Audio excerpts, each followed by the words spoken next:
When a plane spirals out of control in a freak storm, three friends must jump to save their lives. Once that door was open, I just jumped. Without knowing the fate of his friends, Will Slattery faces a terrifying ordeal. He battles strong currents, the threat of deadly sharks, and of being driven to the edge of insanity. Death was imminent and very, very close.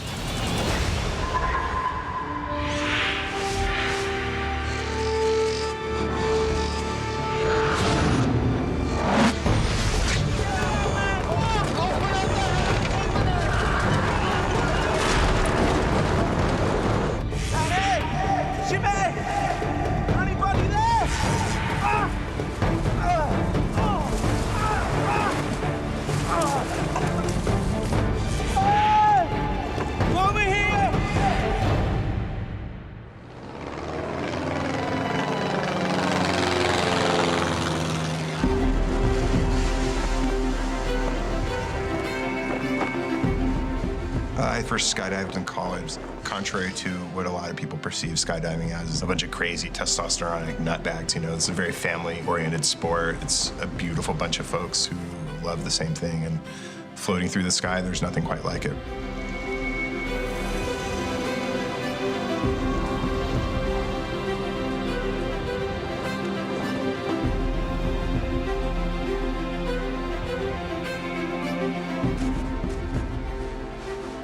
Will Slattery and his two friends, Jimmy Simplicio and Manny Sanchez, are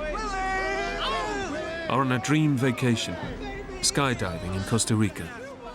Costa Rica is a great place to jump. The sky down there was absolutely gorgeous. It was blue, clear, beautiful. We were all jumping in shorts. It was just amazing, you know, really comfortable skydiving. Just a really good vibe down there. A perfect time away in this exotic tropical location.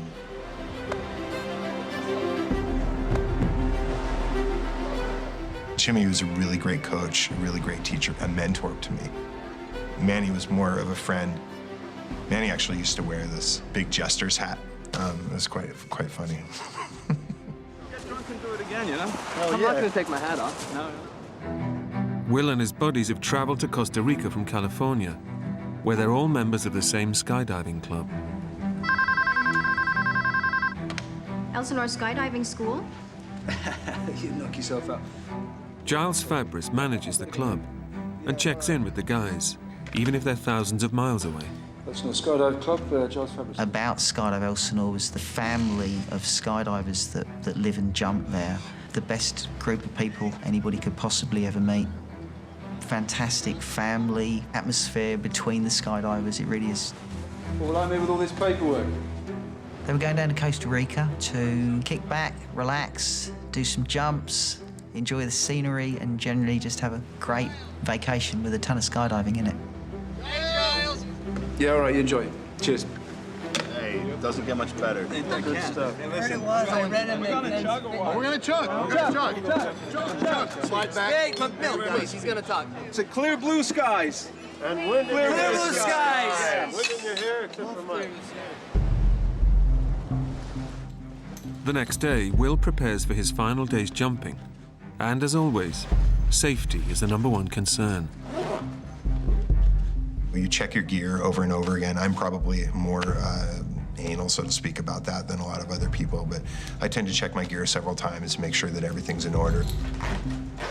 I'm an adventurous person, but I'm in no way a cowboy. I'm not going to do something that's going to kill me.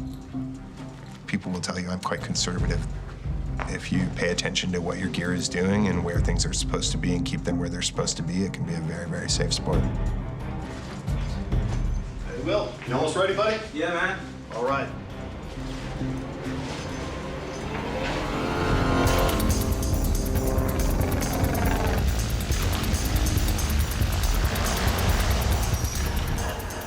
The guys have delayed the day's jump until the afternoon. There's been a storm in the morning, but by lunchtime, the skies have cleared. Cloud's gonna blow over. It was sunny, you know, some white clouds, but nothing stormy. Minus the intermittent clouds, things that day looked like they would be just the same as the day before. Hey, Bradley. What's up, buddy? So we all started getting our rigs together and getting our gear on to get ready to go skydiving. Yeah? Good to go. Ready? Let's go, Jimmy, baby. The plane we flew down there was a Cessna 206. It was a small airplane, smaller than probably most cars. All right, my man. Planes for skydiving are generally, they'll take out the seats. So it's basically an open compartment in the back, and we'll sit back to leg, you know, so kind of sit in a row so that we're packed in there nice and tight, you know. Okay, blue skies, safe landing. Fire up, baby. You're up. Ready? Yeah.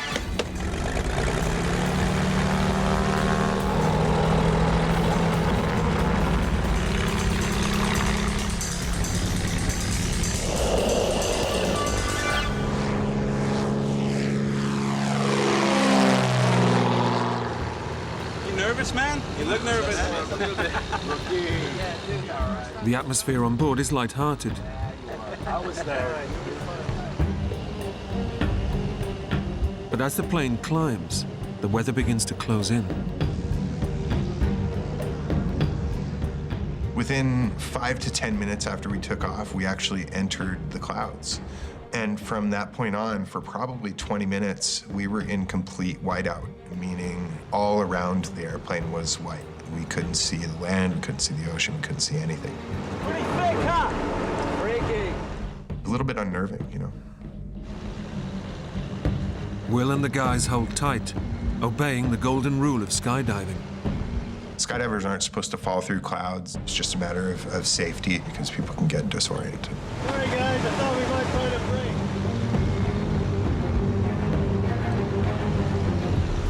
We were expecting at some point to come out above the clouds, but we just never did.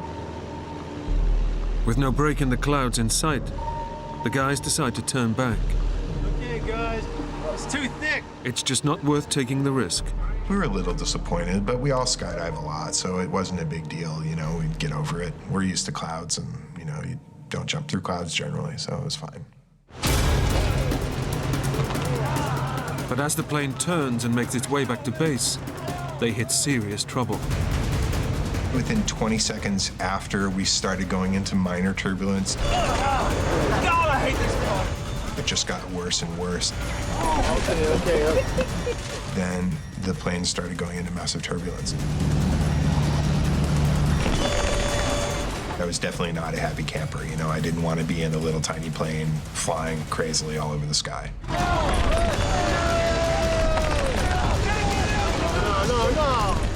Seconds later, the plane begins to lose control. The plane was just going haywire. It even started to tilt. I was on the ceiling, I was on the floor, I was on the ceiling, I was on the floor. I was frightened.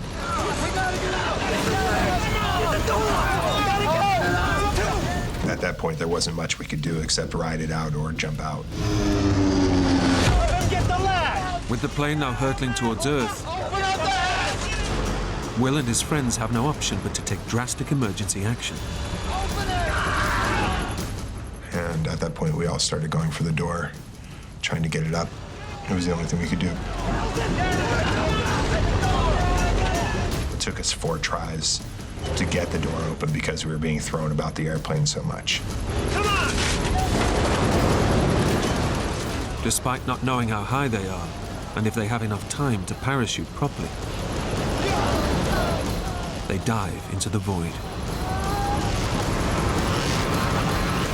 Once that door was open, my butt was out of that airplane. I did not want to be there. I knew that. I trust my skydiving equipment. I trust my parachute, and I did not trust that airplane at that point. I just got out.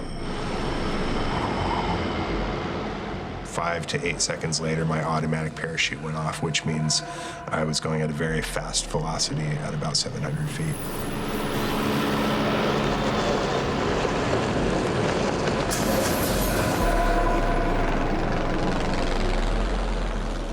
We were very low in very low cloud cover, and it was a shock to me. At that point, I looked around for my friends. I saw Jimmy under his canopy as well, going the other way quite a distance off, and Manny was under his canopy next to me, flying parallel to me. Will is desperate to know that his old friend, Manny, is okay. I kept calling out to him to try and get his attention so that we were coordinated on landing.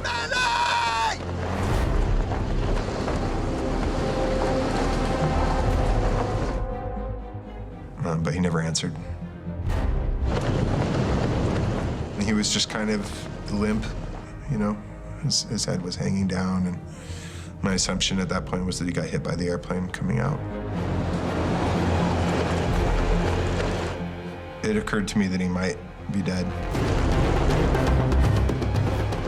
Just seconds after jumping, Will is now hurtling towards Earth at 40 miles an hour, with absolutely no idea where he might land.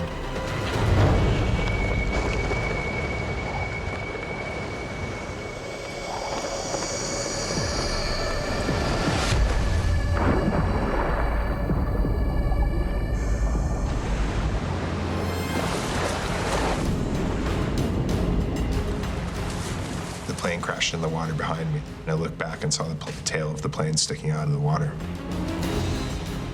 I was in somewhat shock at that point. Will has hit the ocean, still attached to his parachute rig, and he must act fast to avoid drowning. If you land in water, you want to get your chest strap off so that you can take your gear off immediately and swim under the parachute. At that point, it was really about focus and trying to do the right thing, so if there's a chance of survival, that you survive.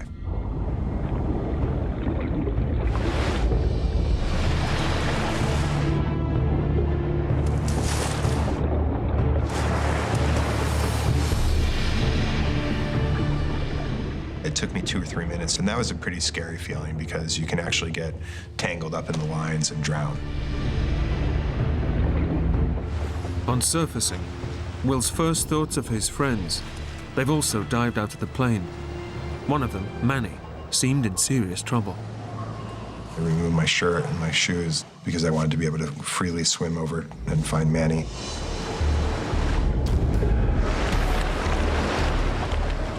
I felt the need to act fast because if Manny was unconscious, then it was important to get to him and keep his head out of the water.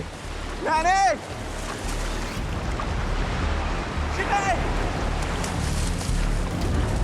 Manny! He wasn't answering me. I didn't see his parachute. I didn't see anything. Manny! Is there anybody there?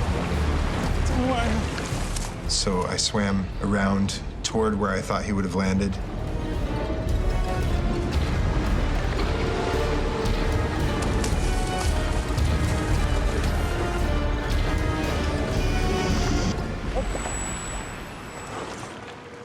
I didn't even see a lick of him. With his friends gone, Will quickly has to face up to his complete isolation. Hello? I accepted the fact that I was alone in a pair of shorts in the middle of the ocean. There was nothing. The plane went under. I saw no parachutes, no Jimmy, no Manny, no nothing, except ocean. Stranded miles out in the Pacific Ocean, Will is overcome with a feeling of complete hopelessness. And he can see no way out. I couldn't see land. I saw no boats. I didn't think there was any way I was going to last overnight in the ocean.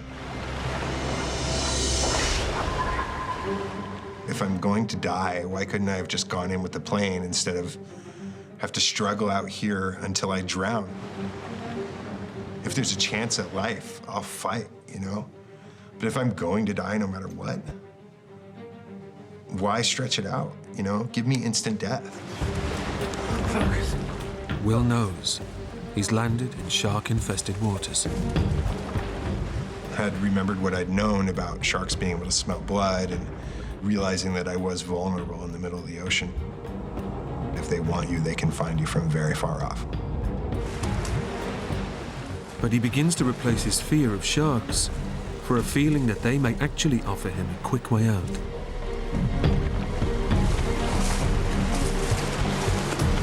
You hungry?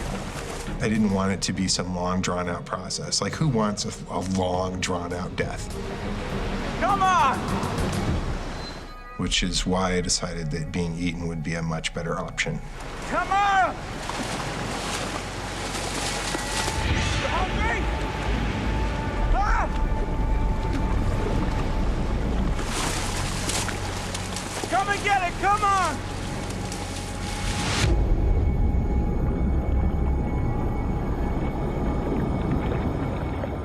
But the sharks don't come, and Will begins to take stock of his predicament.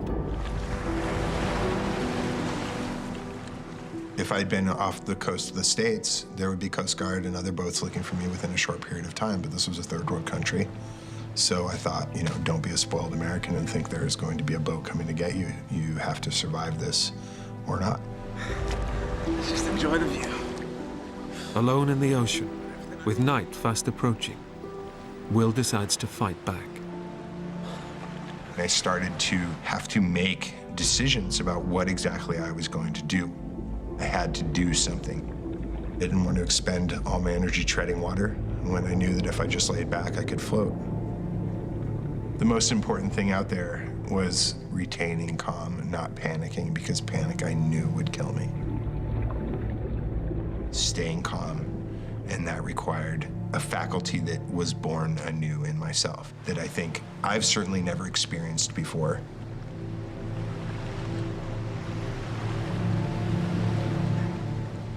There's something very pure about the action of trying to live and saying, whatever happens, happens, but I'm going to do my best to try.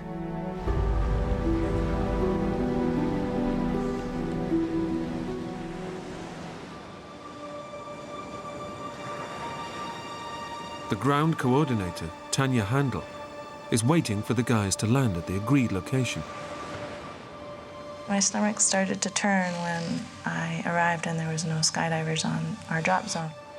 Even if they'd landed somewhere else, Milt Burton, the owner of the skydiving school, knows to call her. Okay, guys, we're all good. Remember, Milt, call me when you land. Blue skies, safe landing. Milt, are you there? Over. I immediately thought they must have canceled the dive and returned back to the airstrip. Unable to raise Milt on her mobile phone, Tanya heads back to the airfield. 20 minutes later, there was nothing, no one to be seen at the airstrip.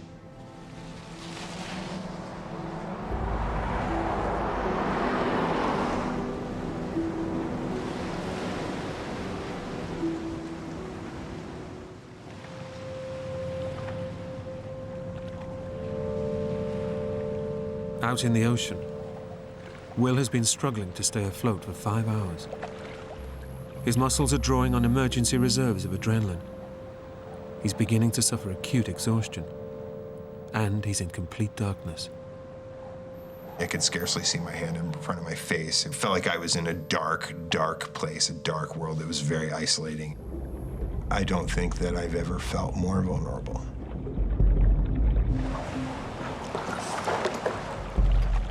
But as he drifts alone in the dark, Will suddenly gets his first ray of hope.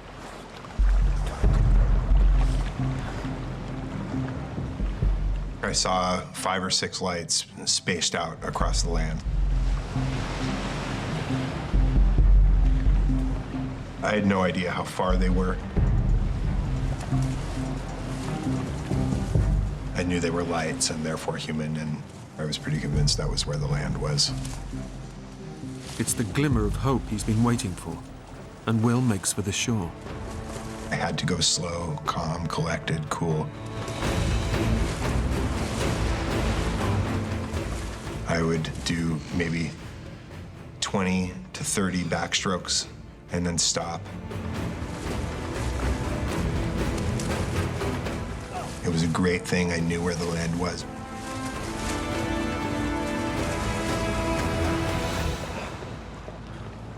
Just as safety seems within reach, the undercurrents begin to pull him further out, back to the ocean, and back into the night. I was exhausted. I was just exhausted. I saw no actual possibility of me getting out of the ocean alive.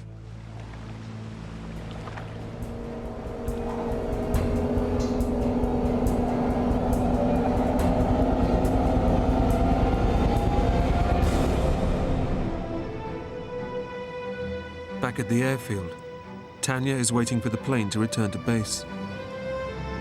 It's been missing for 6 hours, and there's been no sighting of the aircraft. Tower, any sign of them yet? Over. She needs to check the plane hasn't diverted to another airstrip before alerting the emergency services.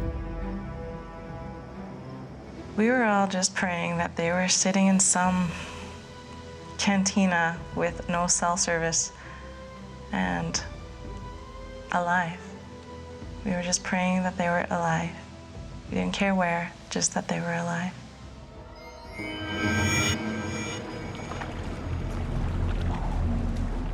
Alone in the ocean, his thoughts turn to the people he may never see again.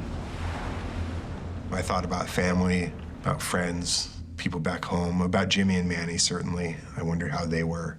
Had they survived the initial landing in the ocean, getting out of the airplane, would they be able to survive the night?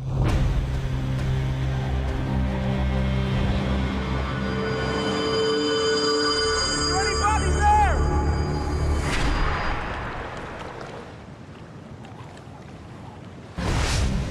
Ahora mismo. The weather's getting really bad. On shore, Tanya now realizes that something has gone badly wrong. The skydiving plane has not returned and is missing. Sí, tenemos que buscarlos. No, listen. Escucha. The plane has not landed. She knows the plane must have crashed, but the Costa Rican emergency services can't launch a rescue during the night. Visibility is just too poor. No, not tomorrow. Now, we have to go now. Panic was going through my head. I mean, they haven't called me. They always call me. We didn't know where to even put our energy into looking. Where could they have gone? North, south, up the coast, down the coast, in the mountains, off the coast. We had no idea where to even start to look for them.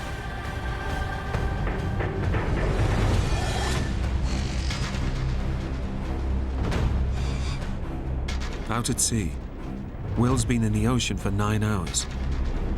The water temperature has dropped to 45 degrees.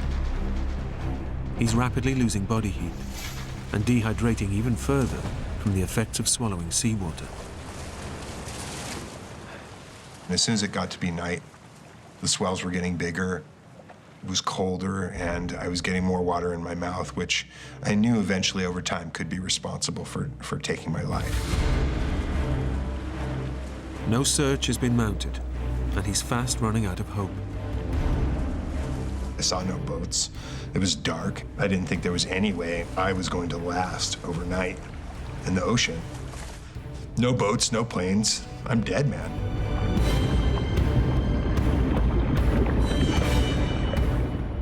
I don't think that I've ever felt more vulnerable. My life, my essence of actually the physical life anyway, was teetering on an edge.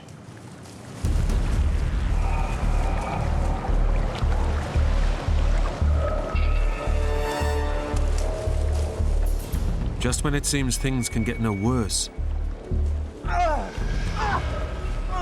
Will comes under attack from beneath the water.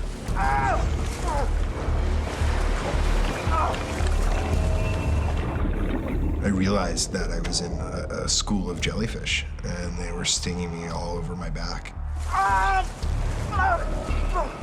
Jellyfish tentacles contain thousands of tiny needle-like filaments that deliver small doses of venom just below the skin.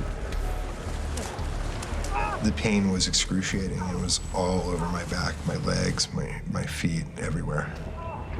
It was extremely painful. The jellyfish is stinging Will's skin, leaving welts and bleeding sores. The salt water stings him relentlessly. It was excruciatingly painful. I was crying. I mean, it hurt so badly. Will desperately tries to escape the jellyfish. I swam faster to swim out of the school. But he just keeps swimming into yet another school. I was, taken aback by the amount of times I was stung by the jellyfish. My God, how much worse can this get?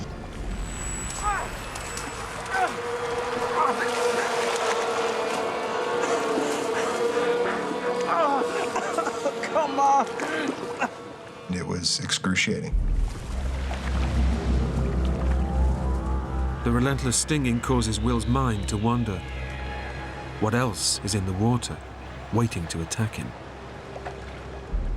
Sharks hunt at night, and do I splash around until a shark comes and eats me? It seemed a horror. It seemed...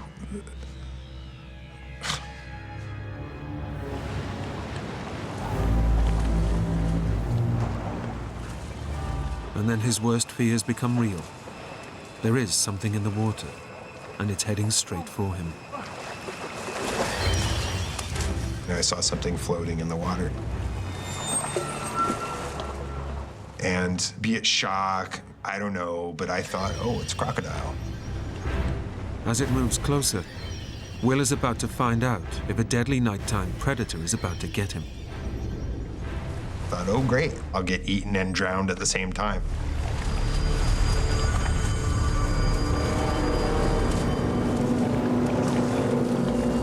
I had no idea how far out saltwater crocodiles would swim, and this was too elongated to be a turtle. So I thought, oh, it's crocodile.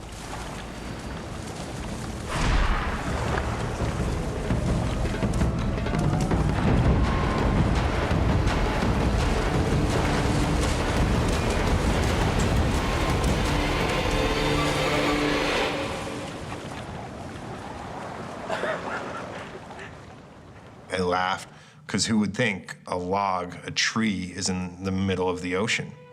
I was amazed. After 10 hours in the water, the floating log is a lifeline for Will. His first lucky break since his ordeal began. I put my arms over it and I floated with it, and was much more thankful to have something to float on rather than just my belly. It gave me a lot of hope that I didn't have before, maybe some chance that this was going to end positively.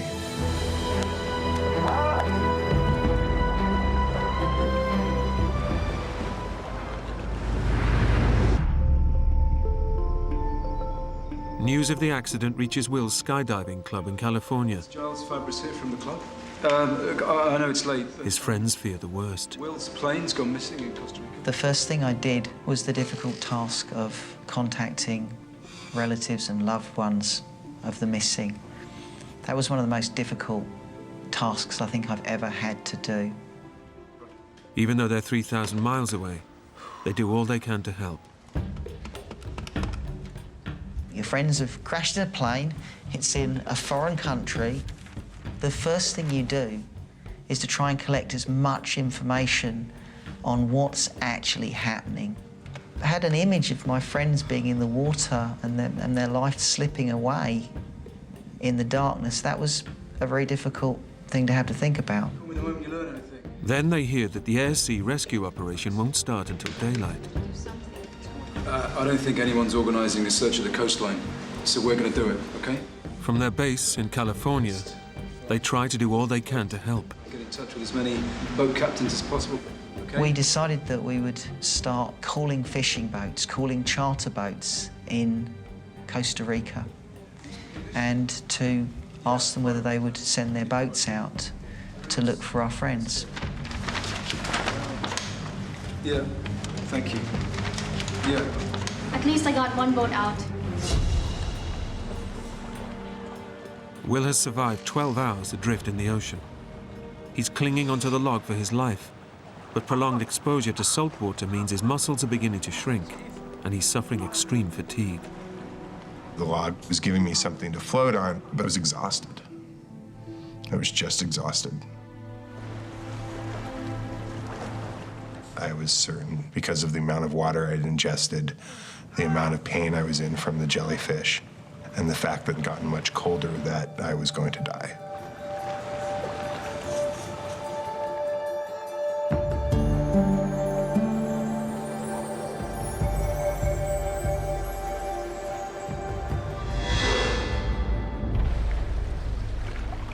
"15 hours after crash landing in the ocean, Will has made it through the night. I did fall asleep on the log. I only know because I woke up on the log. I have no idea when I actually fell asleep. I'm sure it was just through pure exhaustion. Morning brings with it a tantalizing sight. It was daylight and I could see the beach.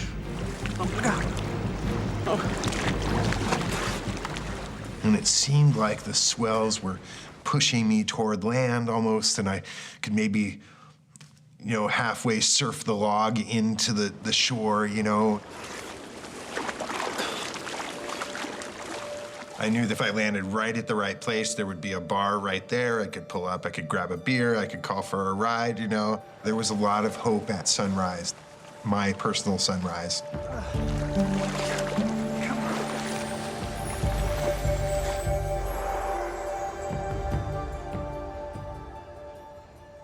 It was a long night. We were pulling data from the internet, we were calling the State Department, we were getting very varied sources back. Even when you have news reports that tell you that the chance of survival is very, very small, there's always a little bit of hope. Hello? And it's very important that that hope doesn't die. It's a frustrating feeling knowing that people you love are in a situation and you're many miles away trying to do the best you can. Yeah, that's what we thought. It's raining. When your energy's focused on the well-being of your friends, the hours and the minutes tend to disappear. Time becomes kind of distorted. Everything takes on a rather unworldly feel about it. Becomes a very surreal nightmare.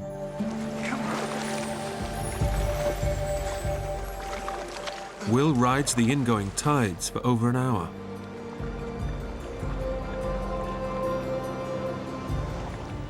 I wasn't making as much progress as I needed to.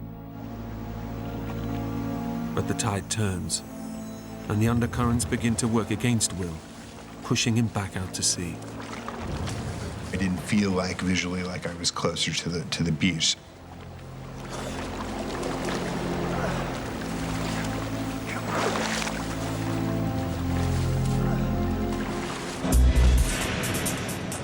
His only hope is the Costa Rican rescue operation, which is now underway. But the currents have taken him miles from where he crash landed.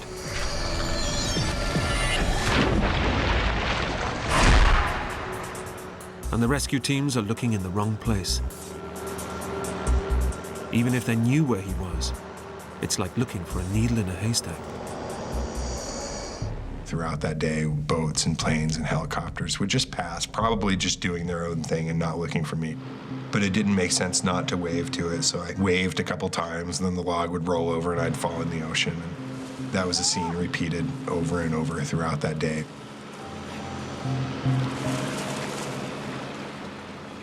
To have other human beings virtually so close, yet literally so far away, both gave me hope and was disheartening at the same time.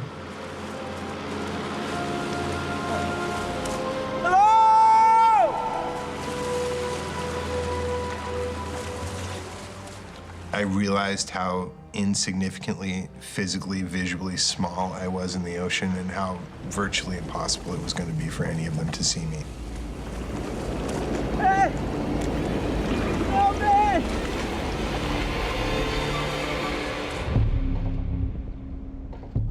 In California, his skydiving friends know that if Will is alive, his chances of survival are now extremely thin. James, anything? No. Getting nothing online. Come on, someone's got to know something somewhere. Okay, we'll keep going. Even in Costa Rica, the ocean is cold. The ocean is pulling energy from anybody or anything that is floating in it. A few boats down that way. Let me see if I can find what I can online. Get you this one. As time goes on, the chances of somebody surviving dramatically decrease. It's a pretty big chunk of ocean, so our best chance is still the boats. Fingers crossed, yeah, let's keep hassling them.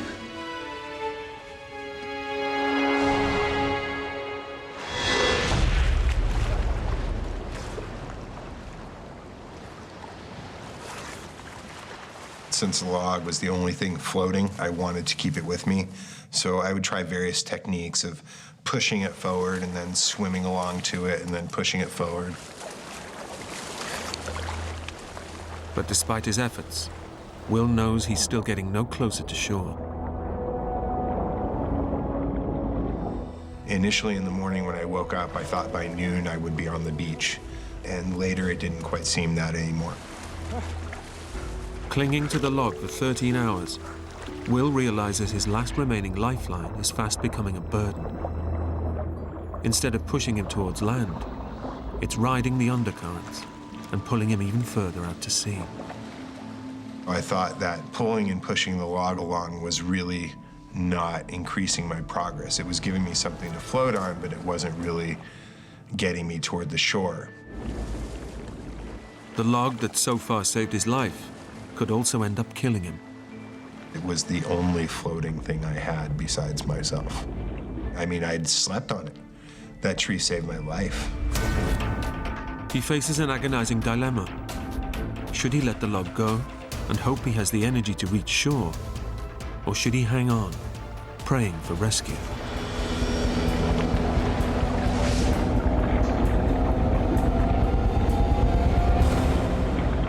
I ultimately decided that the tree was keeping me in the same place, that I wasn't making as much progress as I could were I just swimming with my body.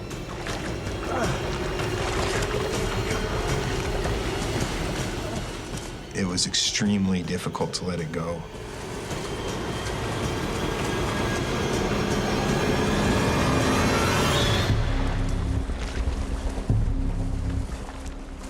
I swam maybe 20, 30 yards away, and then I said, forget this, and I swam back to the tree and was very glad to have it back. To let it go was tantamount to saying goodbye to the one floating thing I had besides myself. You know, it seemed like it could be a very foolish thing to do, to let it go. You're never gonna make it. Let it go. Just gonna let it go. Come on. Will's hopes that the log will push him to shore are crushed. Even though he's totally exhausted, he knows he must let it go. The third time I let it go, I just watched it go over the swells and go away from me. Having let the log go, and with nothing to float on, Will's energy quickly runs out. He swallowed a dangerous amount of seawater and is now suffering from extreme dehydration. The biggest threat at that point was my lack of ability to breathe any longer. I was very short-breathed, just and I knew that I could not last very long like that. The effect of dehydration means Will's blood pressure is rapidly increasing. His pulse is racing, causing severe heart palpitations. If his body loses any more fluid, he could slip into unconsciousness and even die. I'd taken on more and more and more seawater the whole time, which definitely exacerbated the effects of dehydration, as did the sun coming out, as did simply not having water. Jesus. I was thinking that within the next few minutes I was going to drown.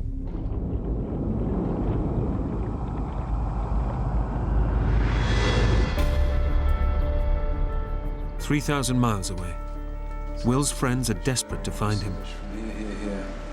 I really wanted to know any piece of information that might give us an advantage in helping our friends.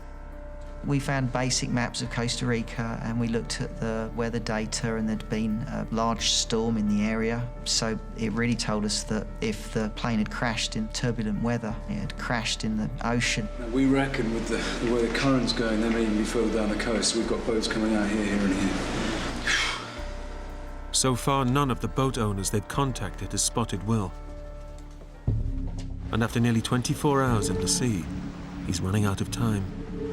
When the sun came out, dehydration really set in, and I started hallucinating pretty heavily. I noticed a severe deterioration in my mental state to comprehend reality versus fantasy.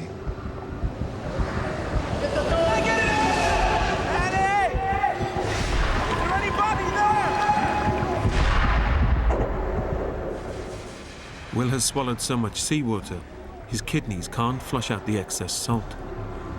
His body is gradually shutting down, bringing on hallucinations.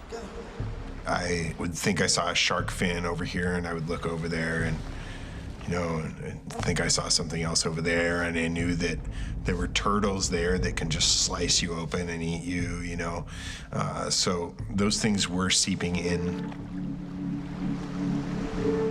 Will's ordeal has driven him to the edge of insanity, and his body is ready to give up the fight.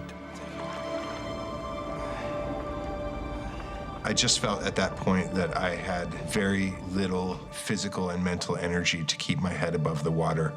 I had been in excruciating pain from the jellyfish. The swells had picked up. There was more and more water getting inside me. And I just felt at that point like the end was imminent, like it would be a very few minutes off.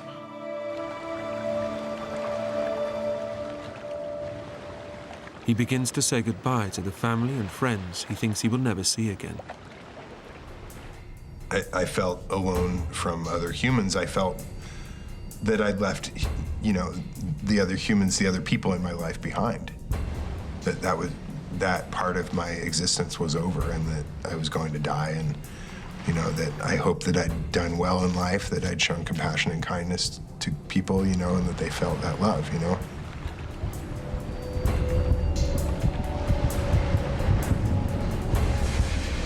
They say that your life flashes before your eyes when you're about to die, and very similar to the night before, I thought that death was imminent and very, very close.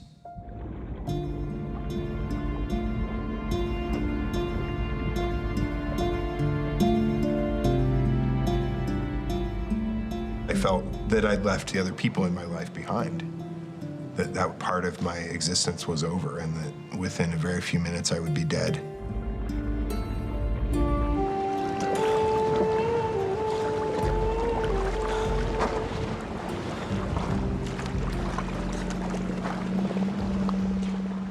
I went vertical and I thought I saw a boat, but I was by no way sure. My mind was not together any longer. I was hallucinating heavily at that point. Either a boat was there or there wasn't. Focus well. Focus well. Focus. Breathe. Hello? I waved to them and yelled in Spanish as loud as I could. Hello? Hello? For them to have seen me was unlikely, so I laid back down in the water to await either drowning or rescue. Having used up his last scrap of energy to wave at the boat, Will collapses in the water and awaits his fate.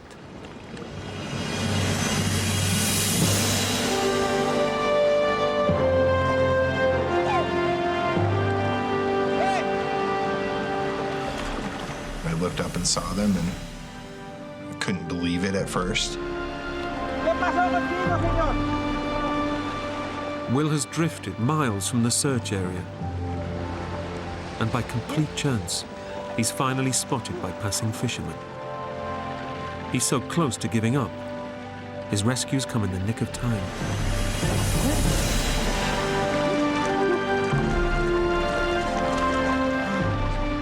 They said, "Come on, get on the boat." And I said, "I can't." I had no strength, And they all reached down, and it was just, I think, as much in shock as I was when the plane crashed.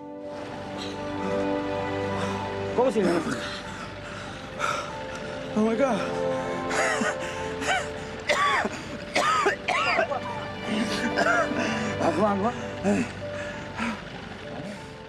I just couldn't believe it, you know.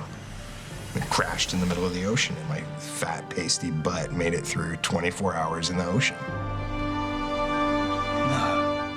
When I found out Will was alive,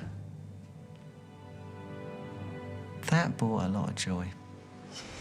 Hey, guys, come here. It's him, look. It's Will. He made it. Wow, yeah.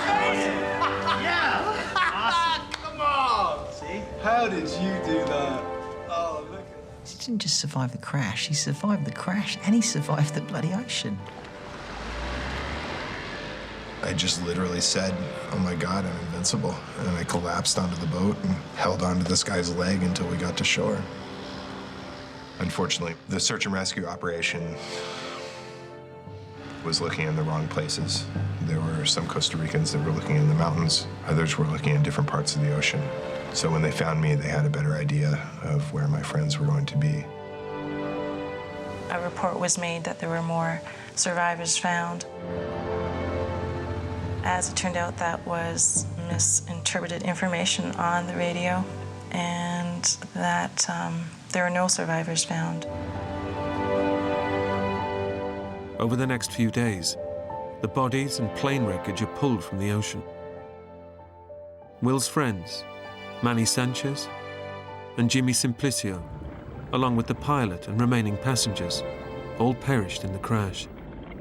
Will is confirmed as the only survivor. Manny was this amazing, almost cartoonish, almost childlike, beautiful human being. And Jimmy really is the same, an enigmatic, amazing character, you know? Kind of a hard ass, but a really beautiful soul at the same time. Did we do the right thing by jumping out? You know, I mean, I did the right thing. Manny and Jimmy did the same thing as I did. We all made the same decision, so I'm comfortable with the decision we made. After his 24-hour ordeal, Will spent 5 days recovering in hospital.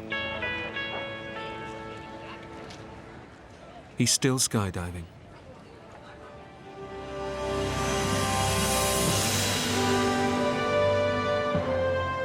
I love skydiving. I've done probably 2,000 jumps since the accident. The airplane was the dangerous thing there. My parachute saved my life.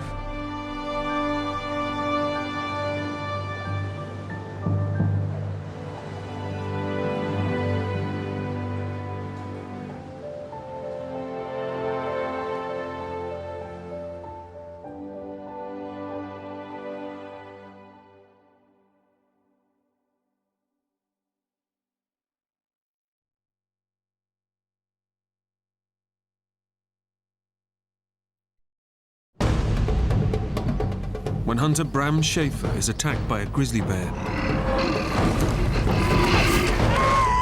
he faces a life or death battle for survival. I thought to myself, oh, you're dead. Severely injured and alone, Bram has to fight to get off the mountain in a violent storm. I was starting to think probably wasn't going to make it. Help me, please! Just when it looks like he might be saved, a deadly new threat appears. You could very easily be dead by morning. Bram, stay awake now, come on!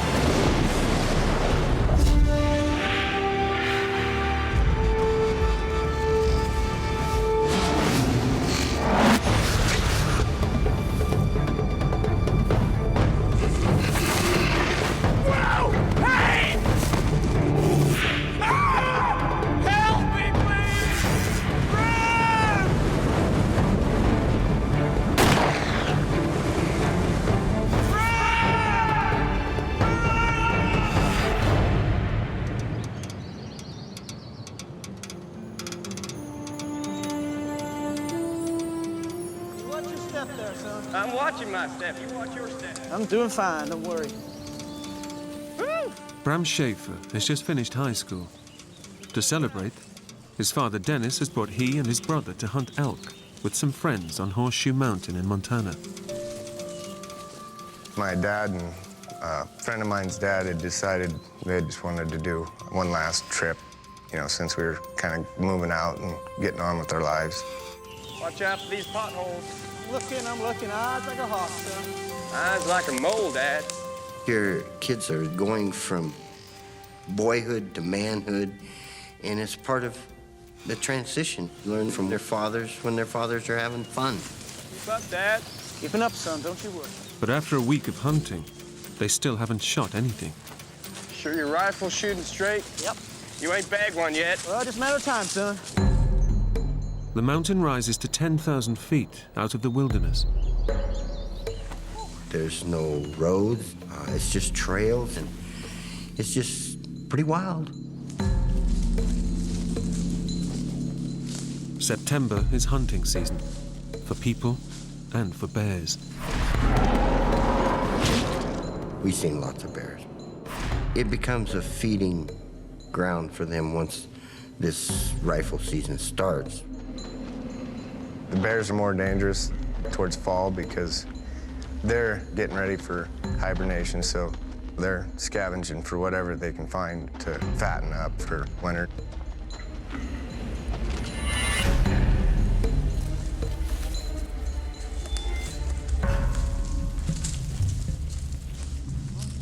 Today is the last day of the trip. The men climb almost to the top of the mountain, from where they'll sweep down in a wide line, hoping to find some elk on the way. They don't have much time. A big storm is heading their way. Okay, guys. Why don't we all spread out, see if we can't flush something out. Bram goes to the end of the line. Okay, let's move it. Last chance, Pop. Last chance for what, son? Last chance to bag an it. elk. You said it. Bram had his own speed, and the way he went, he just went over a ridge, see? So he wasn't in sight of us. Bram takes off alone, ignoring any possible dangers. He was very strong physically and strong-willed. He's fearless. What's gonna hurt me?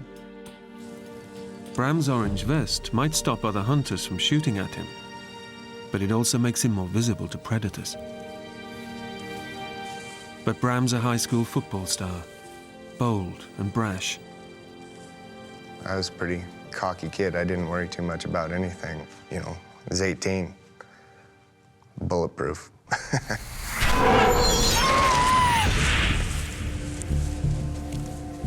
I walked for quite a ways and wasn't seeing much. You know, some elk sign on the ground and stuff, but nothing really to suggest anything was around. We were kind of supposed to stay within earshot of each other, but they were up on the top of the mountain and I was off kind of coming around the side, a little lower.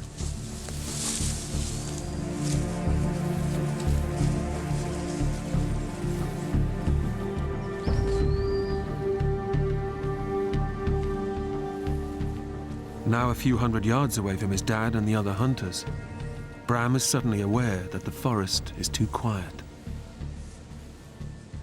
I kind of got a weird feeling about then, and there wasn't hardly a noise. You know, there weren't no birds chirping or ground squirrels running around or anything. And there must be something around here keeping the birds quiet, you know, a predator of some sort around. Kind of made the hair on the back of my neck stand up.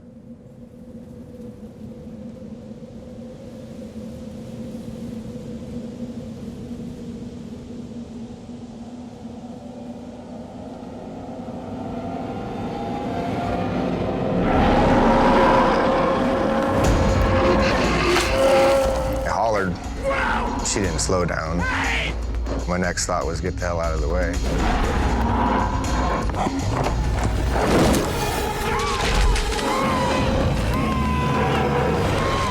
I was just freaking out.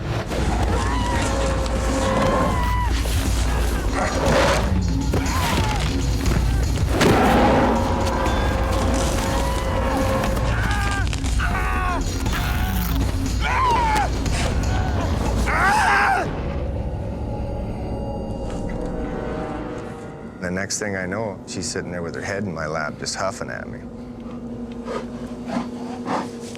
I was very terrified.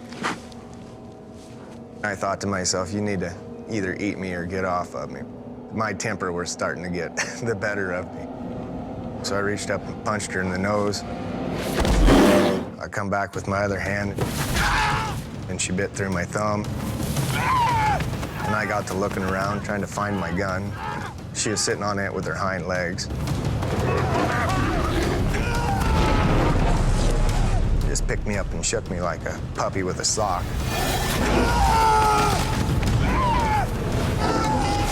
It felt like vice on your leg. And then I thought to myself, oh, you're dead right there.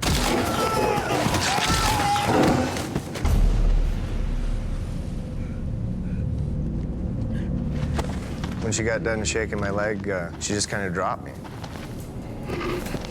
I think she was just gonna see if she'd done enough damage that she could just leave me there. As long as Bram keeps still, the bear thinks he's no longer a threat. The moment he moves, the bear attacks again.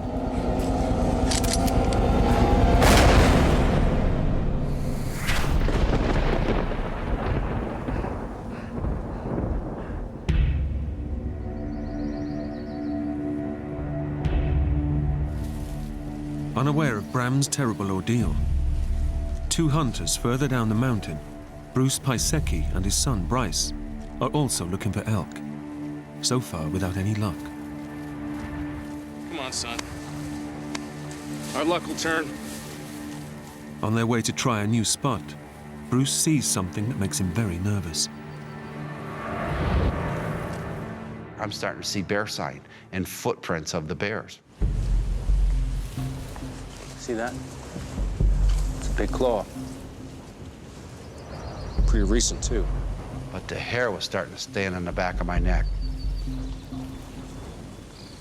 With bears in the area, Bruce wants to get off the mountain as quickly as possible. That means going straight down through unknown territory. At the bottom, they'll try to find a trail to lead them back to their camp, a couple of miles away. There was something crawling up my neck that told me something's wrong. Pay attention. And part of it I told myself was, you just don't know where you're going. You're worried about getting lost. I'm getting very concerned because now I'm walking in an area that I can surprise a bear at a moment's notice. So I'm trying to make noise. I was saying things like, okay, bear, here I come, you know, get aside, here I'm coming through. Okay, bear! Here we come! Coming through!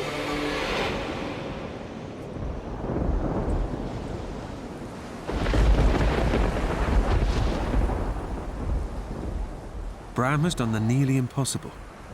He's killed a grizzly with a single shot.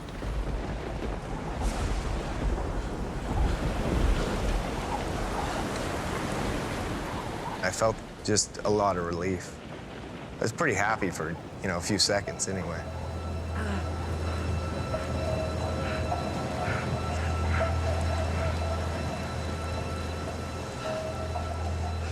Didn't really know what all the wounds I had. I was just kind of trying to figure out, what damage was being done and what I needed to do to get out of it.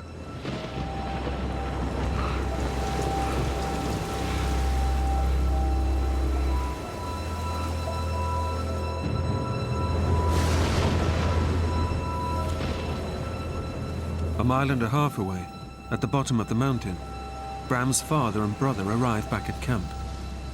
They haven't seen Bram for nearly 2 hours. We got to camp, no Bram. So I asked everybody, where's Bram? Have you seen him? No. Have you heard from him? No. I said, well, something's wrong. I got my other son immediately, and we went back up on the mountain. Let's go look for him. I knew he wasn't lost. He had a compass in his head. So I knew that wasn't a problem. But for him not to show up was just, it ate at you.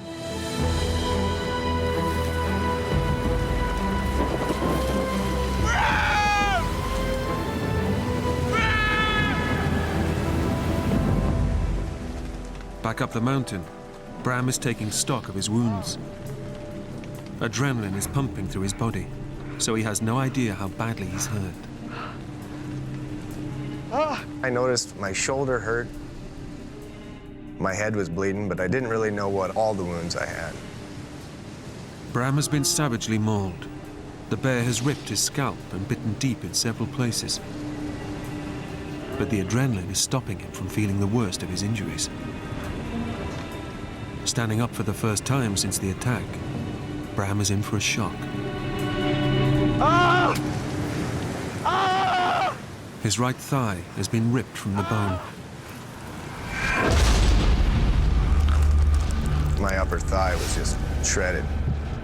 You could see the artery in there just pulsing, and then just big slabs of meat just kind of hanging loose.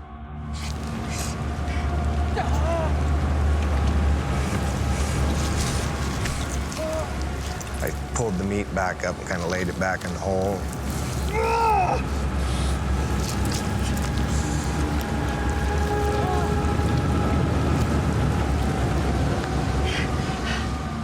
I wrapped my hunter's orange vest around the wound and kind of tried to tourniquet it a little bit.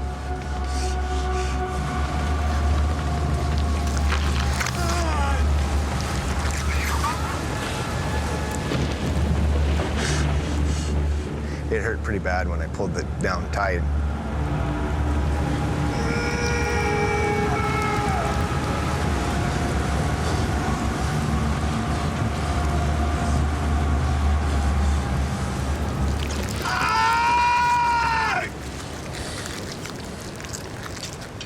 First thing, I sat there and I shot 3 shots like they teach you in hunter safety, and it's, you know, it's supposed to be the universal signal that I need help. Somebody's supposed to come find you.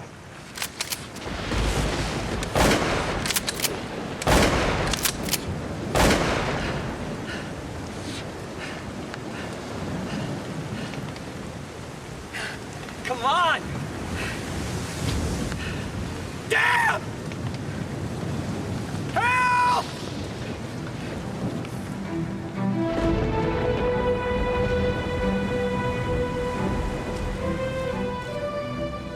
Climbing the mountain through the storm, Bram's father, Dennis, cannot hear his son's gunshots. Bram! Son, can you hear me? Bram! It was getting really nasty. The wind started blowing about 30 miles an hour. We couldn't hear nothing. If he fell down, broke a leg, whatever, with the thunder and lightning, this was starting to become a life-threatening situation.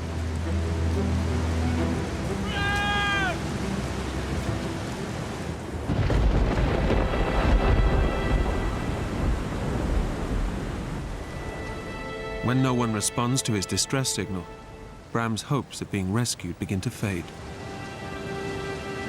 And I sat there for maybe 10 minutes thinking, you're an idiot. Nobody's gonna come get you. You hear 3 shots all the time. You never go look for anybody. So I had to decide what I was gonna do. And I just decided I better get up and get going. But walking with such terrible injuries is nearly impossible.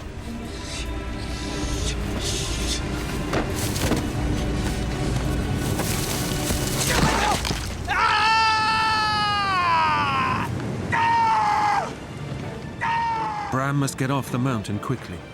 If he doesn't get help soon, his injuries will kill him.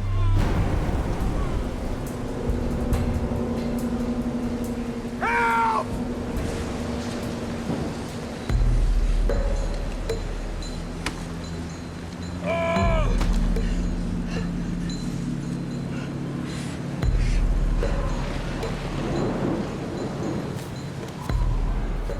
I was gonna try to head towards camp, but in order to get there, I would have had to go uphill.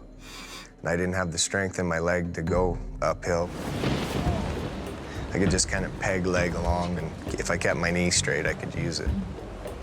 So I just picked out a point out there where I knew I would come across a trail and started heading for that.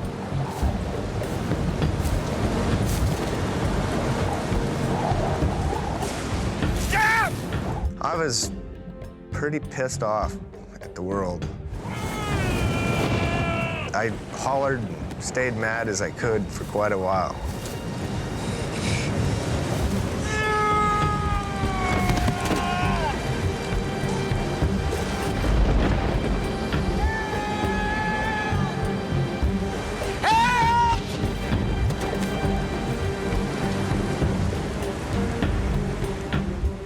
Bram's anger is fueling the adrenaline that's pumping through his system. It's the only thing fighting the pain and keeping him alive.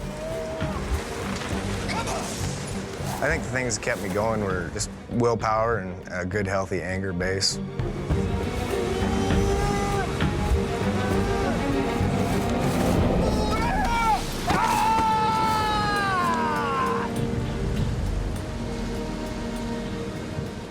It was hard.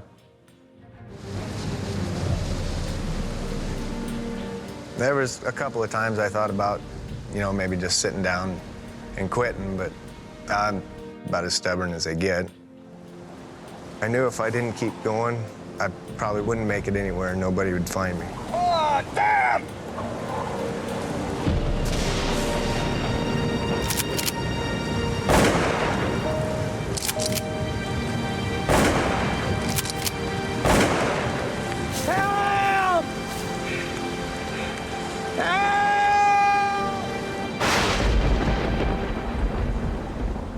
As night falls, the storm gets worse. Further down the mountain, Bruce and Bryce Pisecki are still searching for the trail that will lead them back to camp. In the darkness, Bruce is now very nervous about getting lost in bear country. The uneasiness that I had, part of it was not finding the trail, because I didn't want to be lost. And the other part was worrying about the bear sign that I'd seen. It was just made. I know they're there somewhere. Dad, can't see. Let's use the flashlight. No! No! We get lost. We need them batteries full. All right? Okay, so stick close. So we can see each other.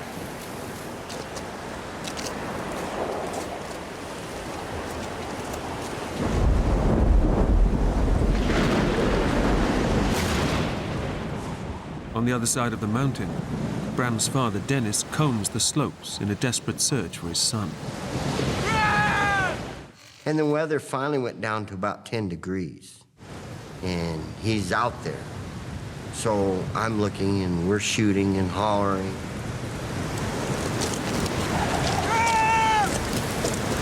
Son, can you hear me?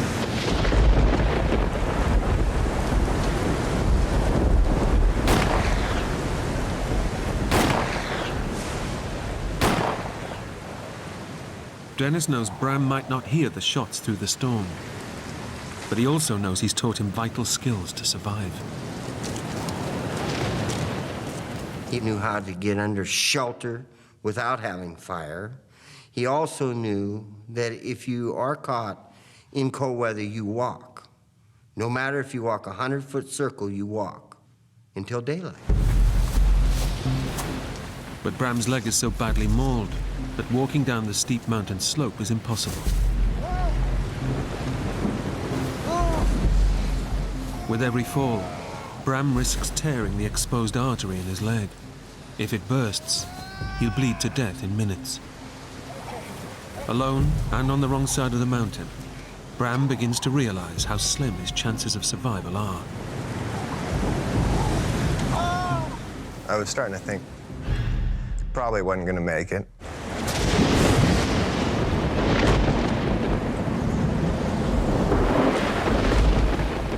But help is closer than Bram realizes. Further down the mountain, Bruce and Bryce finally hit upon the trail that will take them back to camp. Dad, over here. Look. So I'm saying to myself, I hope this is Rock Creek Trail. I hope this is Rock Creek Trail. And by God, it was. Hey! That's our trail. Excellent. All right, look. We're both tired, soaked through. Let's take a short break. But Bruce's nerves are still on edge. I'm still got this uneasy feeling about this bear sign that I'm seeing. His fears are aggravated by the fact that he and his son are using old-fashioned muzzle-loading rifles. It's a fun weapon, and it is a primitive weapon. It's kind of like shooting with a bow and arrow. You only get one shot, basically. But if the powder gets wet, the gun is useless. And I thought, you know, we're all wet. These weapons are wet. We don't know if they shoot when they're wet. Let's see if this thing works.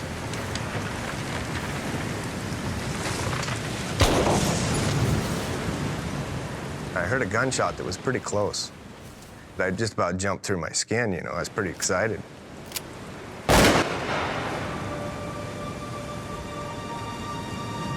think that's Dave. I thought it was my friend Dave because now I'm an hour late for dinner. Dave! Dave! Over here!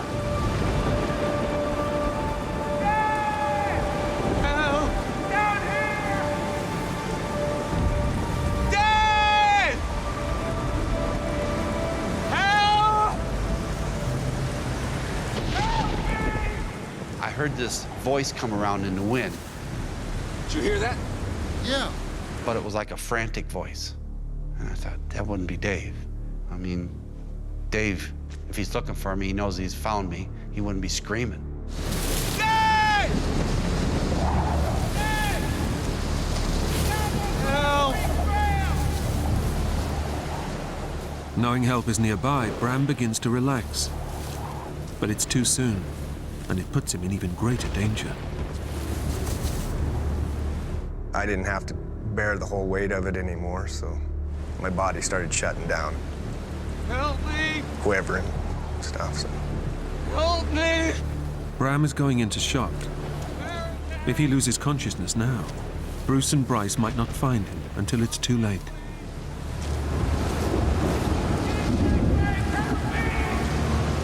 He was yelling back at me, but it was frantic. I couldn't hear what he was saying. All right, shine your flashlight up in those trees. Let Dave see where we're at. Dave!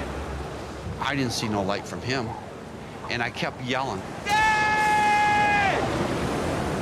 We're down here! Rock Creek Trail! At the trailhead! And this wind wouldn't let up. And then all of a sudden I heard, help me, help me.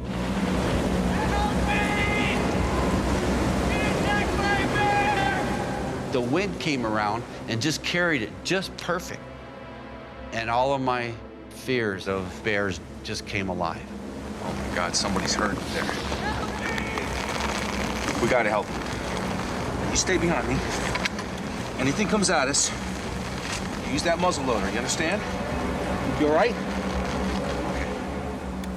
Bruce and Bryce start climbing towards the voice in the darkness. But Bruce is hesitant, fearing he's leading his son into a potential bear attack. Where are you? Where you at? As I'm getting closer, I'm yelling at the top of my voice because now I'm scared. And I'm going, where you at? Who are you? I was getting excited because I knew there was a bear in the area. And this guy said he was attacked.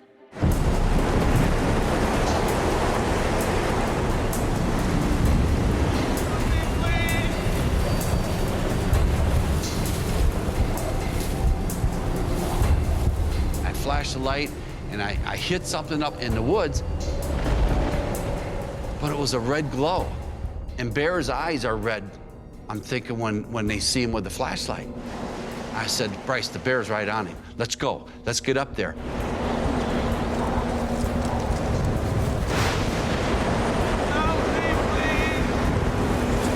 Oh, God. Help me, please! I'm at the height of my adrenaline. I have my pistol cocked, and I get down below where this guy is standing. He's just shaking like crazy, and steam is rolling off of him. Don't move! Stay where you are! I'm coming! Please! Where's the bear? Bear's dead! My mind's really racing. I don't know what to do with hurt people. You can just kind of see the color leaving his face. But, you know, he never really acted panicky or anything around me. Even though he looked hideous to me, in my mind I'm thinking, reassure him that he's gonna be okay. What's your name, son? Bram. Okay, Bram. Now we're gonna get you off this mountain, okay? Get you back down to camp, all right? God, I kept saying, Bruce, don't freak out. You gotta help this guy. There's nobody else around. Nobody's gonna help him but you. All right, here. My concern was to get him to safety. Hold this too. Here. Okay, you ready? All right, here we go. Bryce was probably about 19 years old. Oh, you got him, Dad? I was in pretty good shape. I was a painting guy. I was up and down ladders all the time, carrying stuff that requires a lot of strength. I said, I can do this. Come on, Bruce, you can do this.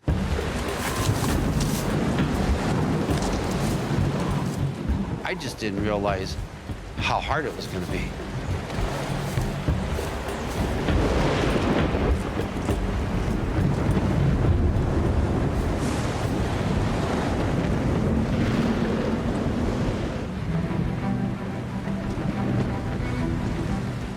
A mile away, on the other side of the mountain, Bram's father is still searching for his son. With each passing minute, his anxiety grows. My fears was he slipped, broke a leg, broke an arm, busted a shoulder. You know, anything could have happened. Your imagination runs pretty wild when you're afraid.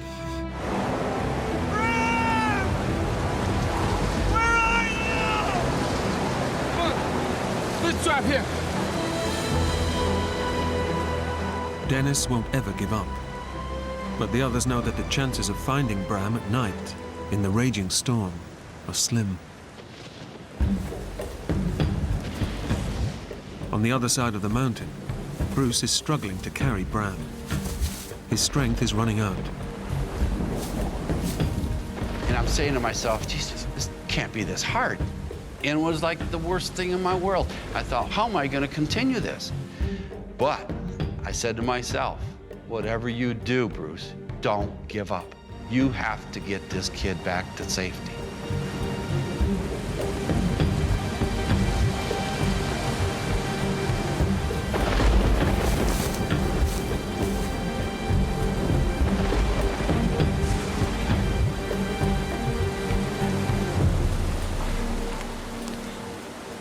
Bruce senses that Bram's shivering is getting worse. He's in severe shock, and his body temperature is dropping. All right. Hold him up. Hold him up. So I took my raincoat off, and I wrapped it around him to try to keep that warmth in him. All right. Sure, I'm in there. That's it. That's it. Every time we stop, all right? I'm gonna stand you up. I'm gonna put my arms around you. I'm gonna try and get you warm, okay? Okay. You ready? Here we go.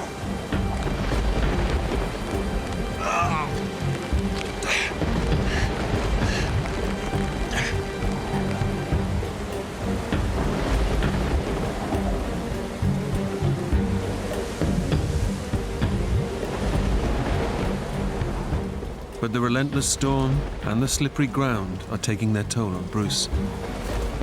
Only a few minutes later, he has to put Bram down again. Now it's only been 50 yards, and I'm winded again. And I'm going to myself, you cannot give up, Bruce. You cannot give up. I'm exhausted. I'm tired. I am breathing so hard, and I'm sweating so bad. I know I'm in trouble. But Bruce knows he must get Bram off the mountain fast. If he fails, Bram will die.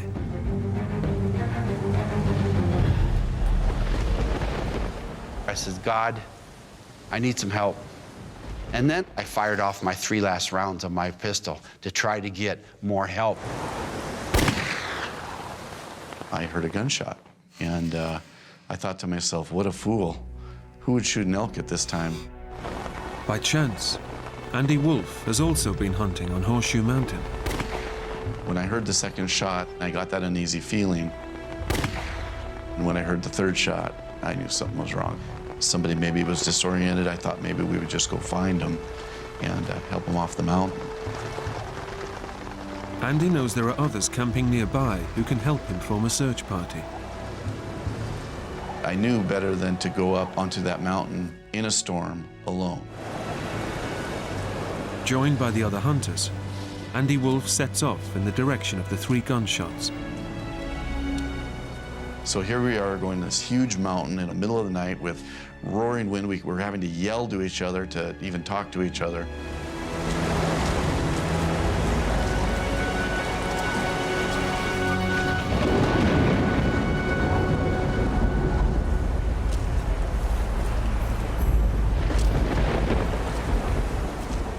Unaware that anyone has heard his distress signal, Bruce struggles down the mountain. But the going is so tough, he can only manage a short distance before he has to put Bram down again. I said, God, I'm asking for help. I need the strength that this guy has. I need the strength that I had when I was his age. Give me that strength back just to get him to safety. He goes over my shoulder again, and I'll be damned, I started walking. And I didn't feel the pain anymore. And I felt stronger. And I walked, and I walked, and I said to myself, thank you, thank you, thank you.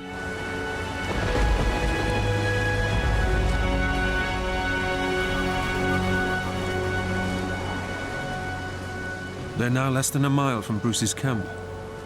And although Bruce has found a new strength and determination to carry on, Bram's condition is rapidly deteriorating. There were several times when I was carrying him that I felt like I was carrying a dead man. And so much so that I stopped to throw him back up on his feet to get him coherent.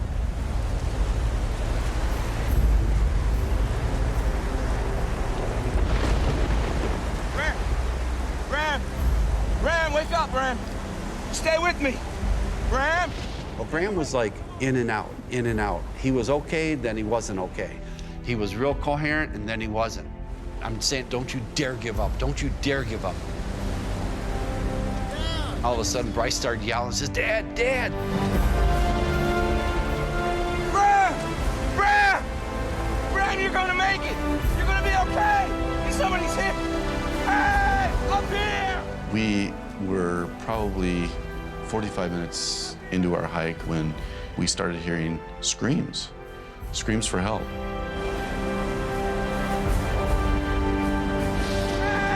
Hey, up here!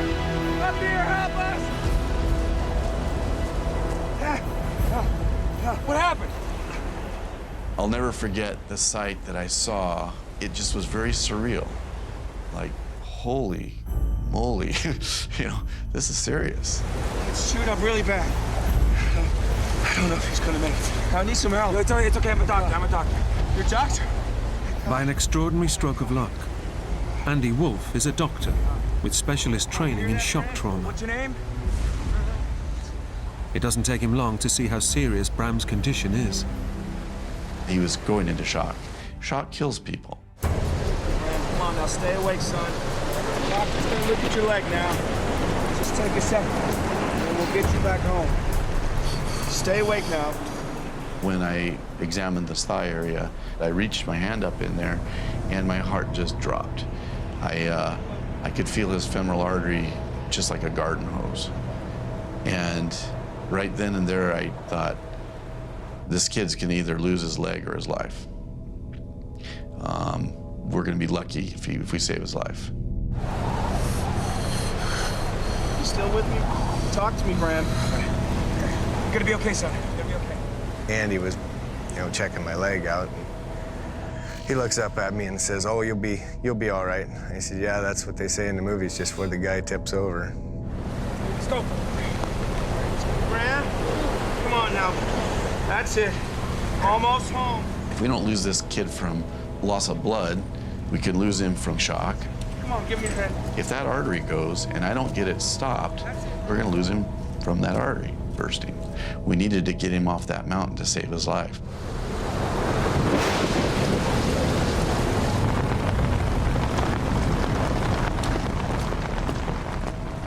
The camp is only a mile away from where Bram was attacked by the bear.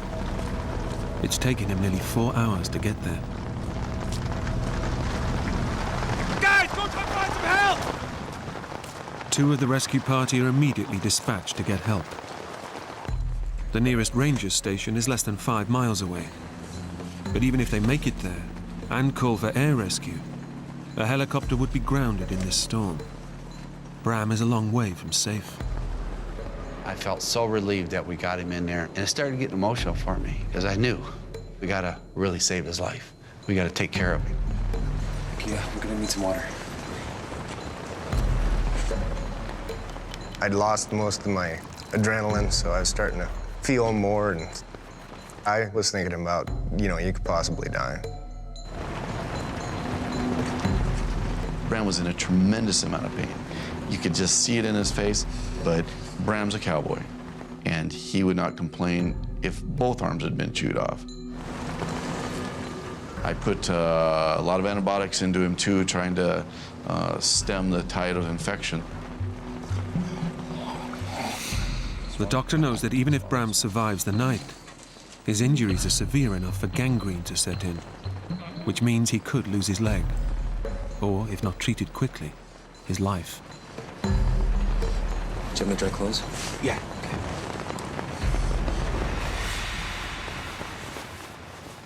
Unaware of the severity of his condition, Bram's thoughts turn to his family. I was pretty concerned about my dad and my brothers. They had no idea where I was or if I was alive. I was sure they'd try to look for me and, you know, possibly get hurt themselves.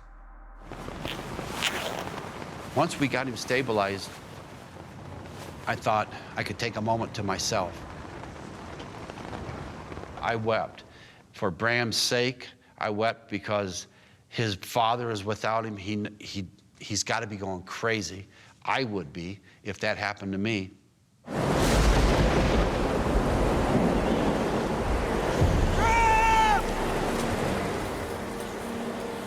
Up on the mountain, Dennis Schaefer is confronting his deepest fears. I got to thinking, man, I might not be bringing one home. You know, and that feeling down in your guts, I'll tell you what, is an empty, empty feeling. Searching the dark, treacherous slopes in a raging storm is becoming too dangerous. Dennis's friends decide it's safer to wait until morning. Dennis, we can't go on. I don't care how bad it is. I am not going back. That is my son out there. Dennis, please. I'm sorry. I was determined to be out there looking for him, but the mountains are unforgiving if you're caught wrong. And they will kill you. So I got voted down, and we had to go back to camp.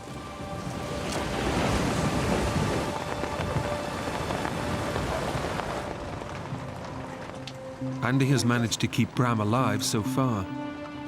But now, the doctor spots a new danger threatening to kill him. Gas gangrene. Gas gangrene is a deadly poison produced by bacteria trapped in infected tissue. It destroys flesh, blood cells, and blood vessels. Gas gangrene can travel 6 inches in an hour. If Bram's femoral artery was being attacked by bacteria, it would burst. Bram was in serious trouble at this point. He could very easily be dead by morning. How you feeling, Bram?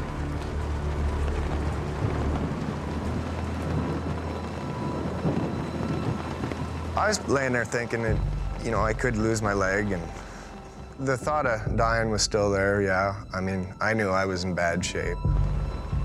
Dr. Andy Wolf has given Bram antibiotics and painkillers. But without more powerful medication, Bram could be dead within hours. The gas gangrene is spreading rapidly towards his femoral artery. If it attacks it, it will burst. It was very serious. It was just as serious as a bear attacking him. 2 miles away, Bram's father has no idea what's happened to his son. He spends an agonizing night waiting for the storm to abate. They wouldn't let me leave camp, and that was probably the biggest torture I went through, was being in that camp, not doing anything. It could drive you nuts as a parent. One of your kids is missing. You know that the elements are horrid. It's unforgiving. I was awake all night, pacing, crying. Your heart just like it was going to explode, you know, because for the lack of ability to be able to go do anything and the unknowing, you know, you just sit down and weep sometimes.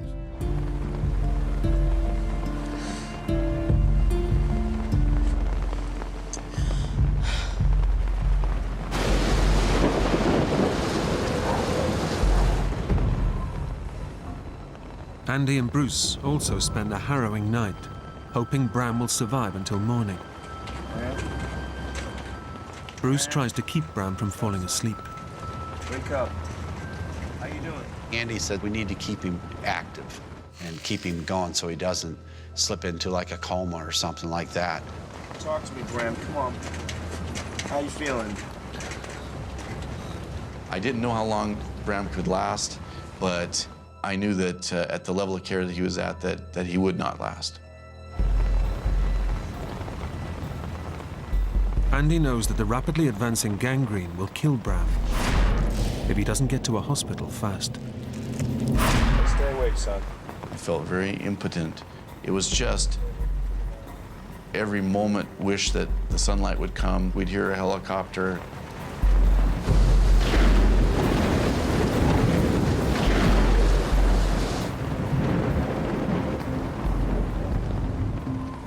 We stayed up the whole night. We took turns looking at his wounds, changing his bandage, waiting for help to come. But help is a long way away, and time is running out for Bram. Bruce and Andy don't know how much longer he'll survive.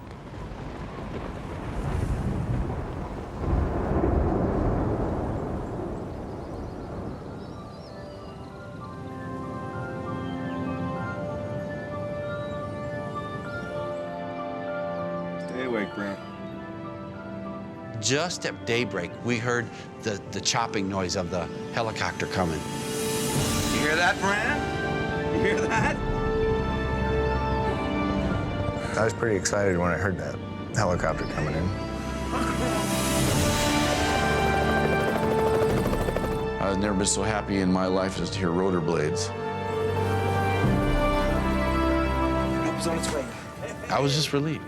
You know, I was happy because I thought, wow, he's going to be okay. Okay. 1, 2, 3. Oh! That's it, Bram. That's it. Watch his head. With Bram on his way to hospital, Bruce sends one of his party to find Bram's father. Bram! Dennis has been searching since first light. Our plan was to go exactly where we had all left off the day before, and work our way down the mountain. If we found him, we were to shoot 3 shots and then shoot the 4th round. So then you would know that somebody had found him alive.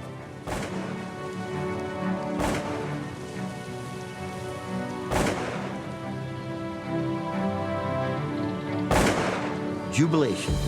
Tears run down my face, and we're literally running down the mountain. You're just so happy he was alive. It took 18 days for the doctors at Billings Hospital to save Bram's life. Miraculously, they also saved his leg. I was pretty happy to see it when I woke up, that's for sure. I feel very grateful for all the angels on the mountain, Bruce and his boy and Doc Wolf. Those people really done us a great, great favor. by taking care of our son. I'm not a hero. I just did what I had to do. I just know that I did the right thing. And to this day, I care about him a lot, more than he thinks I do.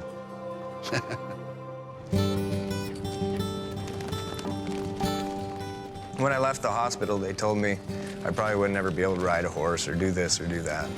Riding horses is a pretty big part of my life, so I think it was less than 2 months before I got on a horse, and I've been able to do just about anything I want to do. Despite his ordeal, Bram suffered no lasting injuries. Today, he's also a father and looks forward to the day he'll take his own son hunting on the mountain.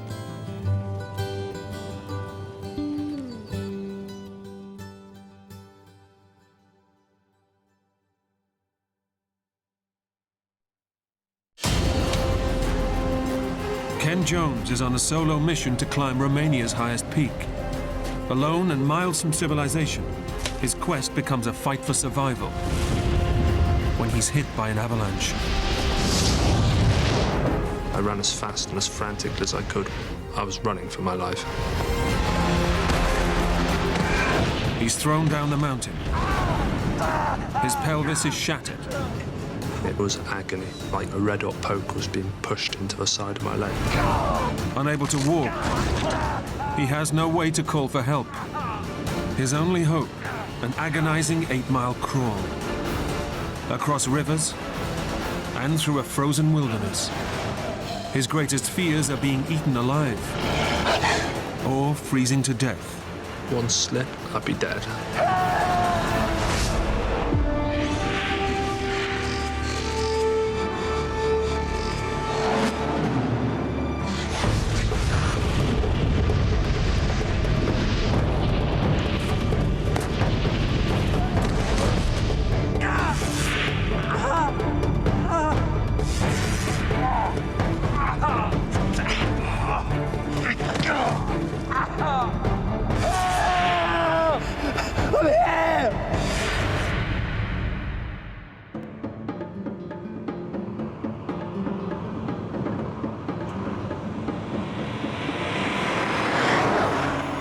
Journeying into the heart of the Transylvanian Alps, a remote region of central Romania, is Ken Jones, a former British paratrooper in search of a holiday with a difference.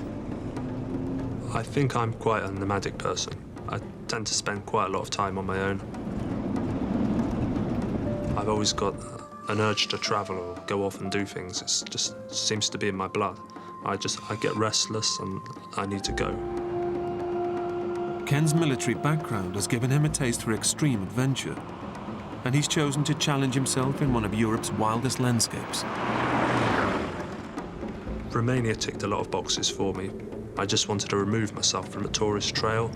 I wanted a challenge, somewhere I could make life a little bit tougher for myself. He's on a solo mission to climb Mount Moldovano, but it's not for the faint-hearted. At 8,300 feet, it's Romania's highest peak. And in the depths of winter, even reaching the mountain is a risky business. It was a crazy and dangerous journey.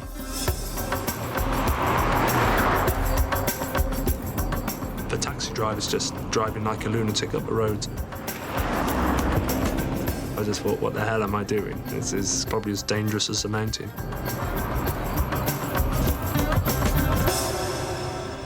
In the summer, this wild landscape would be teeming with hikers. But in mid-January, the snow and sub-freezing temperatures mean few people are brave enough to venture alone into these unforgiving mountains. I became aware of just more or less having the whole mountain range to myself. It was a nice feeling, but it was kind of scary as well. You become aware of your own smallness.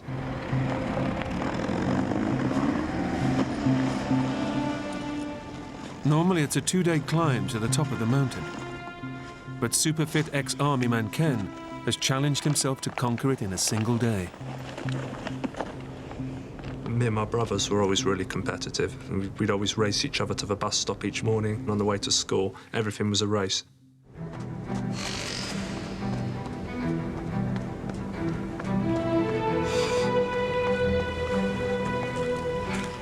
I I do like the feeling of my body working and functioning well, and I soon found a good rhythm.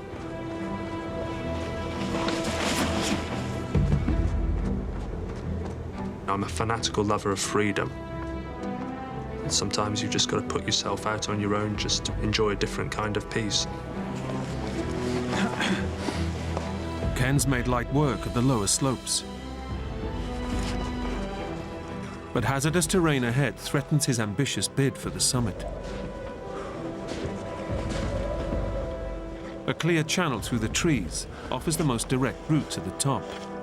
This man-made fire break prevents the spread of fires in the summer months, but in winter it's a hotspot for deadly avalanches.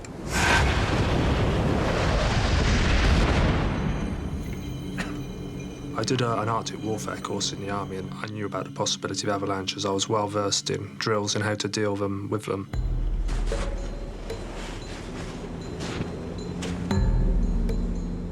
With his goal in sight, Ken ignores the risks and opts to fast-track it to the top.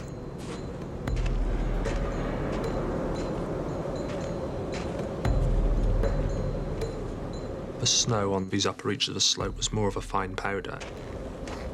And at points I'd sink up to my waist. My going slowed down significantly, and it became really hard work. There was a ramp.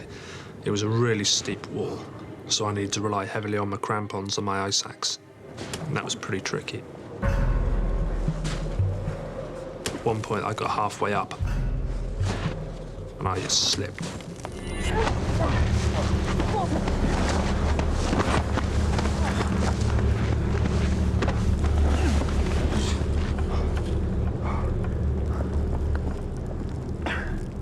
The fall serves as a warning. The mountain is treacherous, but Ken is determined to keep going. Ken retraces his steps and soon passes the point of his slip.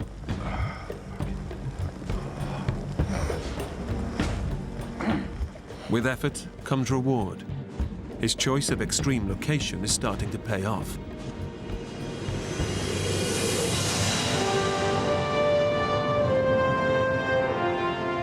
I really felt like I was in my own world up there. I was totally exposed and totally alone. This is as remote as I'd ever been. Very few people are privileged with having a whole mountain range to themselves. But the punishing conditions are putting behind his ambitious schedule. Few hours of daylight remain, and the clock is ticking on his bid for the top. I knew with the amount of snow on the mountain it would be pretty tough, but I felt really fit and strong. I trained hard, and so I felt good about getting to the top.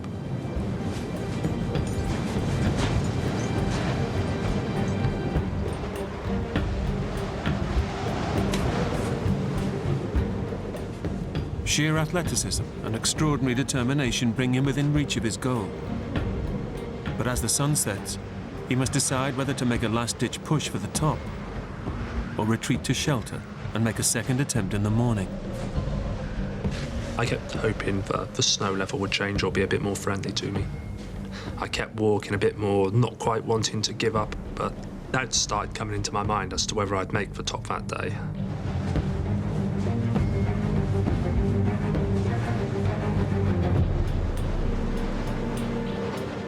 Summits are always important, but there comes a point when you've got to say, enough's enough, don't do anything silly.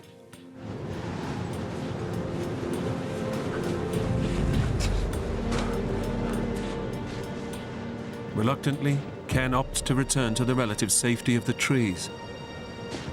The plan was to get securely into the forest so I could dig a snow hole or set up my poncho. I didn't want to be exposed on the open slope, and, you know, the trees offered some natural shelter. At night, the mountain will be even more treacherous. Ken needs to descend quickly and find level ground to camp.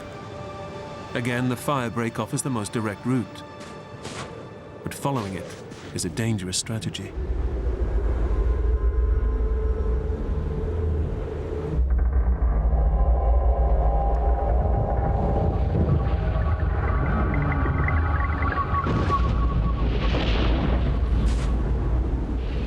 All of a sudden, there was just a noise from the top of a mountain.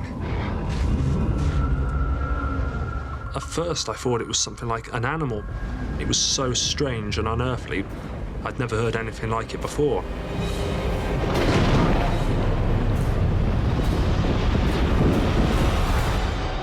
And then I realized that this is an avalanche. I was transfixed. I'd never seen an avalanche before. In a way, it's perverse. I just wanted to look at it. I should have turned and run, but it's just something so big and magnificent. But Ken has no time to lose. Each passing second brings him closer to death. I turned my back on it and ran as fast into the forest as I could possibly make it.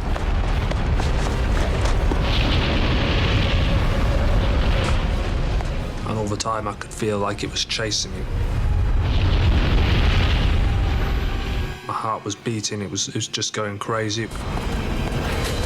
It was going to hit me, bury me. I thought I was going to die.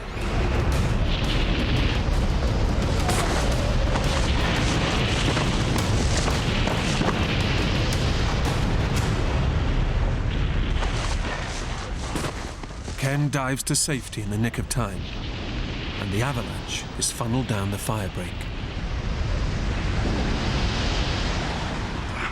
It would have definitely killed me without a doubt. I was pretty shaken for a while. And then when I realised I was safe and I calmed down, then I just started to laugh.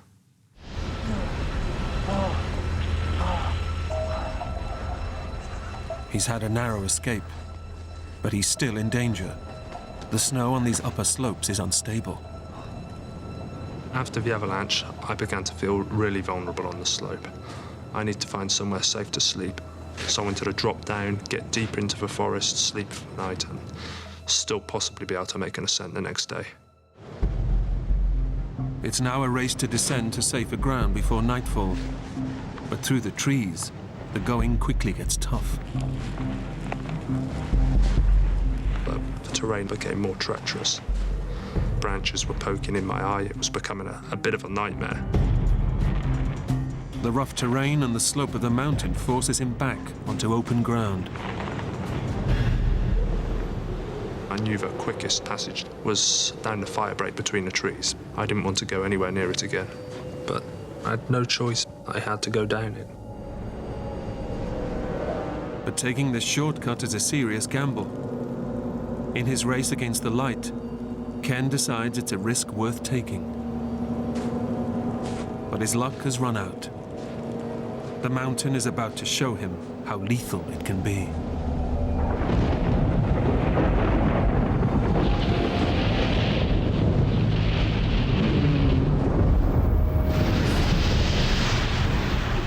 This time it's on him in an instant. It's run or die. I ran as fast and as frantically as I could. I was running for my life. And then the next thing I knew, it pulled me off my feet.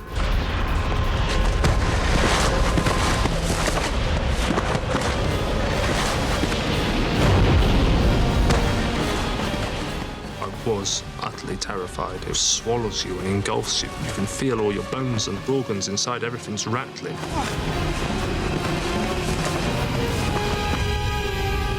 All of a sudden, I was falling. And then I was thinking, this is really bad.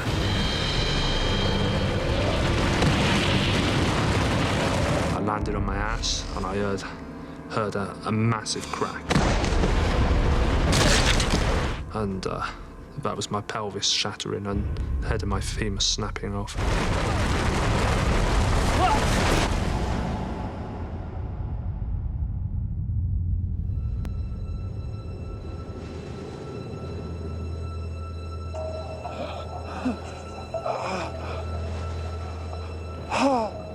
I must have lost consciousness.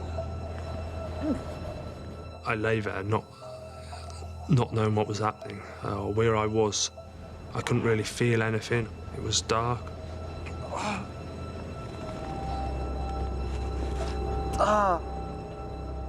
The fall has inflicted a bloody gash to his head. But Ken is about to discover that his body has suffered a far more deadly blow. The pain finally hit me. It was absolute agony. It was like a red hot poke was just being pushed into the side of my leg.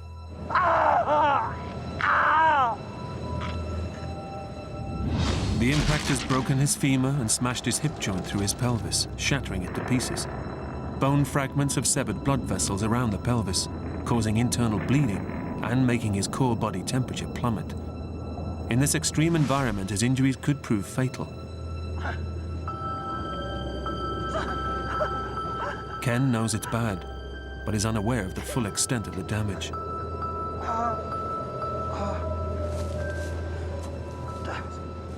I sat up and started assessing my situation.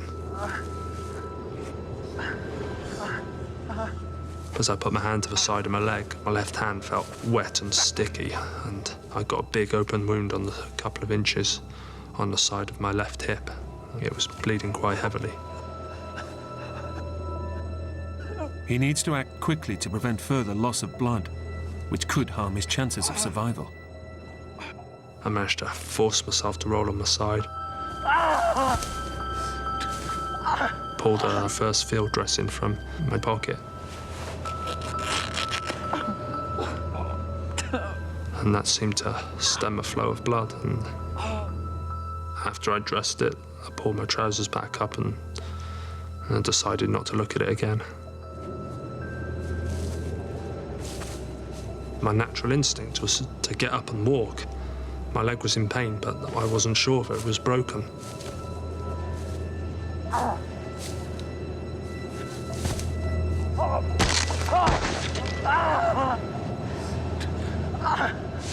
I felt a jolt of agonizing pain shoot up my leg, and it became apparent that there was no way in hell I could walk. My leg was gone. It was a pretty desperate situation.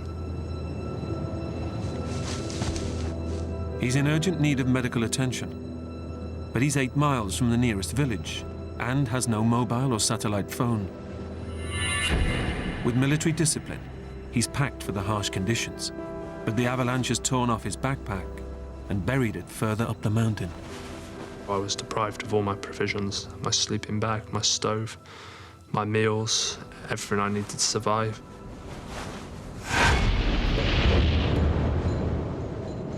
Nobody knows where Ken is or the danger he's in.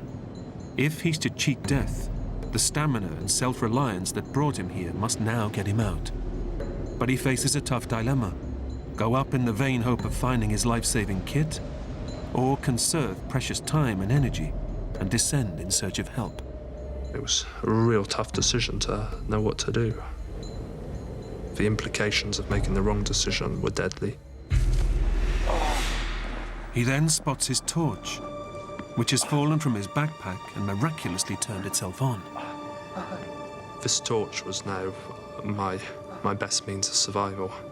If I could get the torch, then I'd possibly have a chance, even if it's a small one, of finding my other items of kit. I'd have a bit more food. I'd have a sleeping bag. It was a small distance, but it was so painful and so difficult to cover the ground.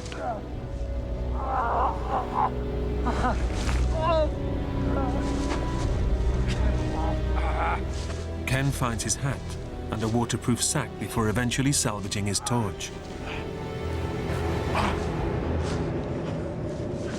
But hopes of recovering his backpack and sleeping bag are futile. His route is blocked by a vertical ledge. Under normal conditions, I could have negotiated it effortlessly. But like this, it was impossible.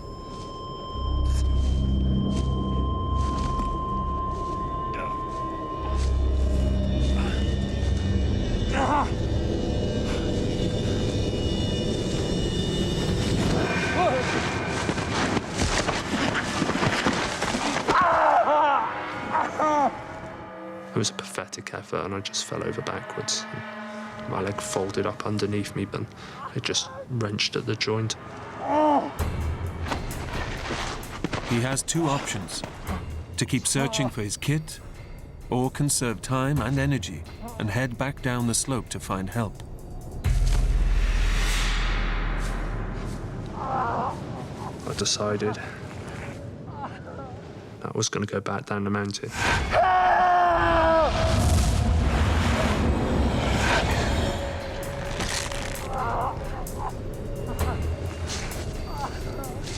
The least difficult way of moving was in a sitting position.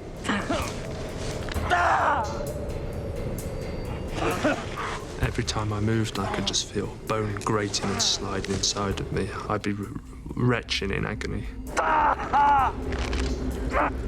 Ken has trained hard, but nothing has prepared him for this pain. For over an hour, he descends with gritted teeth until he finds flatter ground to rest. But it's only the beginning of his ordeal. The foot on his broken leg is painfully swollen. He needs to ease the pressure immediately, or gangrene will take his foot. I realised the implications of not getting my left boot off really quickly. I could feel the bones grating and moving around in my leg.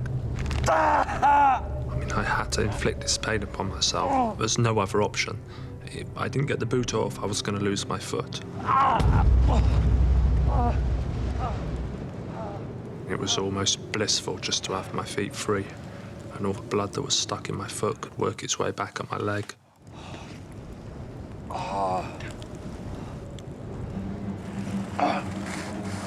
The relief is short-lived. At night, temperatures plunge rapidly to as low as -15 degrees. His only protection is a mountain jacket and a waterproof sack which he uses to shield his feet from the biting wind.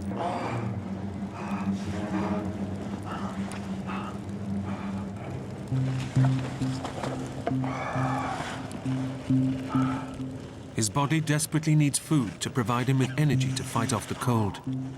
His last provisions are stowed in his pocket, and it's vital he rations them carefully.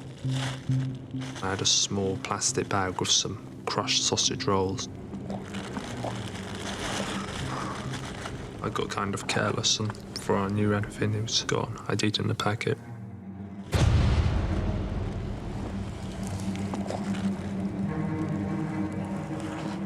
Ken faces a long night ahead. The idea of being alone in the middle of nowhere preys on his mind. The scenarios are running through my head were, I don't know, what if I don't get through the night? If he falls asleep, his body will stop shivering. He'll develop hypothermia, and he'll die. I was shivering so heavily I knew that I'd fall into the last stages of hypothermia and I'd never wake up. I just thought, oh God, how am I going to get through this night? Just don't fall asleep or you'll never wake, you're going to die.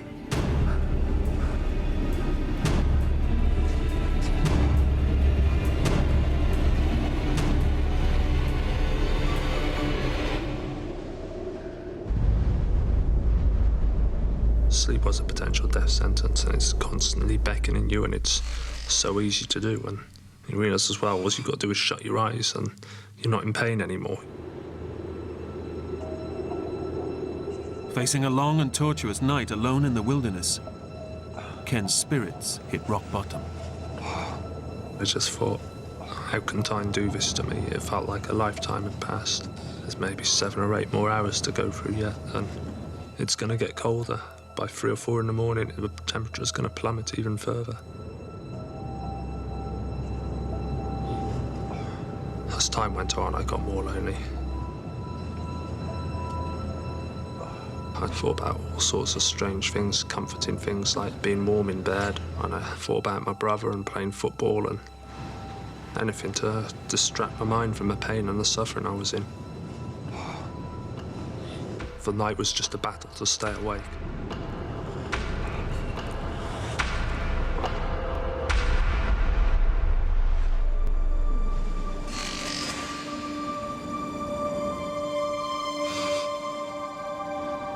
When daylight did arrive, it was overwhelming. It was such a relief. And the darkness can bring all this paranoia, and with the daylight I realised I could do something. In the early hours of a cold mid-January morning, the chances of anyone being in this inhospitable wilderness are remote.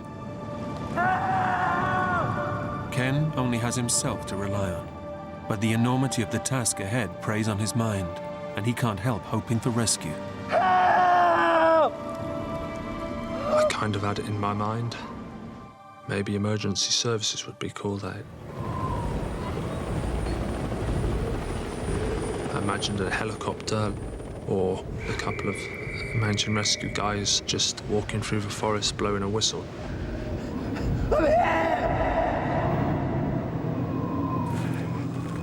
I imagined all these little scenarios, but the more I thought about them, I just dismissed them. I was pinning so much hopes on so many slight what-ifs. With his pelvis shattered, Ken knows he's in big trouble. Nobody knows of his ordeal or is expecting him back anytime soon.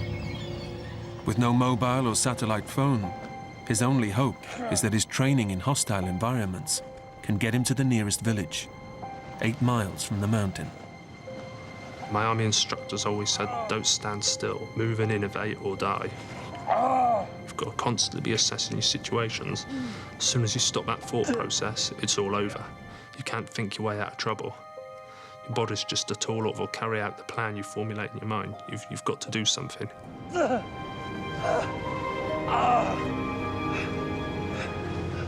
With no food and his water bottle already drained, Ken sets out on his marathon journey down the mountain.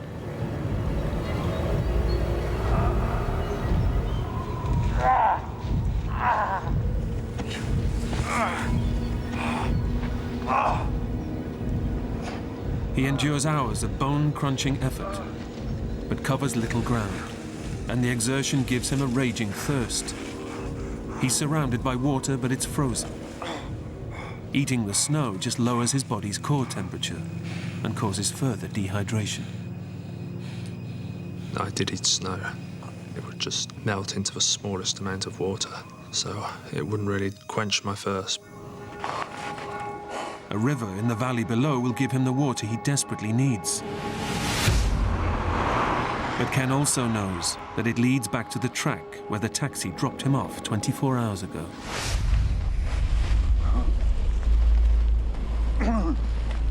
I figured it'd be the most likely place I could be rescued, so I just needed to get there and make as much ground as possible.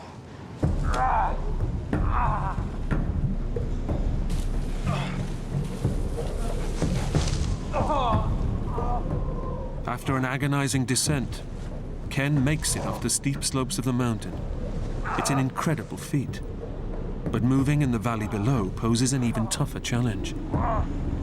When I hit the valley floor, there was no more sitting down and sliding, no more assistance from gravity. It was all physical exertion from then on. Facing an enormous task to reach civilization, Ken sets small goals to measure his progress. I started trying to play these little games of beating the clock. I'd set myself times to get to targets. His progress is painfully slow. Each new target reached is a massive achievement, but also a harrowing reminder of the mammoth task ahead. Time is running out on his chances of survival, and he's still 7 miles from the nearest village. My desire to keep moving was just to reach water. I was so dehydrated, I'd exerted myself so heavily.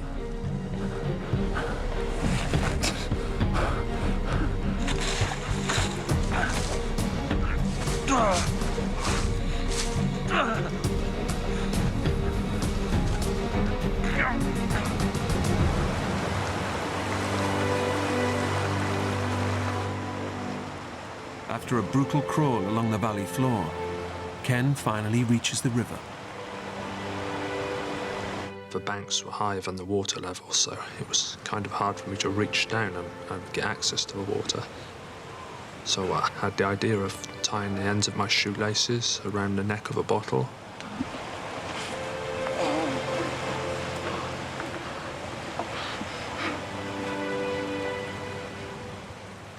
The relief on my mouth was blissful. The It's like petrol going into a car. I just felt my body reviving, being full of energy again.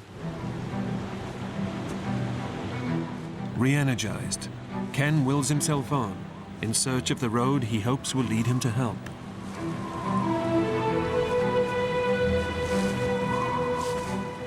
But he soon finds that access along the bank is blocked. The river, which provided him life-sustaining water, has now become his greatest obstacle. He's left with no choice but to cross. I didn't want to accept I was going to have to cross the stream. I just sat down the bank looking at it. This is a mountain stream in the middle of January. It's as cold as it could get without completely freezing over. One slip, get my jacket wet. I'll give myself 20 minutes to live, and I'd be dead. I was just delaying thinking about it, and I was getting scared and terrified and thinking, what if? So I just thought, just get in the stream and cross it. It's as simple as that.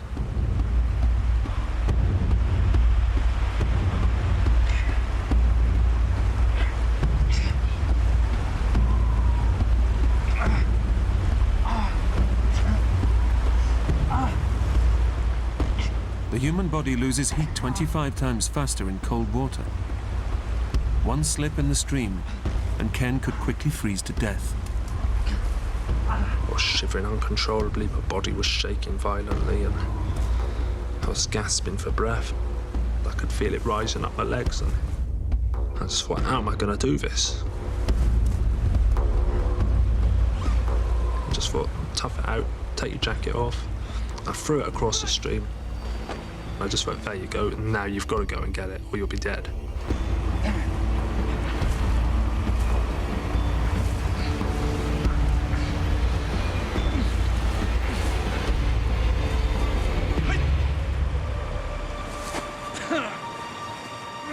It takes him an hour to cross the stream.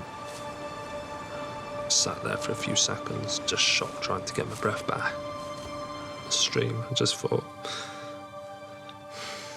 that's it. It can't get any worse now. I must have done it.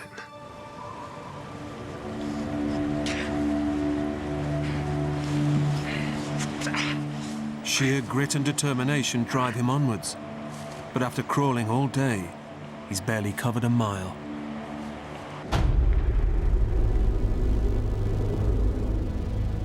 Now facing another long night alone in this savage landscape, he's suddenly consumed by his greatest fear: being eaten alive by wild animals.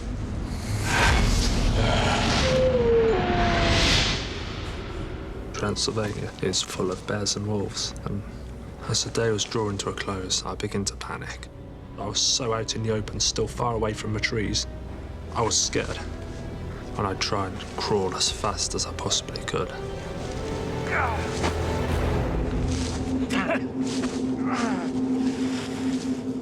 He makes it to cover, but the scent of his blood-soaked body and his weakened state makes him easy prey. I was really hungry, cold, dehydrated.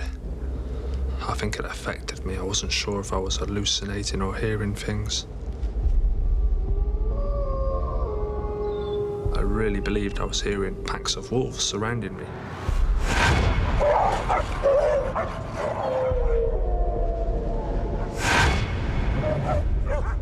I was convinced I could see eyes just looking at me.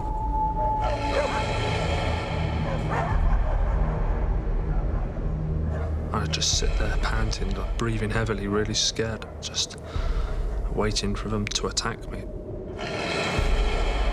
I just thought, this is going to be horrible. Just being eaten's horrible, but to be eaten alive is just something else.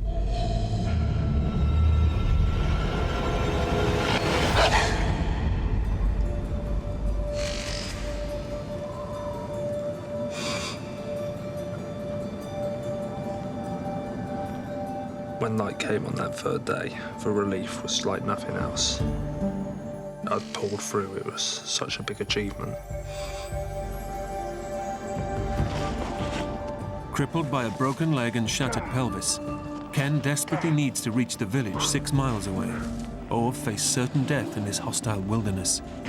After 2 punishing nights without food or sleep, it's a fight for survival, and nature is a formidable opponent. It started to snow. And I know the sky seemed to close down above me, and just got this isolated feeling.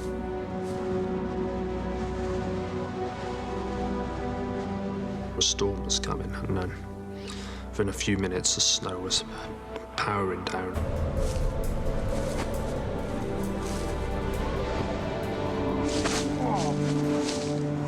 It seemed that the environment was just conspiring against me constantly. It felt pretty harsh and cruel, and you just become aware of how savage the mountains and the foothills can be. It's been 48 hours since the avalanche nearly took Ken's life. Fighting his way through the snowstorm takes every last ounce of energy. And the cold, hunger, and dehydration are driving him to despair.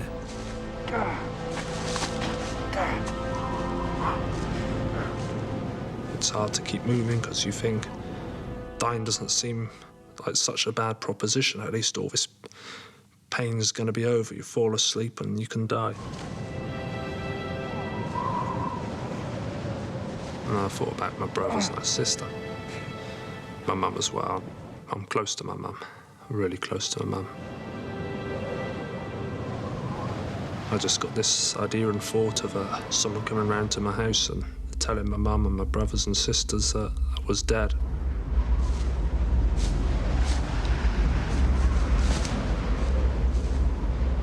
At this stage, I wasn't really sure why I was moving anymore.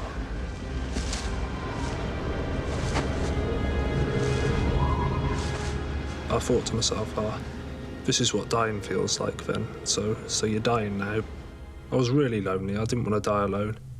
So I just kept...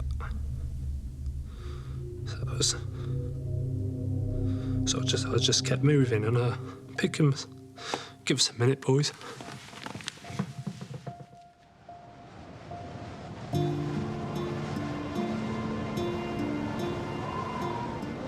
He's running on every last reserve just to stay alive, and now faces his 3rd night alone in the wilderness. He hasn't slept in 2 days, but in these sub-freezing conditions, sleep means certain death. I wanted to keep moving. My body, it just decided it was gonna stop.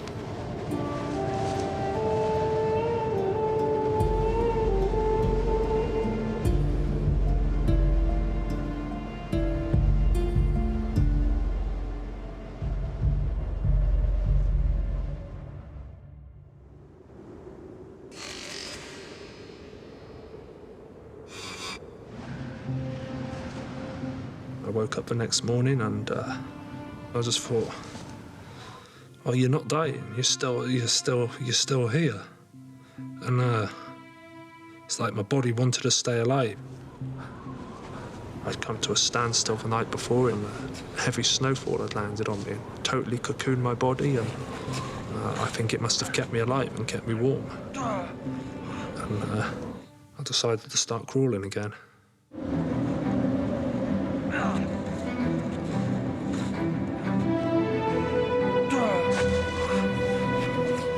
His shattered hip means every move is pure torture. Only his incredible fitness and superhuman reserves of willpower drive him on. In spite of the pain, he's confident the worst is over. It'd be stupid to even conceive of it getting more difficult. I've just got to get to the track. It's not going to be far away. One big final effort today, and you know, I'll be safe.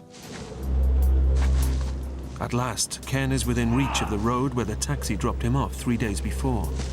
But suddenly, getting there looks impossible.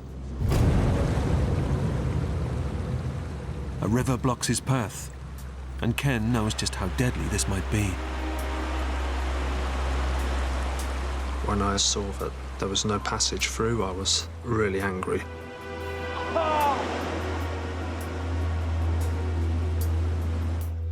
I just realised I was getting back in the stream again.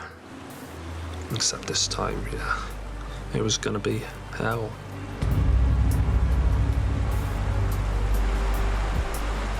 remember when I was little, I used to go on the big diving board at the swimming pool, and I'd be so scared to jump. And here I was sat on the edge of a stream, and I was putting myself through that same suffering. So I thought, just get in the stream. The ice-cold water could kill him in minutes. He needs to cross it quickly. But the far bank is too steep for Ken to haul himself out. Supporting himself by leaning on the bank, he's got to track along the river until he finds a suitable place to cross.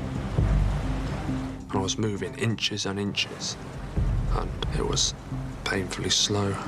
It was freezing cold. For over an hour, Ken struggles along the river until the opposite bank is low enough for him to crawl out.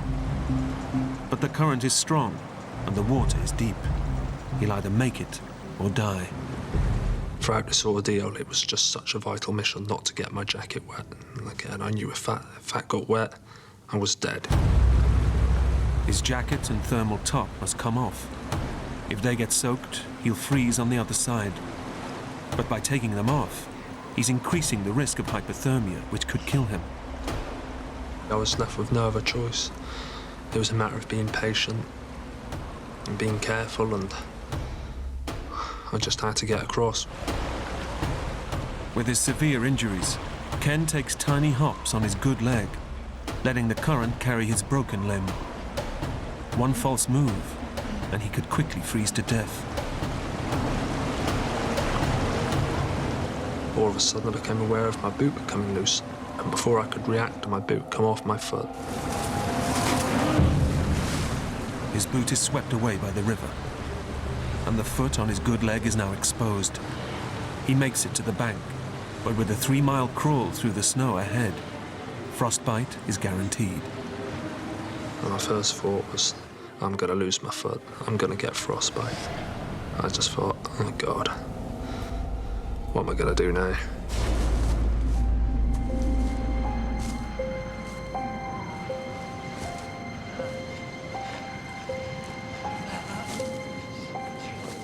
When you get to a point where you don't actually care anymore, you don't really miss your family, or you're not really bothered about them, you don't even care for yourself that much.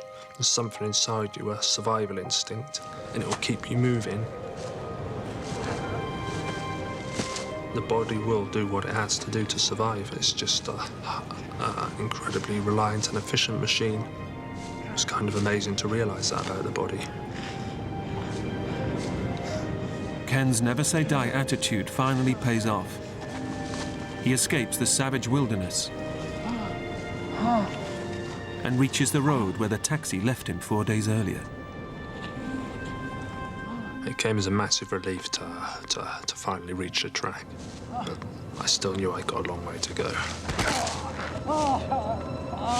It's still 3 miles to the nearest village, and Ken's body is running on empty. He's fought through snow, hunger, and grueling pain. He's numbed by the cold, but he knows time is now running out. He needs to get help quick or die. So I figured, why don't I try and stand and walk?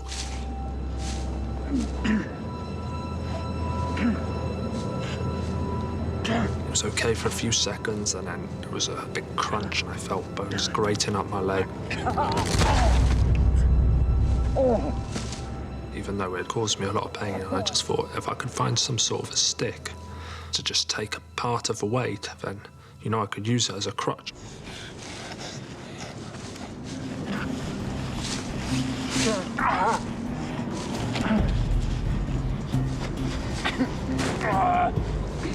It was such a relief to be walking. It seemed like there was no more enemies or obstacles. I felt it was more or less home and dry. But his ordeal is far from over.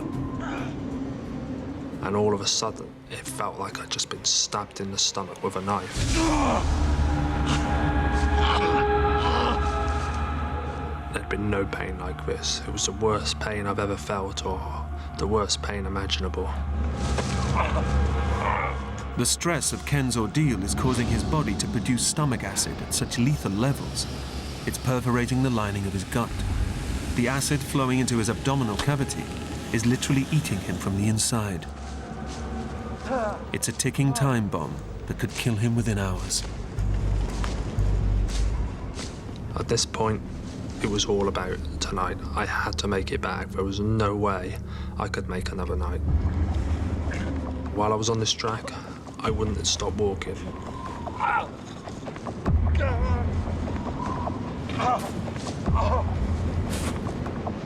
Every excruciating move is a step in the right direction.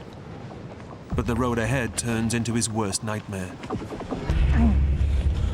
The route splits, and only one way leads to the village. It's 50-50 you make it to help. The track looked less well trodden, but something told me there was a house up there.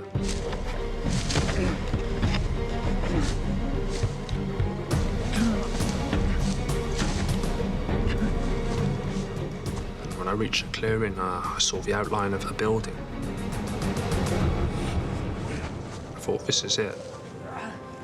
It brought me enormous relief. I felt like I'd made it, and I was literally within steps of safety and warmth.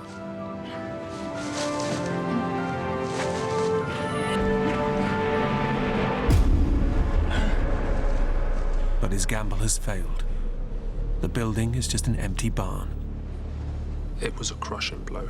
I'd made this turn up the track, and it was a wrong decision, and I just thought, I hope this decision's not going to cost me my life.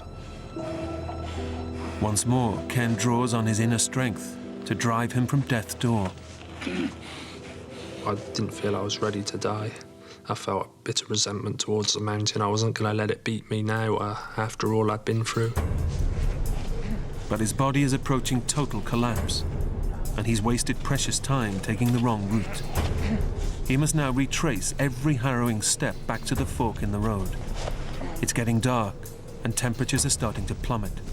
I reached a fork in the road again, and then I took my only other option, and I felt relieved again. I thought, well, there's only this way now.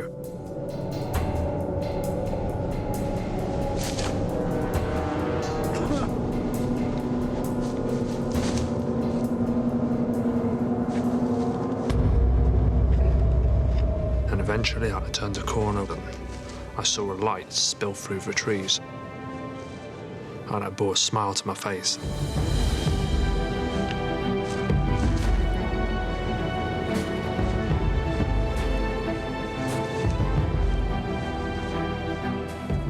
I just thought, I've done it, and just realised what an honest, faithful servant your body is. And I just felt really proud of myself then. I knew I'd got a strong heart and character, and I could get through things.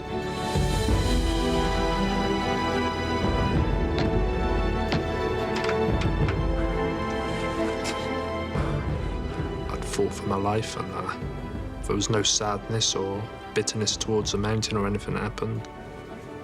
I'd made it back, and it was just so comforting to be with someone and realise that it all come to an end. I was safe.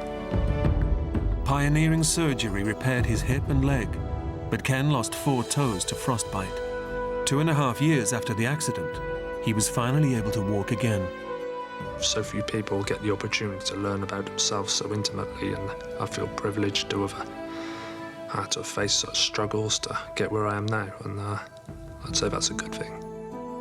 Ken is now fighting fit and is hoping to one day compete in the challenging Tour de France.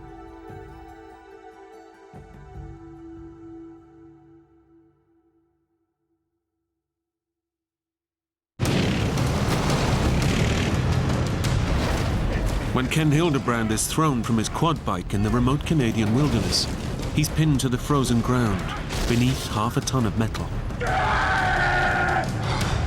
I almost threw up just from the pain. Injured, alone, and exposed to all this savage region can throw at him, Ken must battle to stay alive. All he can do is hope that someone finds him before he either freezes to death or the predators closing in on him move in for the kill. My chances were very slim, very slim.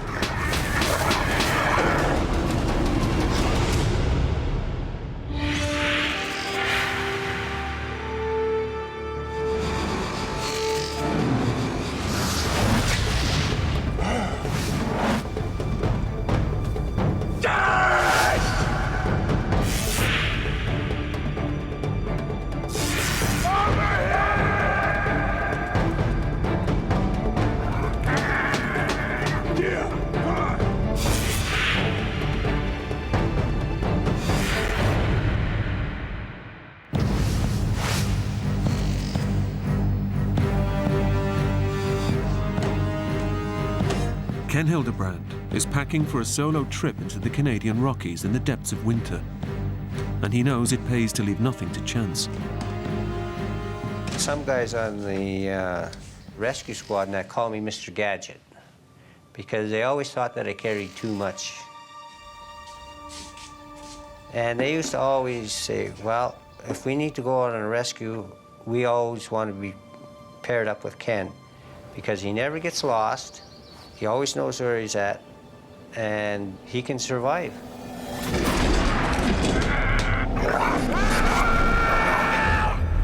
Yeah, no, I'm going up to Bob Creek to collect some traps. But, you know, I should be back in time, give or take an hour or 3.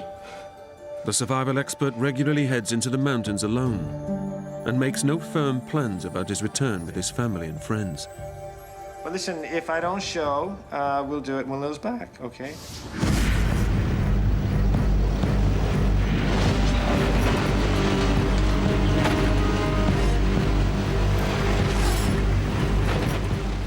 Ken is a registered animal trapper, and this trip is to check up on beaver traps that he set the day before.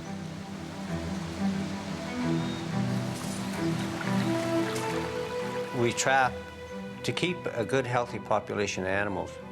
And beavers are a rodent. The goal is to try and keep beavers from overpopulating. Ken loves the great outdoors, and nothing stops him from enjoying this vast wilderness, not even his disabled leg. I had polio. I had over 20 operations when I was a child. I mean, I was never supposed to walk. I threw the braces away and everything else, and I said, I'm going to walk. I'm going to do whatever normal people do.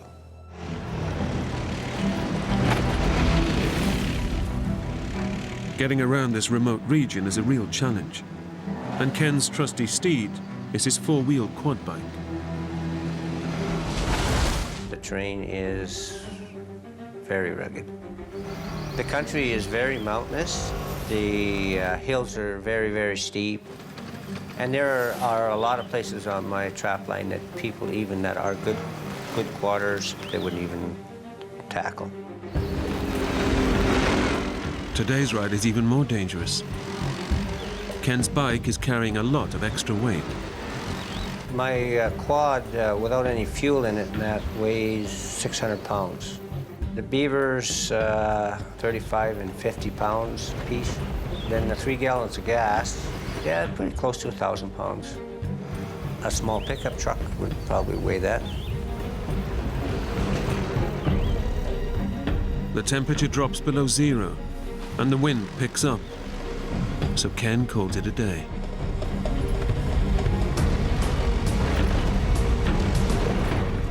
The wind was blowing at least 80 kilometers an hour. It was stuff blowing in my face as I was trying to drive. It was blowing up small rocks. All of a sudden, I felt this sharp pain in the eye, and I blinked, and I felt like a piece of grass in my eye, and the second I let go of my handlebars, I grabbed a hold of this piece of grass.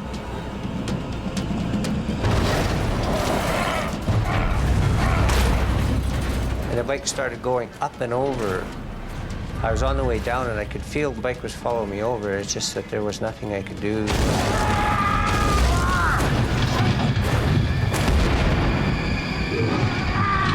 It felt to me like I was fast enough that I was getting out of the way, but then, wham, it was so fast. It just knocked me right face first into the dirt. And then I felt this excruciating pain in my leg. I could feel my foot. I could feel my ankle just totally dislocating and the bones were breaking. I almost threw up just from the pain. The steel rack rammed me in the smaller part of the back and drove me down and knocked the wind out of me. The pain was from my ankle and in the calf of my leg. I couldn't push and lift myself enough to move the bike. No matter how I tried to move my legs, I couldn't. The heavily laden quad has pinned Ken to the ground in the middle of nowhere.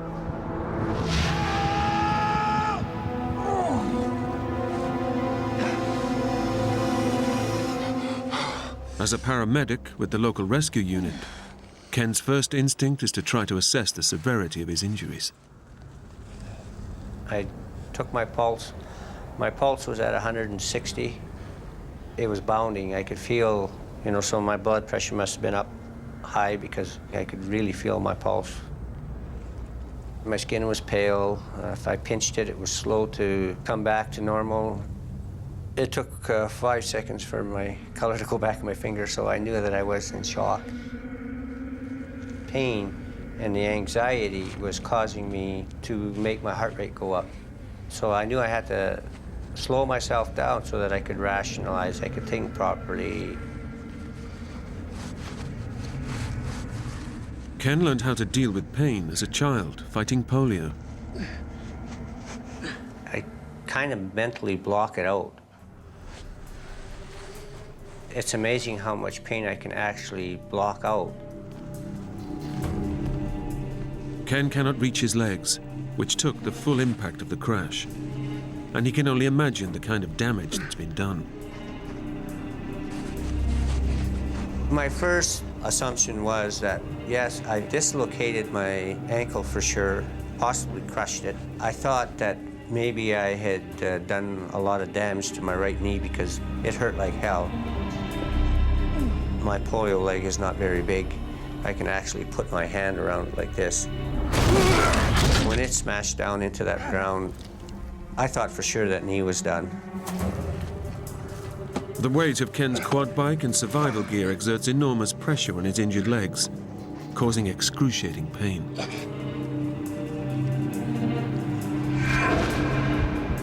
It crushes his good right leg against his weaker polio leg, cutting off the circulation from his calf to his foot. Ken knows that to avoid permanent damage, he needs to act fast. My first reaction was, I need to get out from underneath the quad, even if I've broken my leg. So I looked around and tried to see if there's any sticks or anything I could grab. All of Ken's gear is still strapped to the quad.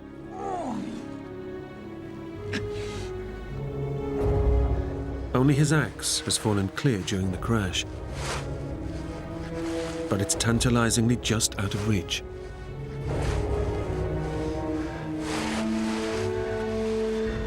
Ken's survival instinct kicks in. I always carry this fire starter around my neck and a compass on a string.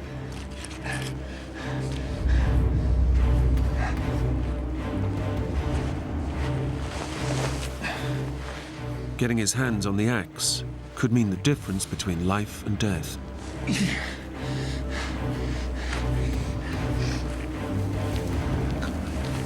To Ken, the axe is his only means of escape.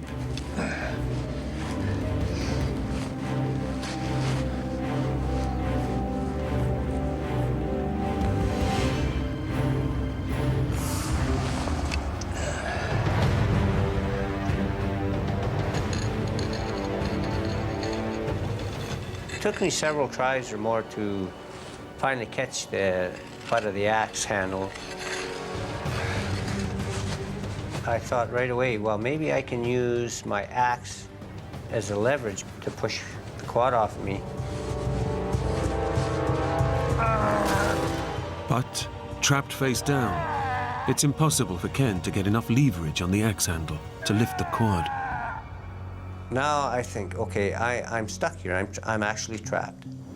But when you're in that situation, you got to try something, and if that don't work, you got to try something else. I was thinking, well, if I can reduce the weight on the quad, maybe I'll have a better chance of getting out from underneath it.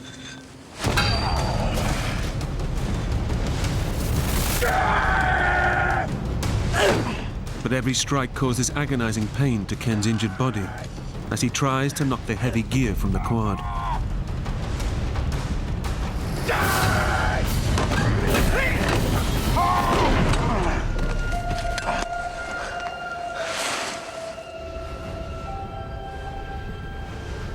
And then I thought, if I can perhaps maybe pile a beaver up, stick the axe in there on the corner of the rack.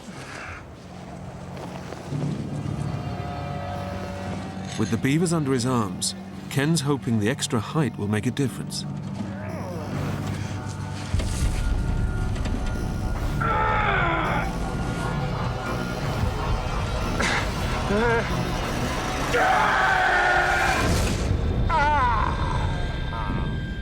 It seems to be working. The quad moves a fraction of an inch. It felt so good. I mean, it still hurt like hell, and it felt like the bones were broken, but at least that steady, constant pressure was relieved. Fueled by adrenaline, Ken decides it's time for a make or break effort to free himself.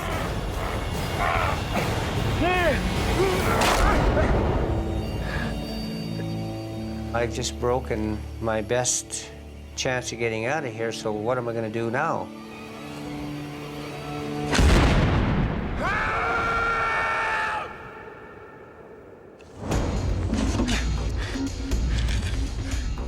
Ken is now completely trapped in this Canadian wilderness. He has to come up with another escape plan if he's going to survive. Now I thought, okay, the axe is broke, the handle's not as long. Perhaps now I can get underneath there and chop and hack away some of the ground. If Ken can loosen the soil beneath him, he might be able to work himself free. But weighed down by his quad and the equipment, it's a near impossible task. You try chopping like this here in a little space. It's a challenge. Because I couldn't get underneath my leg. I kept trying to get underneath, but every time I tried to chop to get underneath it, I'd either hit the ground and the axe would ricochet into my leg, or I would just hit my leg.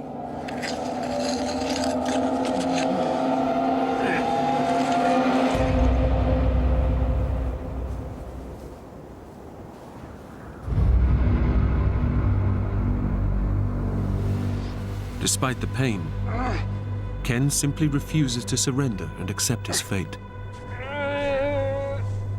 When you're caught in a survival situation like that, your attitude has so much to do with it.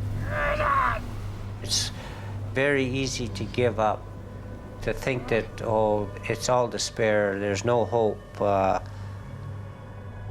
As long as you don't let those things get in your way and you stop and rationalize, it's surprising how many little things that you can do.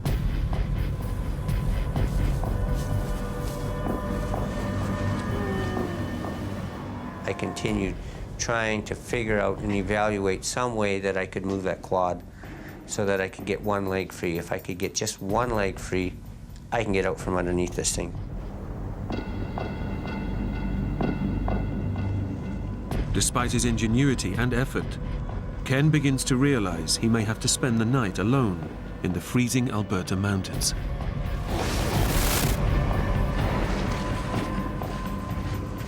All your nerves at that point in time is raw. Your mind is going through a million things, like, how long is this going to last?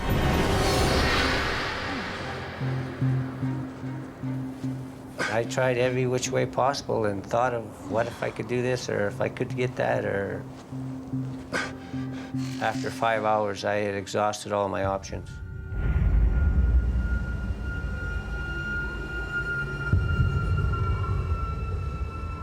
Darkness is closing in. The Rockies at night are deadly, especially in winter when the temperatures can plummet to 20 below.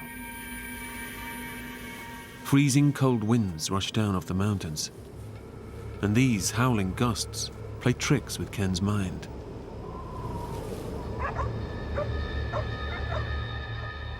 I'd hear something and I'd stop. Now, am I really hearing that, or am I not hearing that?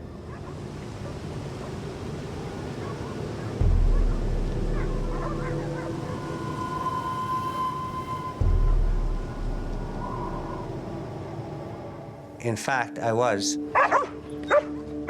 Incredibly, Ken has crashed his quad just half a mile away from a farmer's house. If somebody would just hear his cries, his ordeal would be over. When I first heard the dogs, it gave me a little bit of spark of hope. Well, maybe I won't have to spend the night after all. Ken's prepared for every eventuality. He even carries a whistle around his neck, which he uses to attract attention. The dogs, of course, because they have so much better hearing than a human, they could hear me.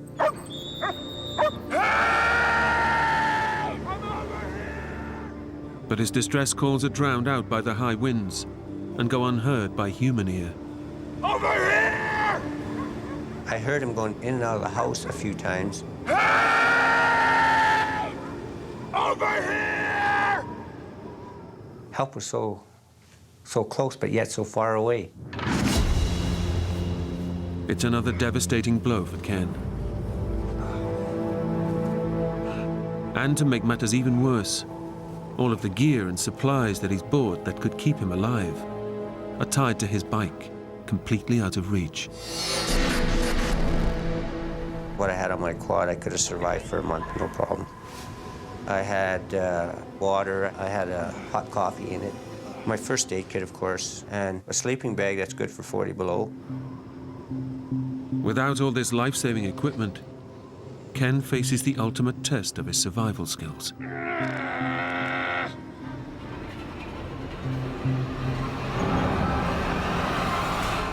The temperature is already 11 below, and with the wind chill, it feels even colder.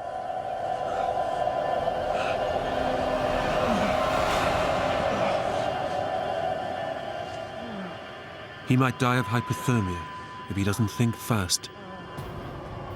I knew that the wind, the cold could kill me easily in a matter of probably half an hour or less if I went to sleep.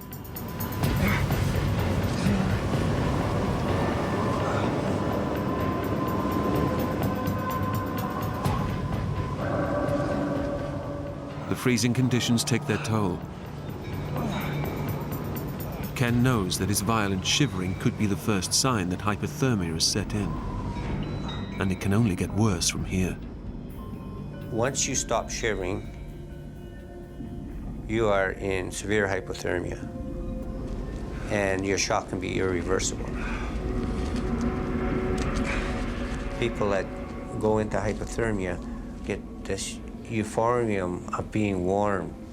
They stop shivering, they go to sleep, and then they die. During my 15 years on rescue, I have probably seen 3 or 4 people that were in the situation that I was in, and none of them survived. So I forced myself to stay awake. And even when I got to the point where I couldn't shiver properly, I would force myself, deliberately force myself to move, to simulate shivering. I knew I needed to keep my body heat from going into the ground. If Ken skins one of the dead beavers, he might be able to slide its fur underneath his body for insulation. But there's a danger the smell might also attract predators. And with his axe broken, he's powerless to fight them off.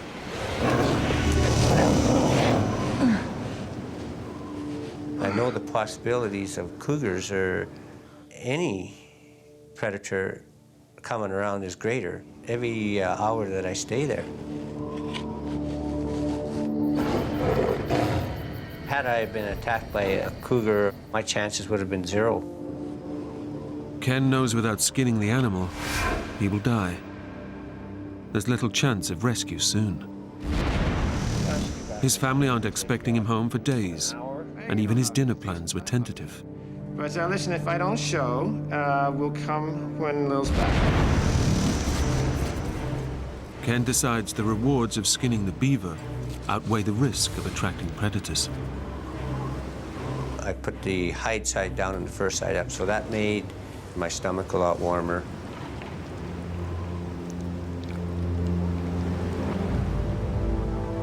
The temperatures continue to drop, and it's another 8 hours until sunrise.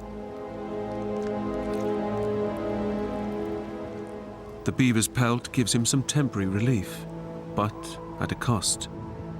The smell of fresh carcass could be carried for miles around, with predators soon picking up on the scent. Ken's greatest concern is dehydration. It's been 12 hours since his accident, and he hasn't been able to drink any fluid. I had already been sweating for quite a bit because of the pain. Number two, the exertion I was using trying to move this quad.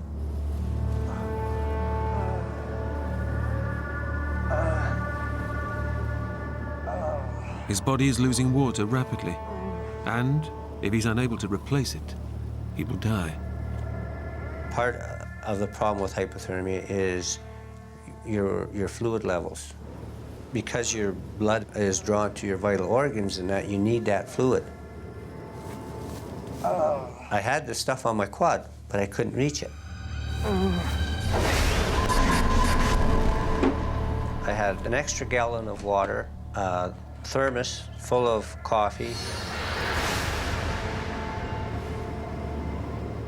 I knew that I needed to get some kind of moisture somehow, somewhere. Ken carries a roll of plastic flagging tape to mark out the areas where he's laid his traps.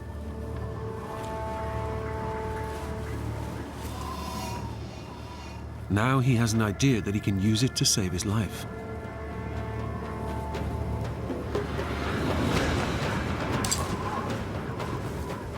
If I can get frost on the ribbon, I can run it through my teeth. And I can get the moisture from the frost.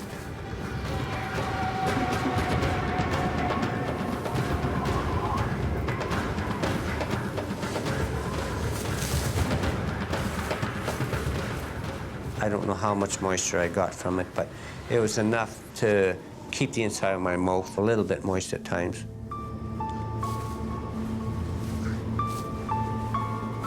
But it brings him little relief.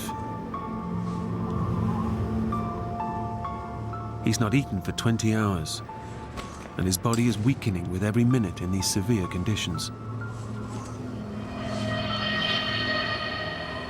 I knew I needed something for strength. I decided I was going to try and eat some beaver.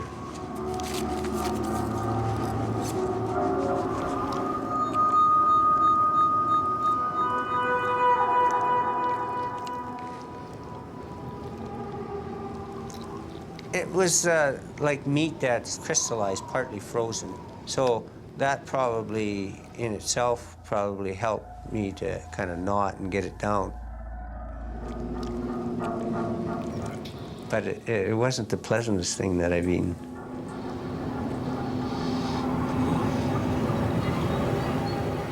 All of a sudden, I just felt sick to my stomach, and it came back up. So I thought, well, this isn't good. I'm losing more bodily fluids. Every decision Ken makes now could mean the difference between life and death.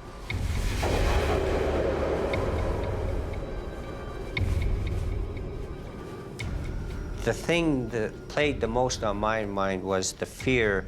I didn't want somebody in my family to have the anguish of finding me and, you know, partially ate by an animal or something. You know, who knows what can happen once you pass away.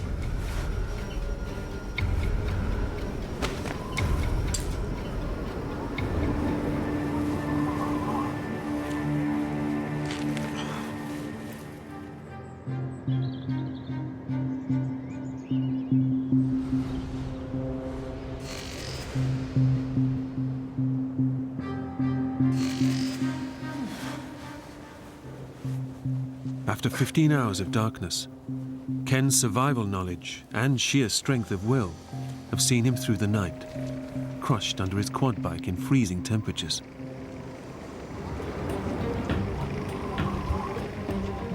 Suddenly, the early morning silence is broken by a welcome sound.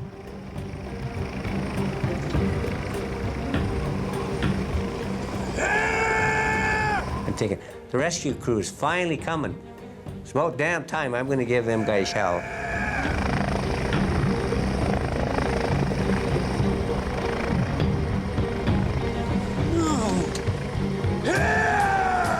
And it flew off in the distance.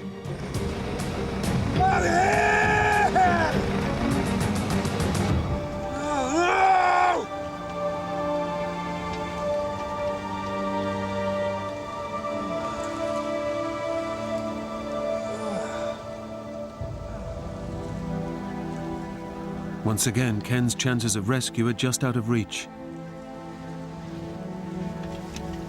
Desperate for help, he tries to alert the farmer again.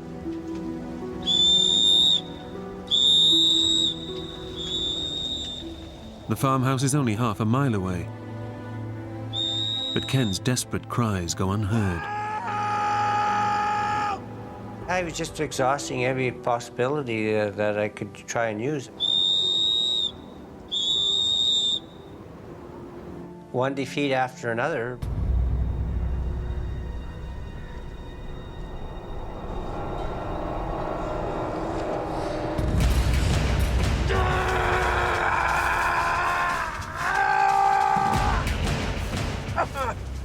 At that point in day 2, I wasn't really sure how long I'd be able to survive.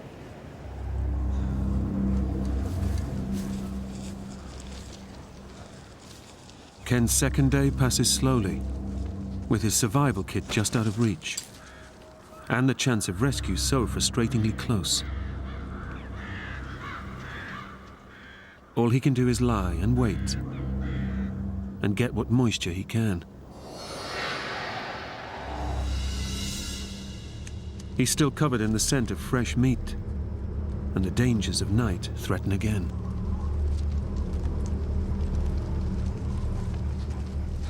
I thought that I heard something move. And I seen a couple of coyotes off on the right. Ken's biggest fear has been realized. The scent of the skinned beaver has attracted some unwelcome visitors.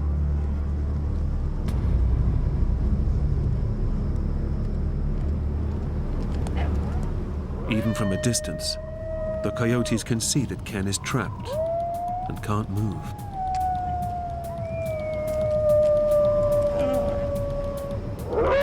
Coyotes can be unpredictable. It's not the first time that they have attacked humans. When I heard coyotes messing around, I thought there was a possibility that they might get more aggressive. My soul, my Savior, God to thee, how great thou art.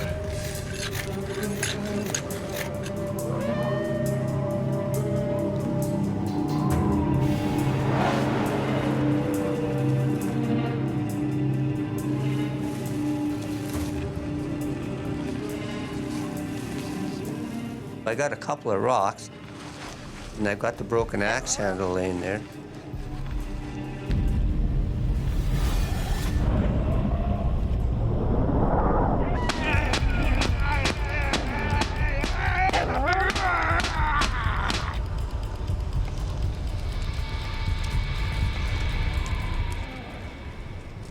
I thought, how long that would last, who knows? Ken has already been trapped for over 30 hours. His survival training has kept him alive, but the paramedic realizes that parts of his body are already dying. The constant pressure of the quad's wheel and the swelling in his right leg is causing serious nerve and tissue damage. Ken knows that even if he is found now, his good leg might not survive. During the night, it got to a point where it was like your foot goes to sleep and you get all those needles and pins going through it. I figured, well, my foot is beyond saving now, for sure. The hopelessness of his situation starts to take its toll. We just finished celebrating my granddaughter's birthday, I was thinking about that quite a bit because my daughter had videoed me dancing with my grandkids.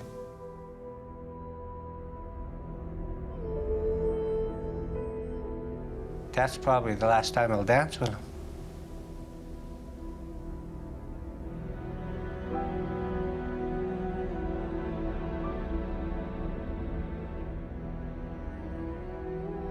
I'll be missing out.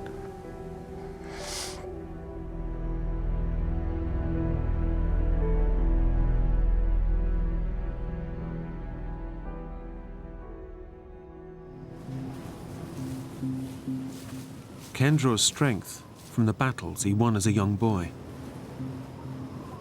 You know, I've been through worse than that. I mean, I was never supposed to walk. I had 20 operations when I was a kid, and I threw the braces away, and that much of a challenge that I can't overcome that. To thee, my Savior God, to thee.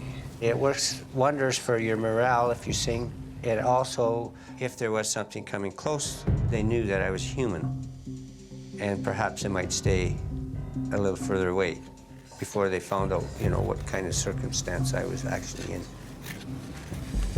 How great thou art, how great thou art, how great thou art.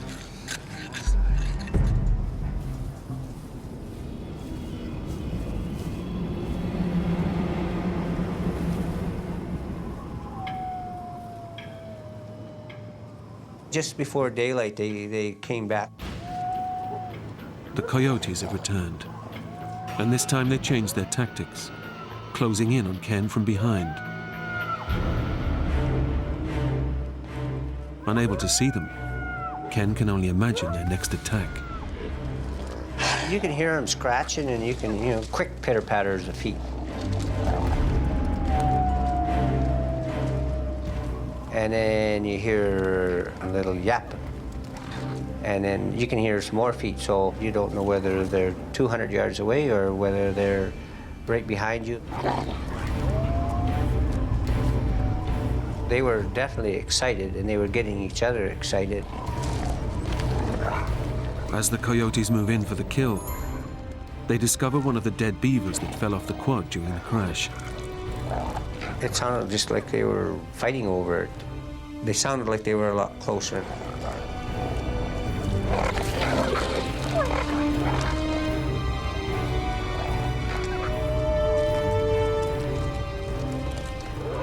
Now the coyotes have a taste for blood, and Ken fears he is next on the menu. What's next? Are they going to get more aggressive?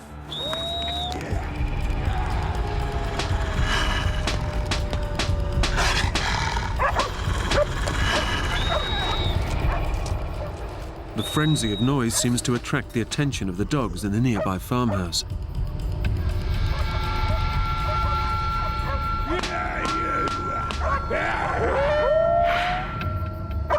But once again, high winds muffle the noise from human ears.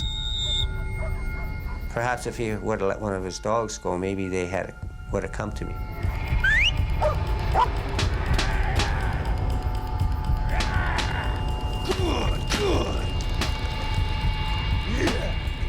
The noise seems to scare off the coyotes for now.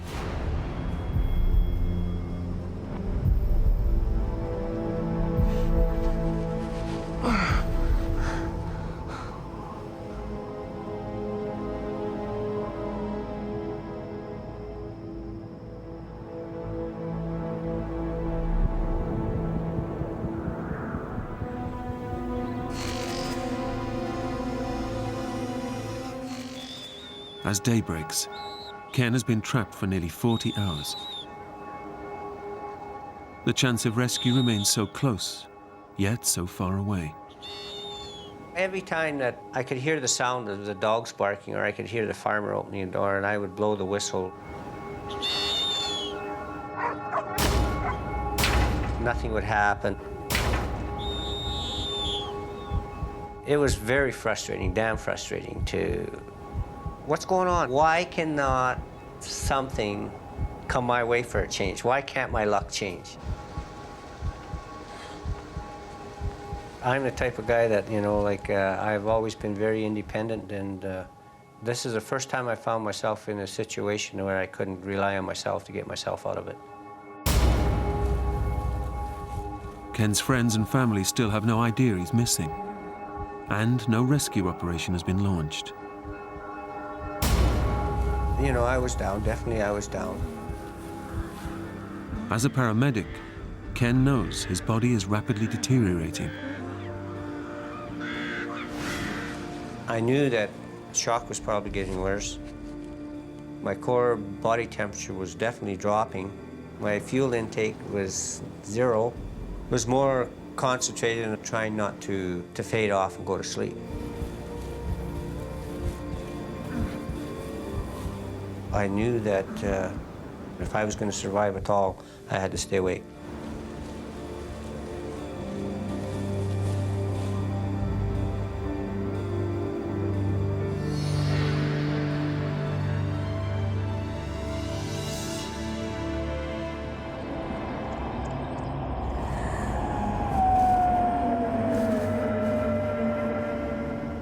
Just before dark again, the coyotes came back and there was a few more.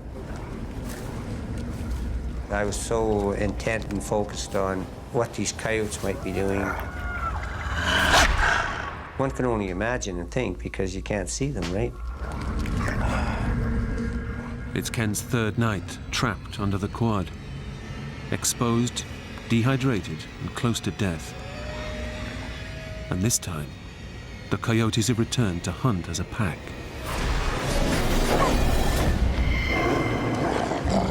They're well versed at their attack tactics. They would have tried definitely for my face or my throat because that was the most exposed. If you're swinging one way, they would try to grab you from the back. This pack have already tasted fresh meat, and they're craving for more. If I couldn't scare them off with the whistle and hollering, my chances were very slim. Very slim.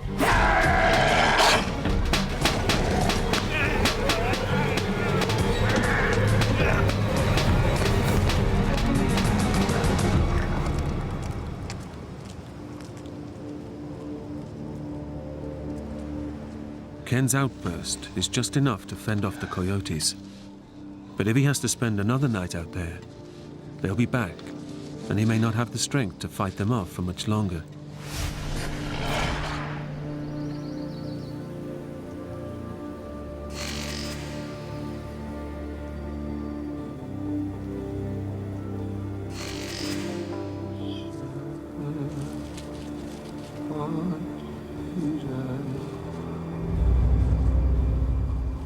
For the full 4 days, I never slept. I consciously made sure that I kept myself awake because I know from experience the wind, the cold could kill me easily. My body was telling me it was a downward slide. My mental alertness wasn't there. My coordination wasn't as good as it could have been. So I knew all those things were telling me that my body is shutting down more all the time. For sure.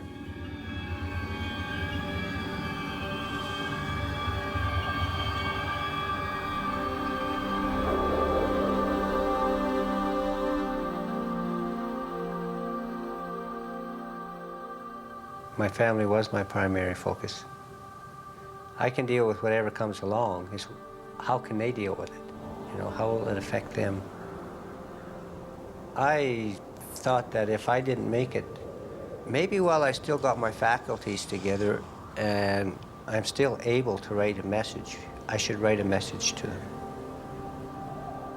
just in case.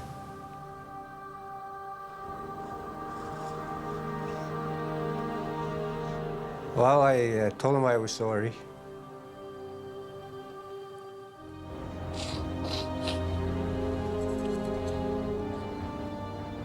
And I loved them.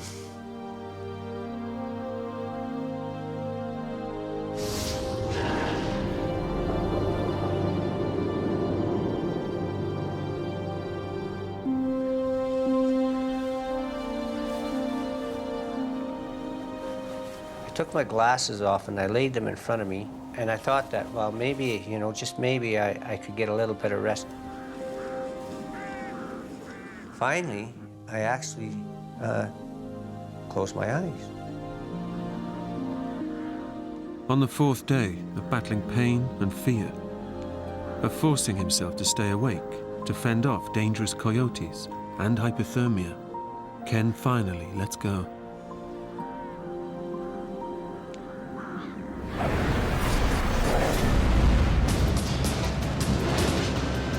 That morning was a nice day for a walk, and I decided to take my dog to a particular area to visit friends. And looking at the beautiful hills and the mountains in the background, I changed my plans, went to another area, and found an area I'd never been before. Why did I change my mind? I have no idea. Let's go.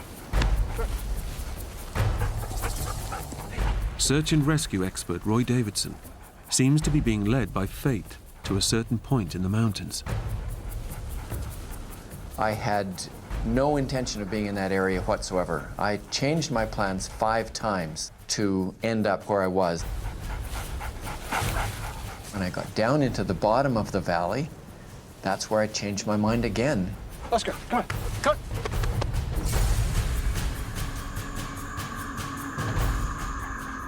I just looked over and I saw the quad. And it looked like somebody underneath it. Let's go. Come on. I'm on search and rescue, and about a year earlier, we'd had a search. We'd been looking for a missing hunter on a quad. We found this fellow, and he was underneath the quad, and he was dead. Oscar. Oscar. Oscar. Oscar. It was exactly the same scene. I figured there was probably somebody pinned under there that was probably dead. Hello? I'd heard something, and is my mind playing tricks on me, or is this real? Are you all right? Did I go to sleep? Am I dreaming, or?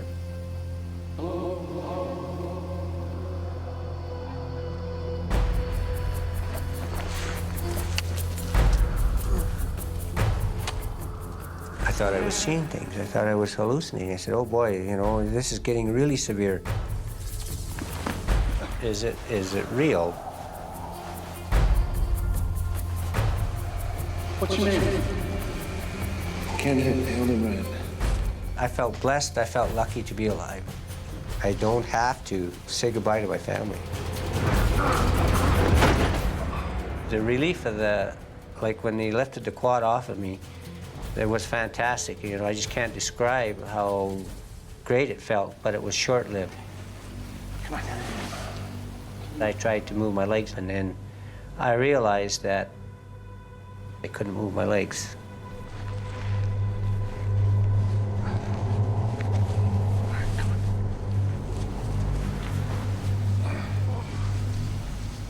When he first told me that he'd been there for 4 days and 3 nights, I didn't believe it. He was very calm. He was very businesslike. He knew what he had to do. He thought his legs, or at least one leg, was broken. What were you doing out here? That was probably a place where the quad wheel was sitting on his leg and the flesh was frozen. I'm just gonna put this on. You've done that before. I knew that for 2 days I didn't go to the bathroom anymore. I knew that, you know, I could have liver damage, I could have kidney damage. I think the reason that Ken survived is he's tough. He's one tough dude.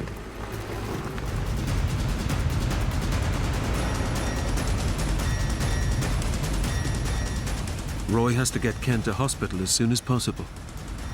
I tried to be as careful as possible driving out of there. It was pretty rough. There was no road. It was just up the bottom of the valley. And his leg was starting to hurt him. It was probably hitting the bumps and stuff where I felt circulation going into parts of my legs and that I could actually feel. And it's ironically that the pain actually felt good. I don't know how to explain it. It just, I wasn't down, but I wasn't, you know, jumping for joy like you think a person might. Because I knew I was still alive, but I knew I had a ways to go yet before I was out of the woods. How far, I wasn't sure. And I knew I wouldn't know until I was in the hospital.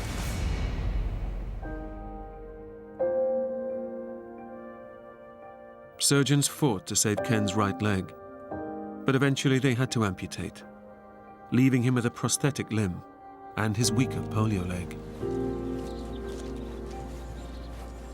But with the same determination that he had as a child, Ken is walking again.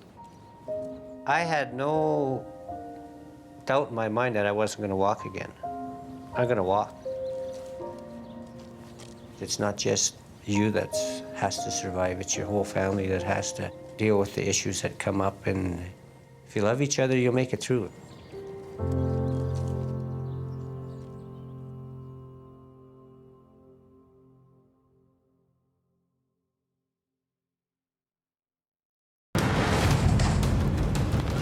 Three men set out on the expedition of a lifetime to capture one of the rarest big game trophies, high in the remote mountains of Central Asia.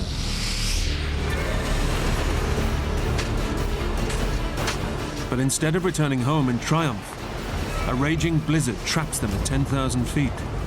That was one of the worst feelings I've ever had in my life. And just when they think their nightmare is over, their rescue helicopter goes out of control and crashes into the mountains. Stranded, they face frostbite, starvation, and death in the icy wilderness. If I don't walk out of here, these 100 people are going to be gone. You don't live through these kind of things.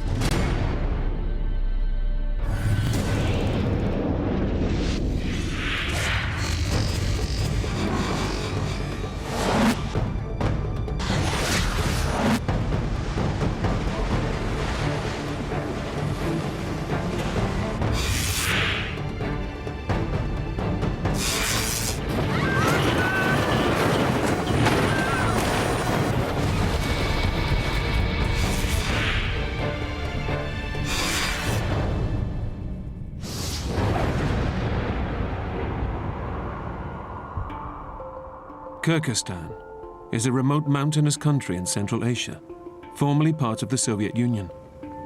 It's here that three hunters have come on a trip of a lifetime in search of the rare Marco Polo sheep. The Marco Polo sheep is probably the most majestic ram that you would see anywhere in the world. Spook Span is here with his father, Denny. All right, let's go. The trip is the pinnacle of their lifetime's passion for hunting. We're very much country people.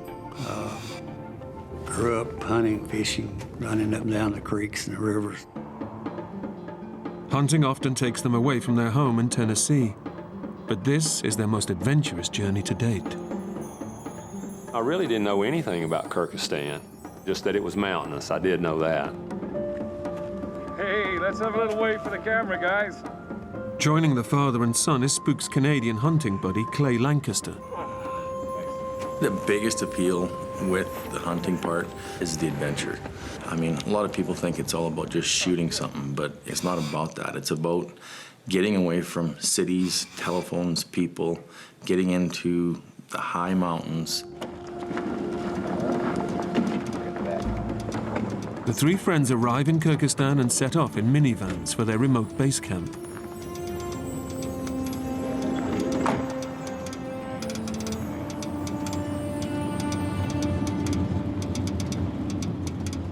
It's a whole 36 hours drive. The journey out to the camp was the hardest part. It was a long and tough drive, it really was.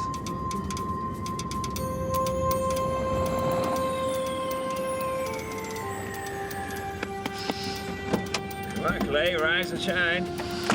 There. I remember waking up and going, wow, is this ever cold? My feet were cold, my body was cold. Hey. Oh. Mountains everywhere you looked, and it was absolutely beautiful. This is it. I felt about as remote as a human could possibly feel. I mean, we didn't even hear or see an airplane.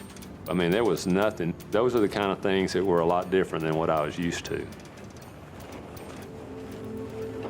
Say, if I promise to be quick, calling home already, then? Clay has brought along a satellite phone and GPS in case of emergency. Back in 1 minute. But Denny wants to check in with his wife, Ruby. Hello, Ruby? I called her and told her if we didn't fire a shot, that this trip was worth it, because it was probably one of the most beautiful scenes I'd ever seen. Boy, it was worth the journey. Thank you. Hope you said your goodbyes, Denny. From now on, this is strictly an emergency phone. Well, you kidding, Clay? Every call to the wife is an emergency.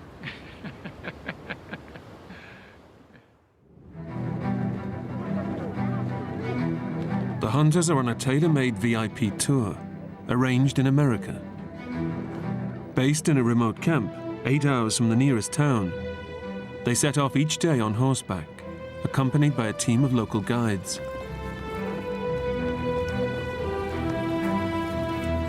They were extremely friendly, extremely proud of their country, and they really wanted to teach you stuff.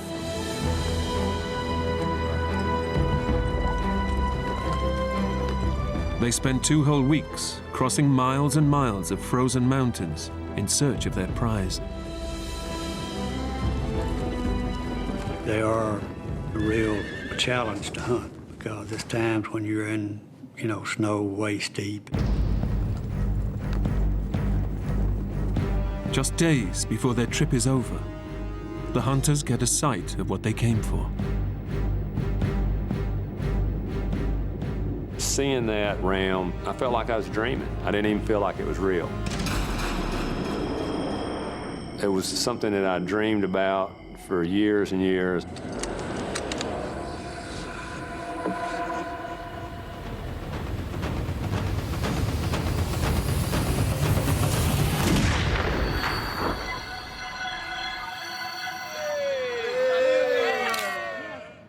We were real pleased with the hunt.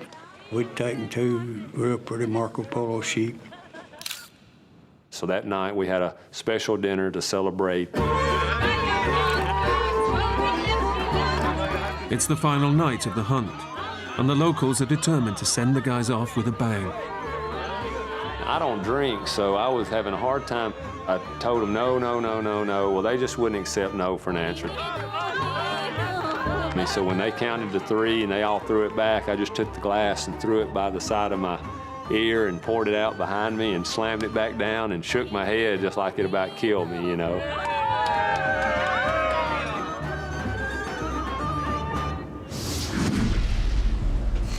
Having bagged their trophy, the hunters are looking forward to heading home.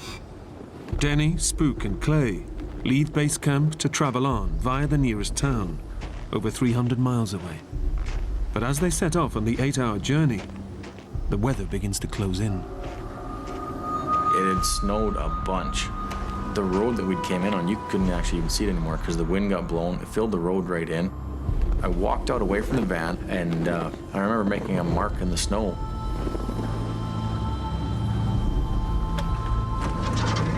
What'd you do that for? I said, that's about as far as I think our Volkswagen van's gonna get. I hope not. I don't think we realized how deep and how bad it had got until we started.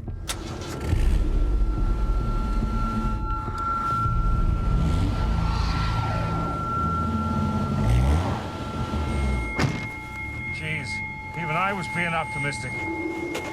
The snow is far too deep for the minivan, but the local guides now decide to carry on down the mountains to try and beat the oncoming blizzard. And then that's when they said, oh, you have to get in this other truck. And I remember thinking, surprise, surprise. It was an old military type vehicle. It was wide open, the wind's blowing right up your tailpipe. It wasn't real comfortable in the back of there. This was supposed to be, quote, VIP hunt, and that was part of what's supposed to make it so special. And we'd make a little joke about it, just having fun with it. You know, it didn't feel like much of a VIP treatment. The truck heads off from base camp, but almost immediately, the snow from the blizzard begins to engulf their aging vehicle. But we didn't go a mile till we got stuck really bad. We had to get out and shovel the whole thing out, and we kept shoveling and getting the truck out.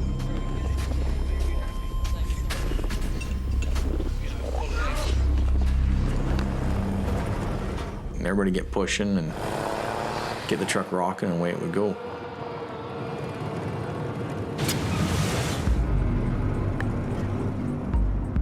Been driving a truck since I was, just a kid, and I guess I made the comment that I thought I could drive the truck through the snow.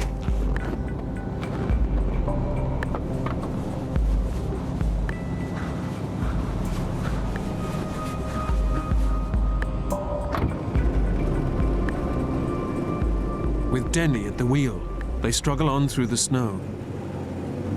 And he did an awesome job. We actually made it further while he was driving than we did with anybody else. But after a few hours, Denny tires and has to give up. After he started back, he never let me drive anymore. And as the day goes on, they keep hitting snowdrifts. We reached a point where we couldn't really tell where the road was at. Every time we come to some of the hills, we'd get stuck 3 or 4 times on the hills. And eventually have to shovel the whole hill off, and then he could get a run, get to the top, and we'd go a little further. It just snowed and snowed and snowed and snowed, and it got deeper. By late afternoon, the hunters have come too far to turn back. And the weather is getting worse. Well, it started to get completely white, where every rock was covered.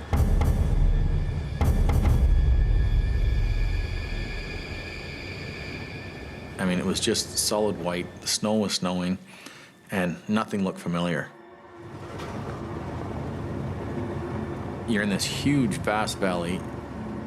We're getting stuck worse and worse and more and more. As the hours pass, the battle to make headway is taking its toll. The snow got so deep, you'd shovel it out and you wouldn't go 10 yards. We were just too exhausted to try to dig out anymore. I kept thinking, this is starting to get to be a bad situation.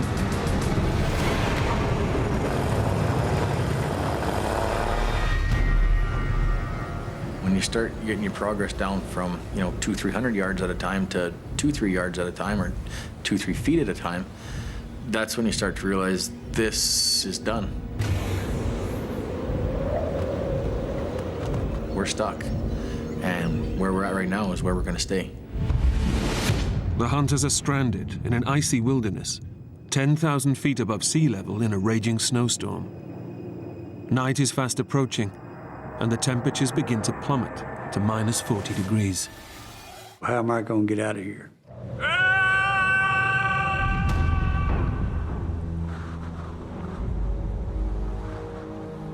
We decided just to stop and spend the night and wait and hopefully figure out a way to get out. That's when you're beginning to get a little bit apprehensive about, how am I going to get out of here? The hunters know they have no option but to stay put in the middle of nowhere. It's gonna be one hell of a night for sure. It did get worse and became a real problem. As night falls, the temperatures plummet. Exposure to this extreme of cold can kill human beings within minutes. With just their snowsuits and a thin canvas, they have to huddle up to keep as warm as they can.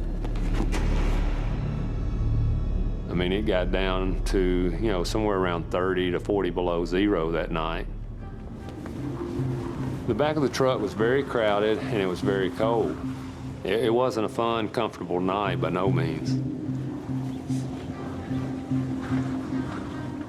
I was apprehensive, scared about the cold, being out of food. It was hard. Maybe some sleeping bags down there. Dad is very, you know, compassionate and always thinking of other people. Somebody else. And he was worried about were they going to be warm enough. We gave them whatever they needed, socks, boots, you know, jackets, whatever we had that we didn't have on our body ourselves, we let them use. It's okay. As night wears on, the locals sense just how dangerous the situation is. They're getting a little worried. They live there all the time. They realize that people don't go out of their way to come save them, and there's no such thing as a search and rescue or anything like that.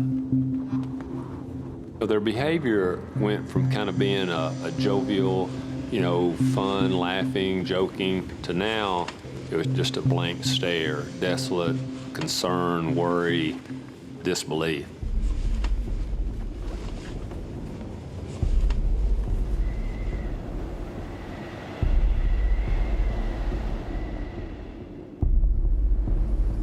The hunters make it through a bitterly cold night. But dawn brings no let-up in the weather. And as Clay emerges from the truck, he's in for a shock. Overnight, the truck has been engulfed by a whiteout. Clay can now no longer tell land from sky. There was nothing to see anymore. It was just a solid snow landscape. You're in this huge, vast valley. Nobody really knows where they're at. That was a nerve-wracking feeling. To make matters worse, the local guides begin to turn to the Westerners for suggestions of what to do next. When you got them out of their normal routine, that they didn't have a clue what to do. And that was, I think, the part that got scary. And that's when we decided, look, they're not going to get us out. We're going to have to do something else. Seems like more and more they're starting to look to me what to do. I'm in a foreign country and I really don't know what to do. Clay knows that they're stuck and in big trouble. Using his satellite phone, he makes an emergency call to the man who they booked the hunting trip from. He was in Russia at the time, in Moscow. This is Clay Lancaster. I'm, And he kept making light of the situation. No, it's not bad, it's not bad. And I kept saying to him, you don't realize where we're at and what's going on right now. Like, we are stuck. Our truck is jammed in the snow. We can't take it out. Pretty soon he was to the point of, hey, I gotta go for supper right now. I'm busy, I can't talk to you. Hello? And hung up the phone and turned his phone off. Hello? At that point there, it's a good thing I wasn't around him.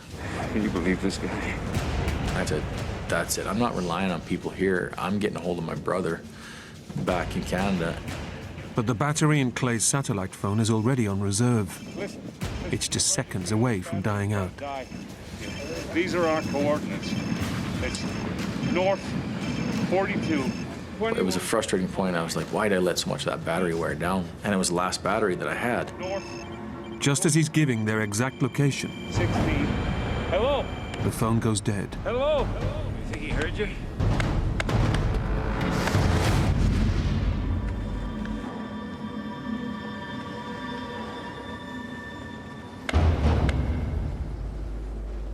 With no phone, the hunters are now completely isolated. All they can do is hunker down and try to keep warm. Oh, thanks a lot.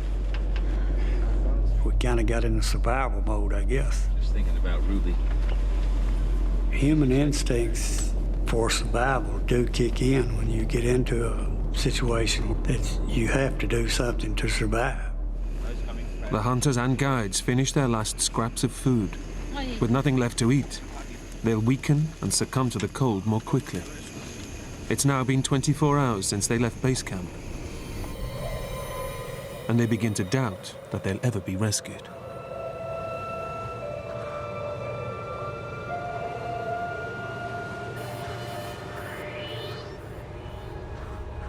At this point, you're wondering, are they going to come after us, you know?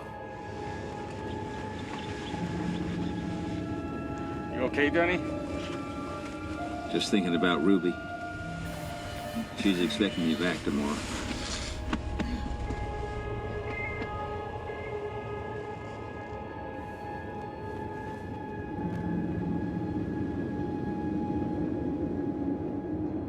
It was definitely a concern of mine that if somebody does get to us, are they going to get to us on time?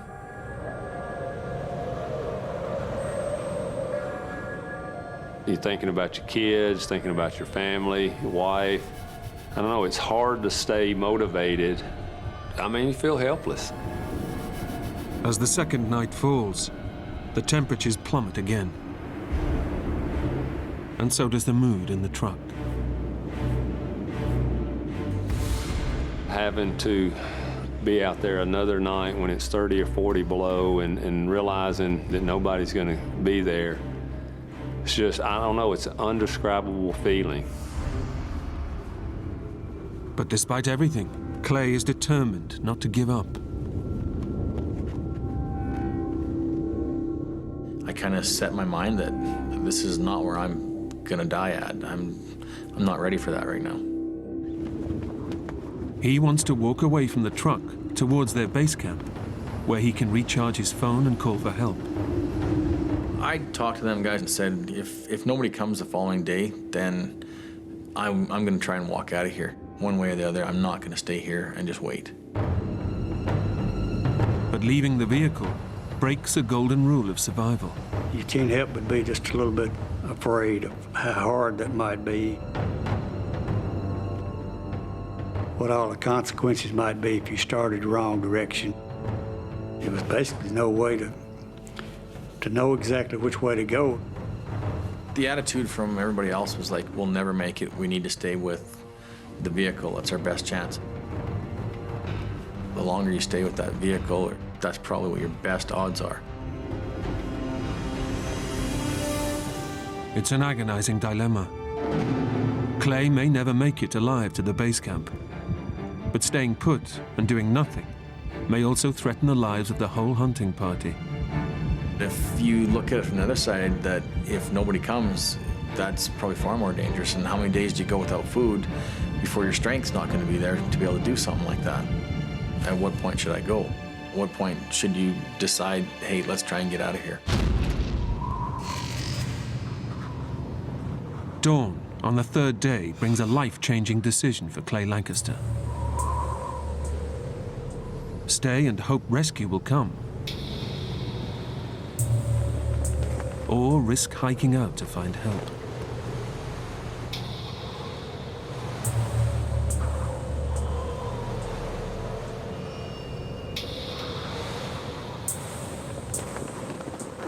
I thought to myself, okay, I'll give it to the end of today, and if nothing's happened by the end of today, then I'm walking. I definitely set it up in my mind that I was going to go. As the weather clears, Clay's decision to stay proves to be the right one.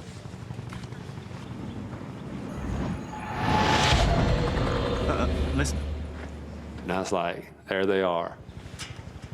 The helicopter, I know it is.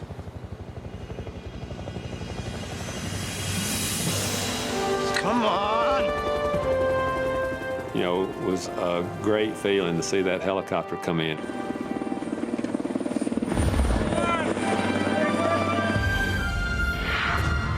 Clay's phone call of the previous day has got through. These are our coordinates.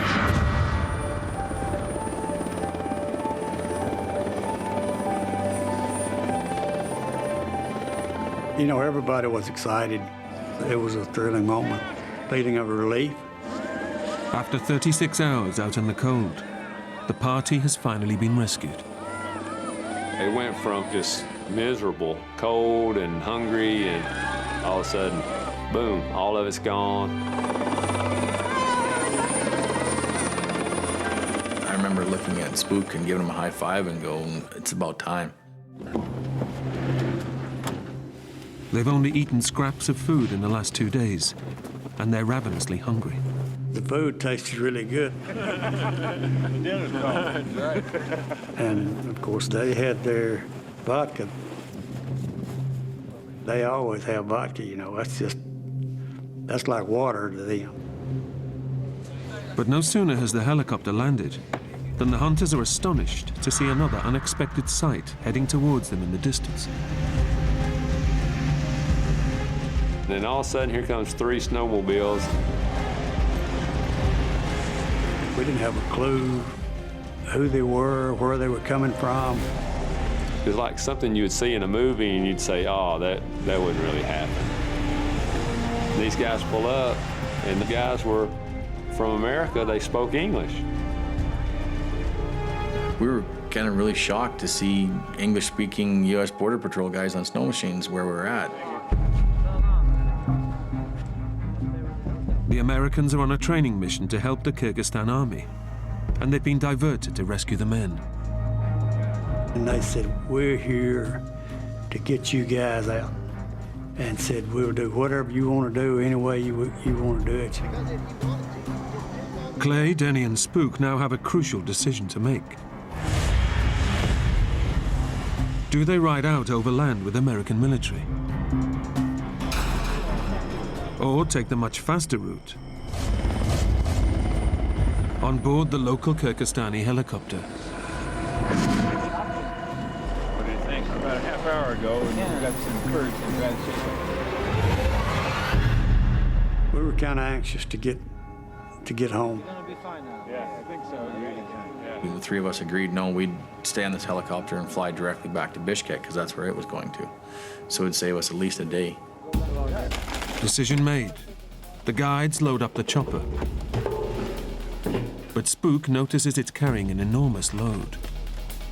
As I get on the helicopter, and I just had a brief thought of, that's kind of weird, all our gear is just piled up in the middle of the floor in the helicopter. It's not strapped down, it's just kind of stacked up.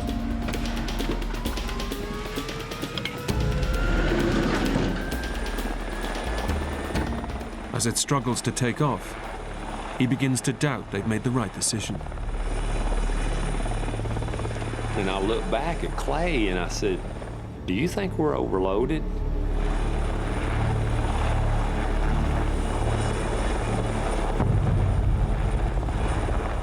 But I mean, the crew seemed to be okay with it, so we just kind of let it roll off our shoulders and went with it.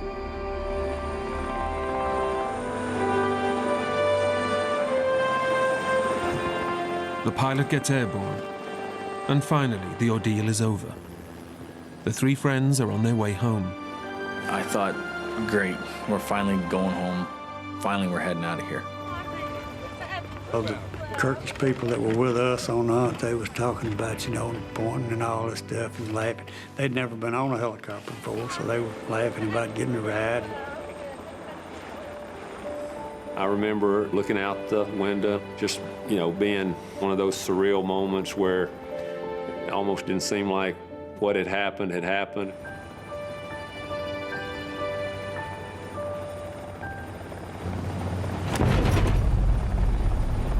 But as the helicopter makes its way over the mountains, it becomes clear something is wrong.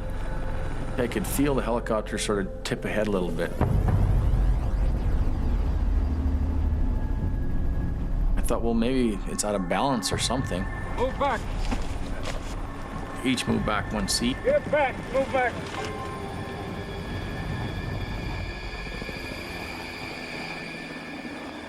I remember looking back out of the window and still seemed like we were high up.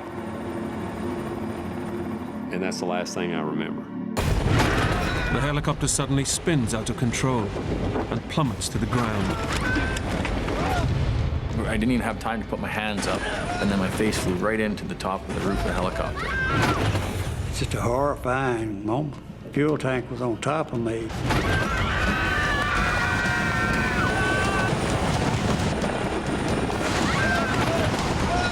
I remember all of a sudden going, that looks kind of close. And then boom, we hit.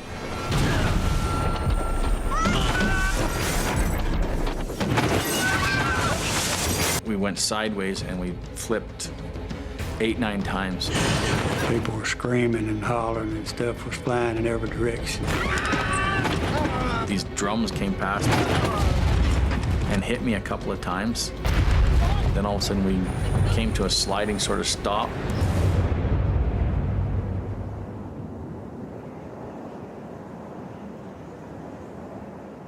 First thing I thought of was, you know, you don't live through these kind of things. The helicopter is ripped open on impact. In the front, Clay is injured, his left eye badly bloodied. The first thing he hears are Denny's cries. Denny started hollering from the back. Where is he? Can you see him? Spook! Answer me, son. Answer me, son. Spook! He didn't answer me. Denny has no idea if his son has survived the crash. That was one of the worst feelings I've ever had in my life.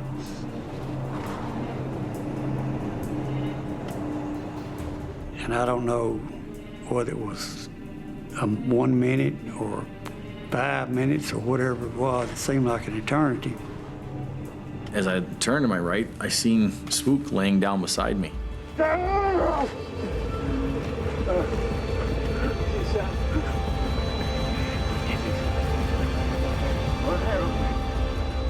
I said, it's okay, he's right here, he's right here. I said, I got him. Spook! Spook is alive but badly injured. He's been crushed on impact and has broken 6 ribs. Easy, son. I had blood coming out of my mouth. I could actually feel 1 or 2 of my ribs moving when I would breathe. Felt like knives sticking in me. I've never been in that much pain in that many different places. Denny and Clay pull him out of the wreckage. It was like something that would happen to you in a dream. And all of a sudden, you just go deaf. It just goes quiet. And it's only now Clay realizes that he too is badly injured. And I realized at that point there that I couldn't see anything out of my one eye. That eye.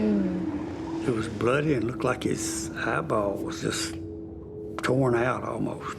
You know, I thought it was gone. And I looked at Denny and I said, how bad is it? It's bad. Clay has lost the sight in one eye. But despite his injury, he and Denny head back into the wreckage to help the others still trapped inside. There was some people's faces were just torn. It was really, really bad. People were hurt bad. One of the ladies was under the helicopter,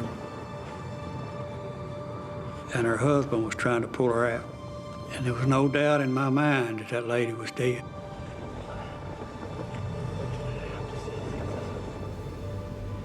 I don't remember how much time had passed, but he put her in his arms, carried her out, and he'd got her way away from the helicopter, and she was actually alive.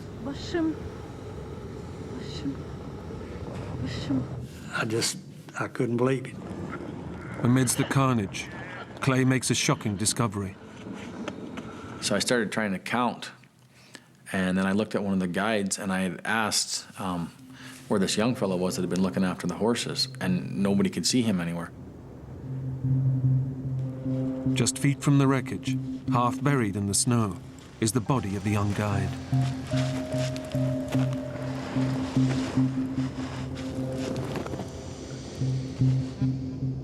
That was it, he was gone. It was a really weird feeling for me because 15 seconds before that, he'd moved into my seat. Everybody, move back. I've thought about it many times since then. I've looked back on it, wondering and thinking what would happen if I hadn't moved.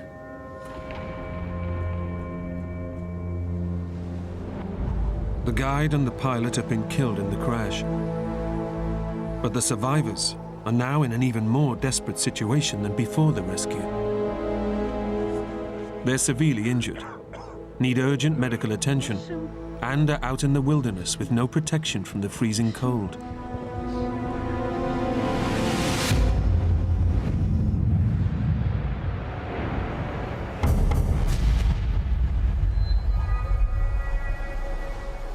One of the ladies that was one of the cooks had a really bad internal injuries plus a broken pelvic bone.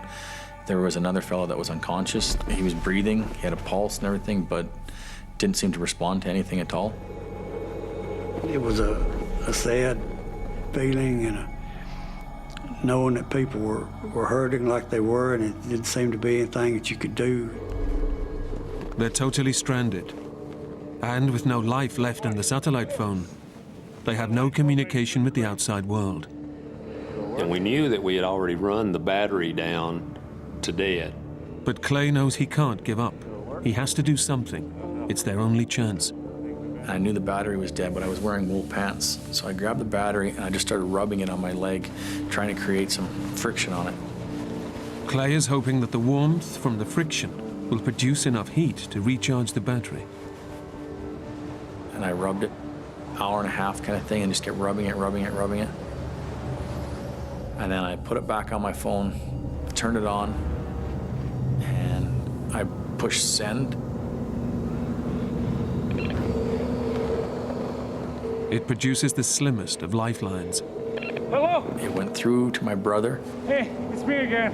And I said helicopter crashed, and I got half the GPS coordinates of where we're at to him. Bro? And then the phone went dead. You still there? Bro? Bro? Did my brother catch it all? Did he write it down? I don't know.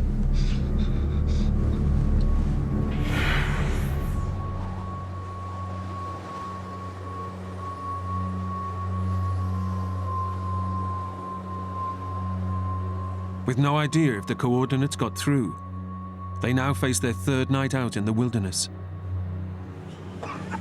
And Clay realizes Denny is in extreme pain. You okay, Denny? My pain seemed to get worse as the nights went on. Okay. I had him lift up his shirt and could see a lot of bruising. It's my ribs. The adrenaline has been masking the pain until now. And I could tell his ribs were broken. And I was worried that, something was gonna happen to him, whether it was puncturing a lung or maybe he'd already done something. Maybe he had some bleeding inside too. I say you've broken a couple of ribs there, Denny. Yeah, well, maybe, but you don't look too good yourself. The temperature plummets, and exposed on the mountainside, they have no protection against the minus 40-degree cold. Several of the other people had gone and built a fire. And there wasn't really that much stuff to burn other than just stuff that was on the helicopter, The local guides turn to alcohol to keep warm and blot out their fear. They opened up a bottle of vodka, drank the entire thing, grabbed another one, chugged about half that. They really had the attitude, well, we're definitely not going to make it now. Nobody's going to come get us. I think people really believed they weren't going to make it through the night. Drinking alcohol may numb their senses, but it also dilates their blood vessels, causing their bodies to lose heat even faster. And there was a lot of people. Their attitude was, this is it, we're done, and they just started drinking the vodka.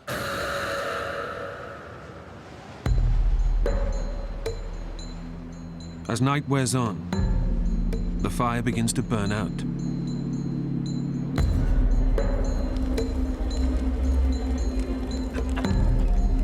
In a panic, the local guides look for anything to keep it alive.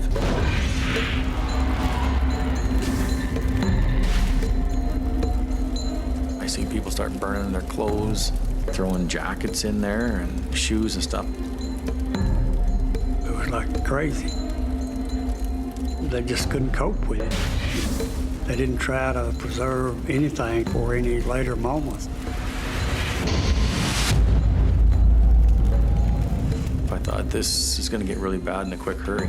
Clay decides he must act, or risk everyone dying on the mountainside. I'm not really good at sitting there and not doing anything. I don't really wait for anybody else to tell me what to do. I just go do it. But Clay himself is carrying an awful injury. I took a bunch of snow, cleaned off my eye the best that I could, and actually took some duct tape that I had there and just duct taped it up. He now realizes he has no option. Half blind, he knows he must leave the wreckage and seek help. This isn't good, you know. If I don't walk out of here, there's definitely going to be some other people that are going to be gone.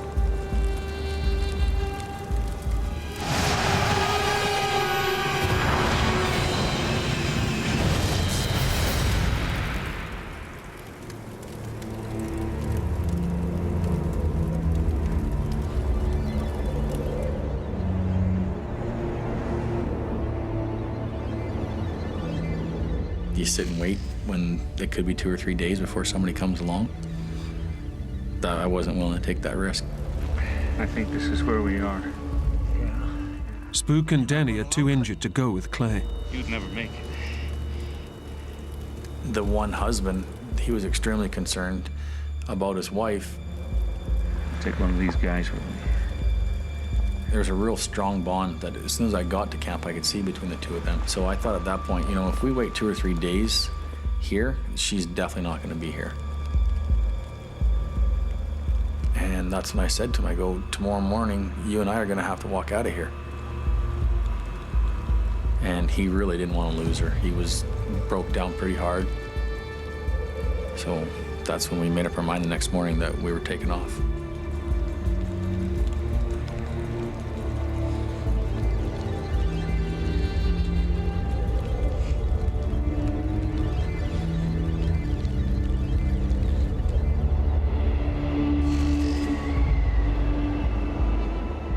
Heading out into the snowbound wilderness will put Clay's life at risk, and there's little chance he'll find help. But staying put could mean everyone perishing in the cold. There was a bunch of people saying, you know, don't go, don't go, don't go. I wasn't really into discussing it with anybody anymore. I went through the options in my mind, and I thought, if I don't go, then there really is going to be quite a few more people that are not going to make it. Clay makes up his mind to head out in search of rescue.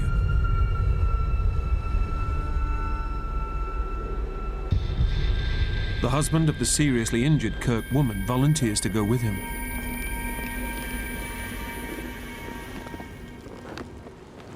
He took my gun, some shells, and, you know, they struck out.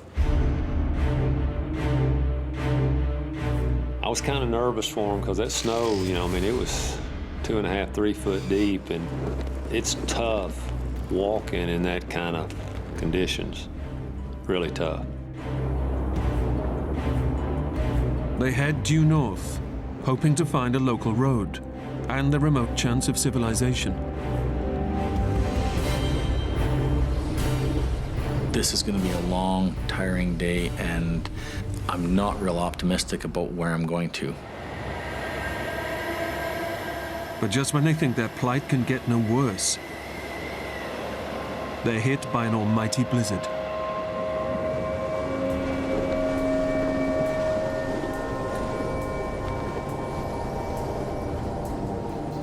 It started snowing again like crazy. It was a complete whiteout blizzard. And when you're in a complete whiteout like that, in that kind of a landscape, the snow as deep as it is, you actually get to a point where you can't see anything. You can't make out any other color than literally to hold your hand in front of your face.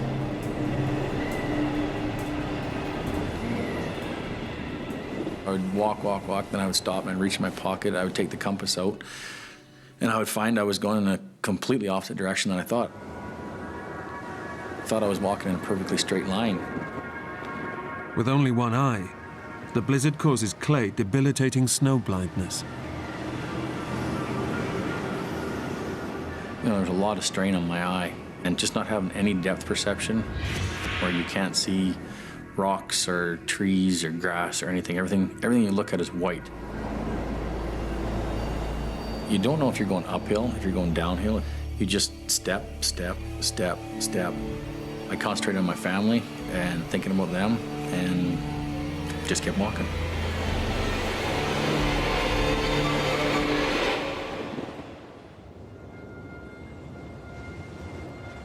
Back at the wreckage, Denny and Spook can only wait and hope Clay will make it through.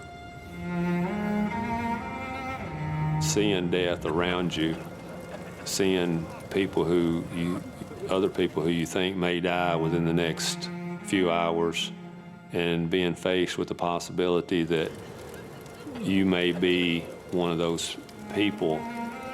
I had thoughts about, you know, missing out on my kids growing up and, you know, all the things that you get to experience and enjoy as a father. Fishing trips, hunting trips, ball games, plays, you know, just watching them grow up. I love my wife dearly, and the thoughts of, you know, not getting to see her again, you know, race through your mind. It was the worst feeling, the worst moments that I've ever experienced.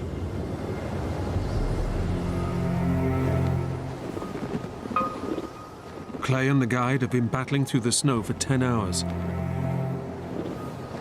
My legs didn't have the energy. Every time I'd step, I was like, take a deep breath, and it's just like picking up a chunk of lead.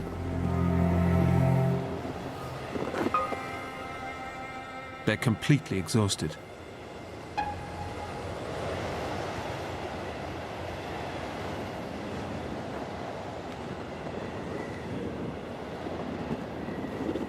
It was getting closer to dark, and I hit the top of the hill. Then, out of nowhere, he sees the sign of life he's been hoping for. I looked in front of me, and I could see a military outpost, and I could hear snow machines. It's a chance of rescue. But the riders of the snowmobiles can't see Clay and the guide. He has to find a way to get their attention.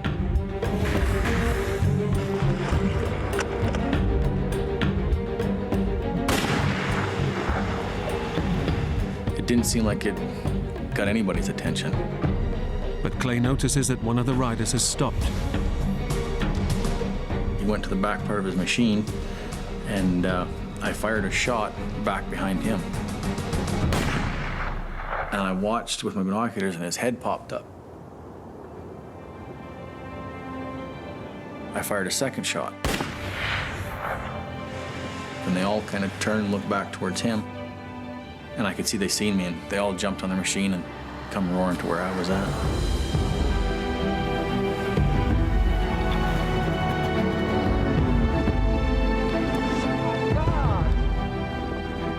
Incredibly, the snowmobiles are the same ones from the US military that Clay, Denny, and Spook turned down a lift with just 36 hours earlier.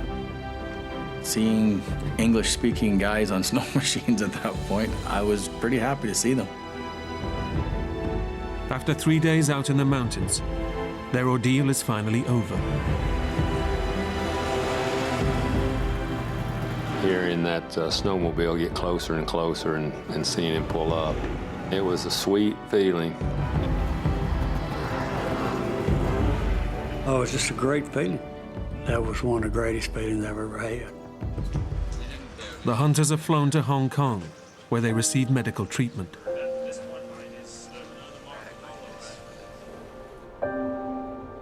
Clay's eye is treated, and his sight is saved.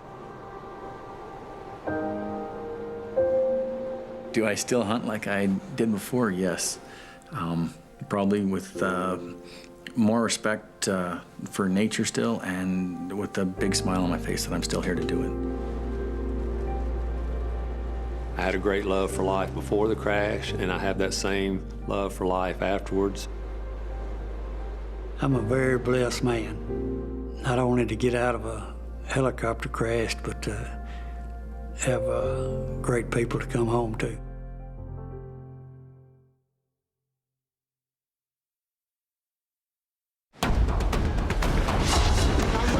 Best friends Troy Driscoll and Josh Long are only minutes into a fishing trip when a violent riptide drags them out to sea. It has no mercy. I mean, it's gonna kill you regardless if you like it or not. The boys spend 6 days battling for their lives. And without food or water, they're pushed to the limits of survival. I just simply asked Josh to kill me. I didn't want to be there no more. We don't want to die yet. We're too young to die.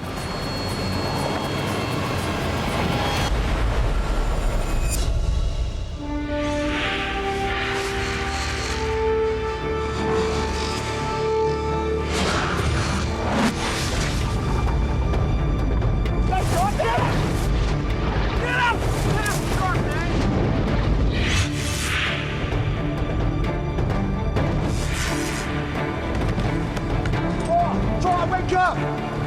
Come on!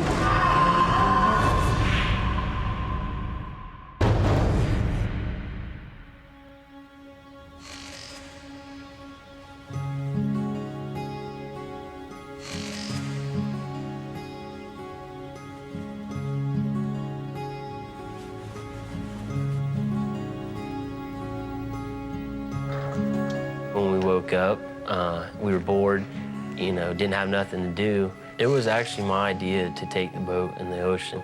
We can paddle it, I'm sure. You know, what can go wrong? Josh! What? Let's take the boat out today. In the river? Screw the river, man. Let's do the ocean. Shark fishing. Troy, shark fishing. Troy was just, you know, like a younger brother to me. You know, he stayed probably the whole summer at my house. Come on, man, be great. Get a new pole, get in the boat on the sea, catch a shark, you're set. The best thing about Josh is he'll always be your friend. Once he commits as your friend, you know, he's gonna have your back. He'll never leave you. Let's go fishing. What's the matter with you? Well, here she is, my baby. First time I saw the boat, I laughed because I was expecting, you know, something a lot nicer. It's a project, you know, it floats. She's looking good. Troy, do you want to go fishing or what? Yes, I do.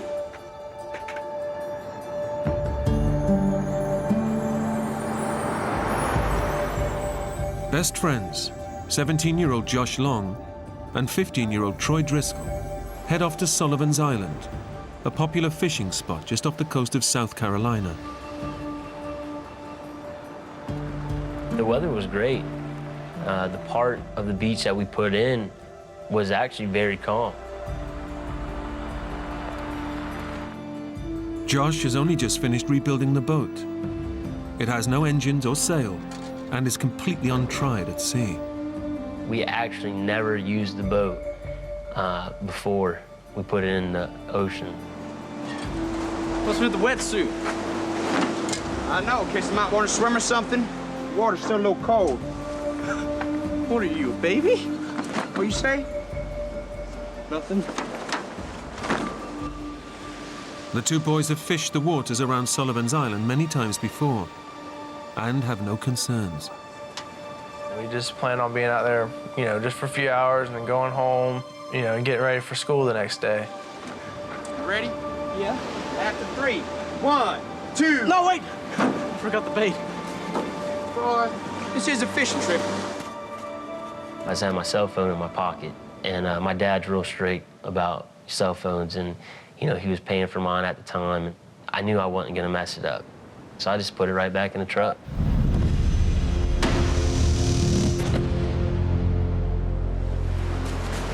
You ready? Yeah. 1, 2, 3, pull! Row.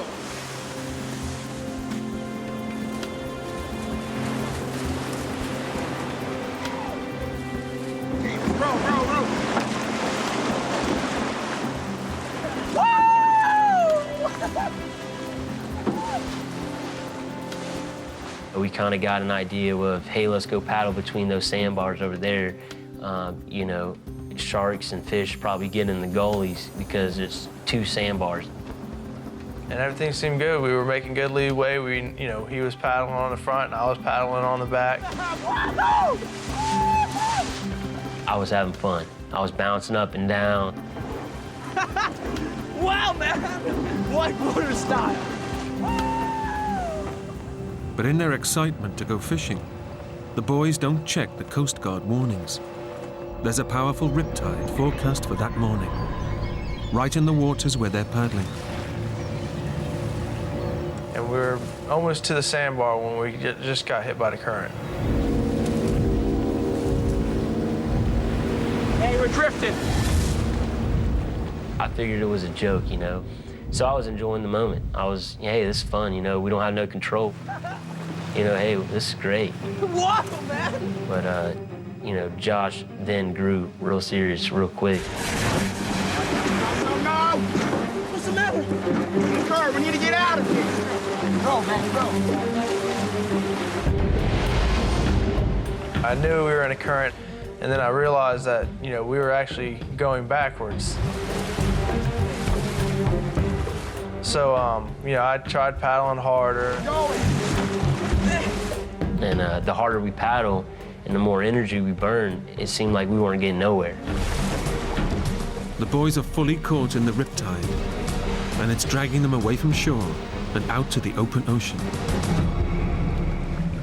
When I realized how far we went in such short a time, I was like, this thing is really powerful. No, keep going. Still going out. All right, stop.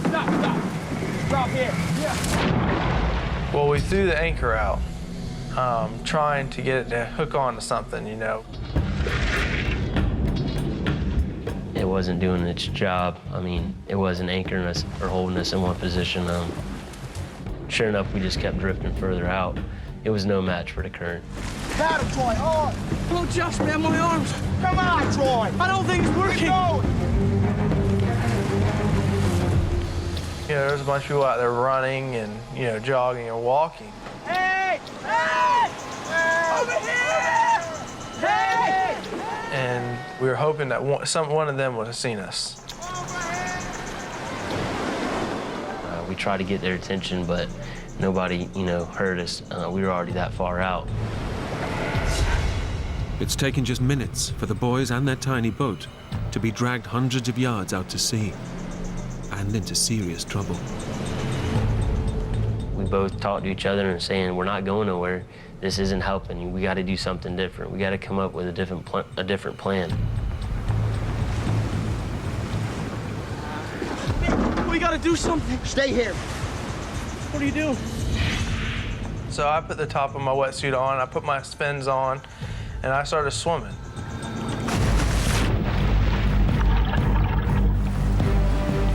Josh's plan is to swim to the sandbar with the anchor rope and then pull the boat to safety.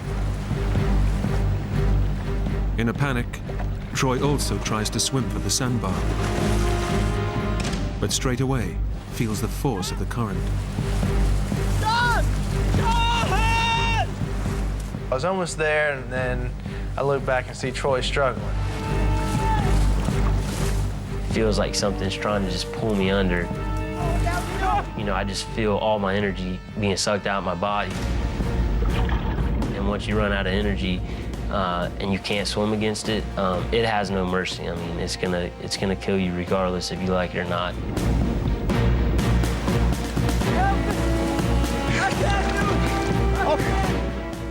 I just told Josh I can't do it. I went under again!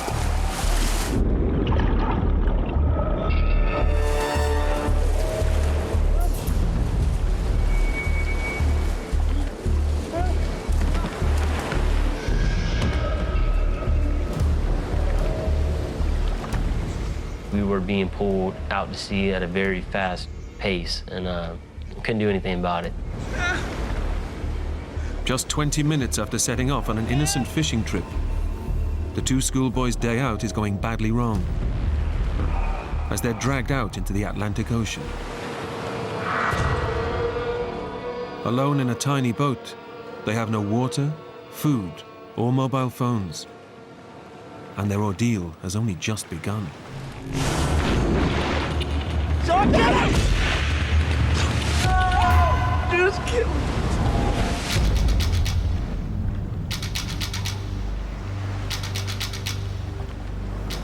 Troy, we're gonna come get us soon. Don't worry, okay? I told Troy, I said, well, they're gonna come look for us. They're gonna find us. So I was like, and I told him, I said, I'm just gonna fish, while we're waiting. Shark fishing. Come on, man. Give me my new rod. Right as I got the pole rigged up and I stood up to cast it, a wave hit the side of the boat and knocked me over, and I knocked over my brand new fishing pole in the water. No, my new pole! No! He lost his brand new pole, and that really ticked him off a lot, and he pretty much lost it. Stupid fishing trip! My new rod! Everything I did was getting screwed somehow that day. It was definitely one of my temper tantrums. Whoa! Cool it, man. Yeah, this isn't gonna help, is it? Shut up, man. I knew he lost a fishing pole, but that was the least of my worries. I was like, hey, man, listen, this isn't what we need to do right now. You don't need to be cussing. You don't need to be throwing stuff. We need to be here as a team. We came in it together, and we were gonna go out together. Crazy, man. You're losing your mind on me. Sorry, man. Crazy.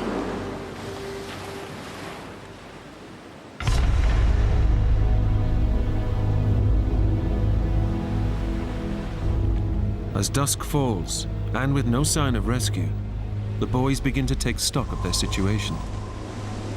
Josh? What? When are they gonna come? I don't know, Troy. How will they find us? I don't know. But they don't know where we are. What's gonna happen then? Are we just gonna drift around in the ocean at night? Yeah? Shut the hell up.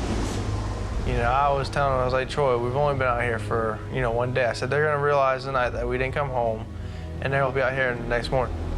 Okay. I knew it wasn't good, We don't see land, we don't have a cell phone, we don't have food or water, but it's the first, couple hours into the trip, so somebody's gonna realize, okay, the boys are not home, something's not right, and we need to go look for them. They're coming. I know they're coming.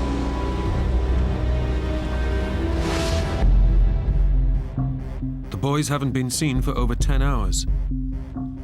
And back on shore, Josh's father calls for help. Hello, is that the Coast Guard station? I want to report my son and his best friend missing. They were saying, where did the boys put in at? That was their first question. They want to know where, what the description of the boys and where they would have put the boat in. I mean, we have no idea where they went. No, they didn't say a thing. The Coast Guard can't mount a search until they know exactly where the boat was launched from. Okay, thanks. So Josh's father now begins his own search to find where the boys might have entered the water. I had no idea where the boys were at, and very, very concerned that we haven't heard anything, no calls, and we kept searching until past 4 o'clock in the morning. Josh's father first checks the river, where he believes the boys have gone fishing. No, Connie. I checked the river, but nothing.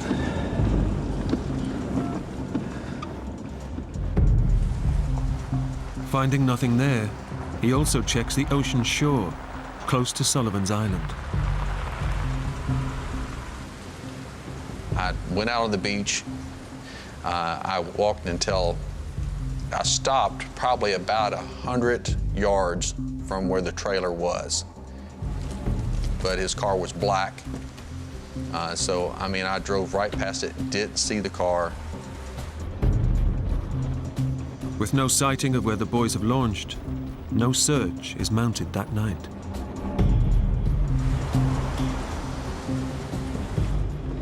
Hi, Debbie. What? What, they're not going to launch anything tonight? Or anything at all? Really? All right.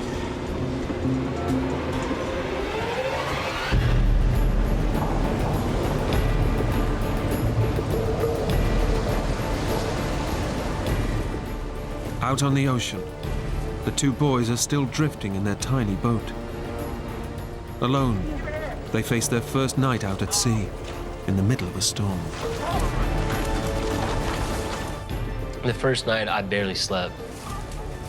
We were very, very cold. Strong waves begin to batter the tiny boat, and the temperature plummets to below freezing. It's coming in too fast. We're all right. When a wave would come, it would pull that side of the boat down and water would come over. Yeah. Come on. It felt like ice hitting you. All in all, we were, freezing to death. John, keep moving. Keep moving, okay? Couldn't feel our hands. We were shivering. We pretty much, we had to cuddle with each other, you know, just for body heat. It was that bad. Suffering the extreme nighttime cold makes the boys realize just how much peril they're in. Panic turns to terror as they face up to the reality that their lives are in real danger. The first night was filled with a lot of emotion. Our mood, you know, went from being, okay, we're gonna get rescued, to, okay, you know, why are we still here? There should have been a boat, there should have been a helicopter, you know, what's going on?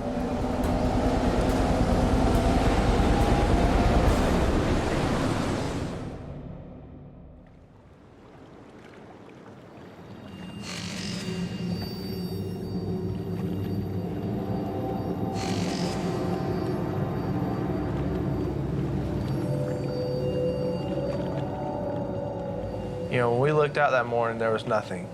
We realized that we were, you know, so far off that we were gonna, you know, the land was now out of the option. I did a 360 as I twisted around and saw nothing but waves and ocean, and there's nowhere to go.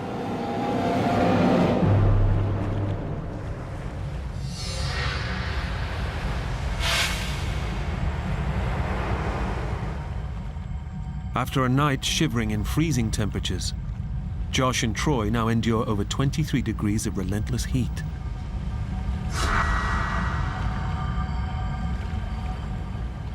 We had no shade. Anybody who knows, you know, who's been in salt water and their clothes dry after being wet, it's really crusty, salty. It was wear and tear on our skin.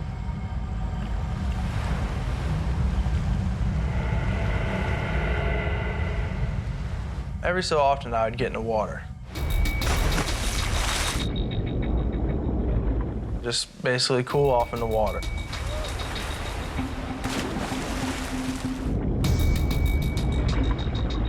You know, we swim around. It got our mind off of the situation. So cool! Oh, yeah. But the boys are swimming in waters notorious for sharks.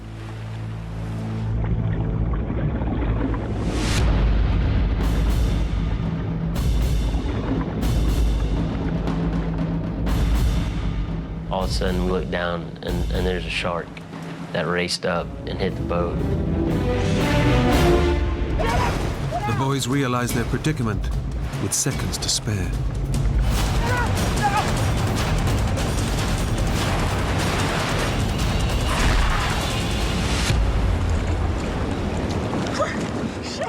And we looked down, and the water was so clear, there was a shark. It was a good size. It was about 7-8 feet. There's a few of them just circling under our boat. So we were like, you know, that's it. We're not jumping in no more.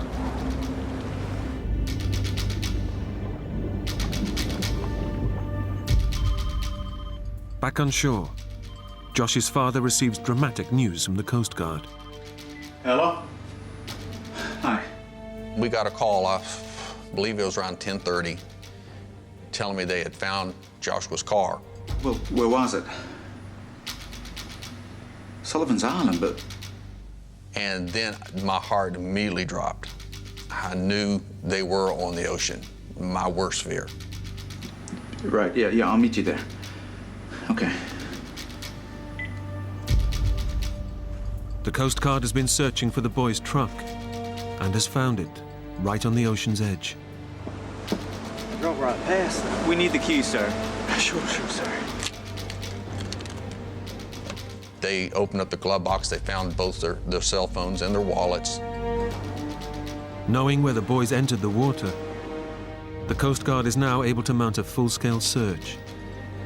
A church down the street had opened their doors, and they allowed us to come into their recreation center, and we pretty much started to congregate there. The press started to show up, all of their friends started to show up, people from around the community. I mean, it was literally hundreds of people started to show up at this church. we have people on land. We have boats in the water. How do you know they're actually in this area? Sir, let me show you. Okay, what we've done is we've taken our computer models and we calculate that the boat could not have gone any further than here. I was concerned, but I was very confident that that day we would find them. That, you know, with all this effort, with all these planes, with all the helos out there, that we were going to find these boys that day. I just almost had no doubt that they were going to be found that day. But the boys have already drifted 90 miles further north, beyond the Coast Guard's search area. Out at sea, Josh and Troy are battling the elements. They've drunk no water for over 24 hours. So thirsty. And are experiencing severe dehydration. Their bodies have lost over 3 pints of fluid, causing muscle cramps, headaches, and extreme disorientation. They're desperate for something to drink. Very hot. I mean, there's pretty much no clouds in the sky. As the day progressed on and it got hotter, the water was very clear. Our mouths became drier and we were just thirsty. So it was almost tempting to drink.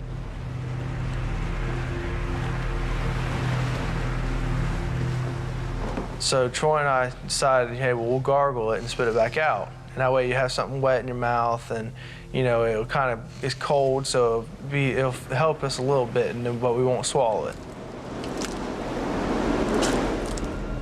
It wasn't good, but just have something cold in your mouth. That's all we needed. The boys know that drinking the salty seawater will dehydrate them even further. But they're now so desperate, they find it impossible to resist. It was horrible. I mean, it's a bad day when you know that's the only thing you have to drink. But what you're drinking's killing you and hurting you.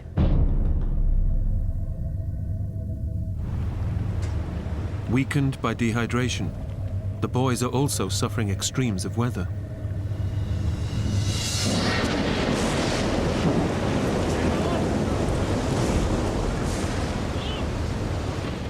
Nighttime brings another severe drop in temperature.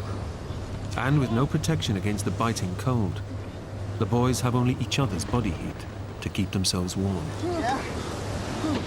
We got to stay up.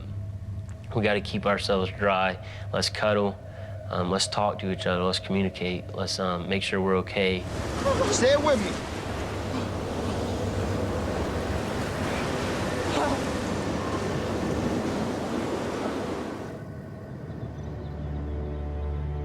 In the church, Josh's father is keeping an all-night vigil for his boy.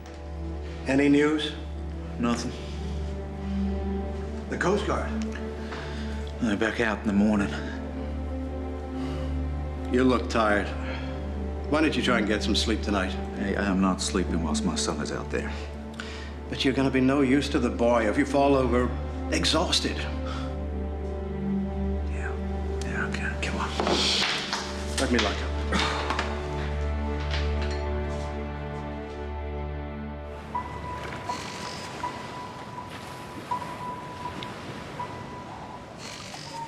The boys wake on their third morning with a sense of despair.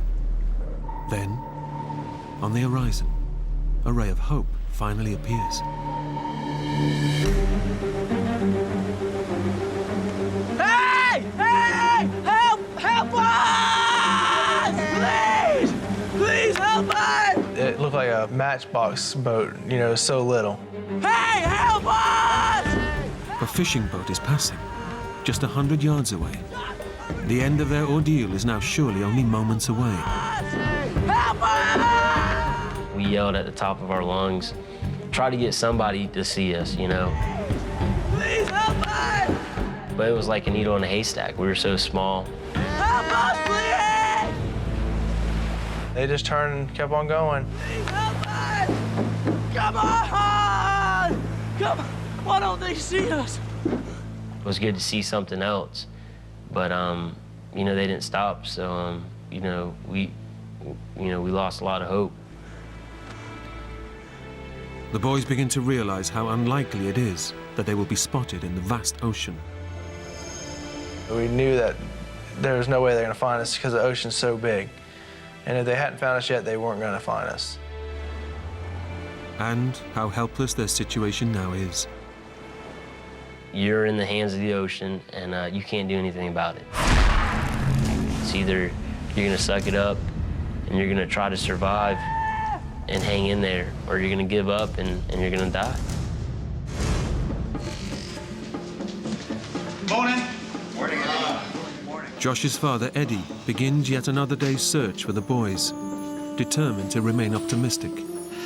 Okay, people, now, I know that we're all tired, but this is the day. We are gonna find them today. We're not gonna give up, because they are out there. Every day when I would get up on Monday or Tuesday or Wednesday, I would just think, today's the day we're gonna find the boys.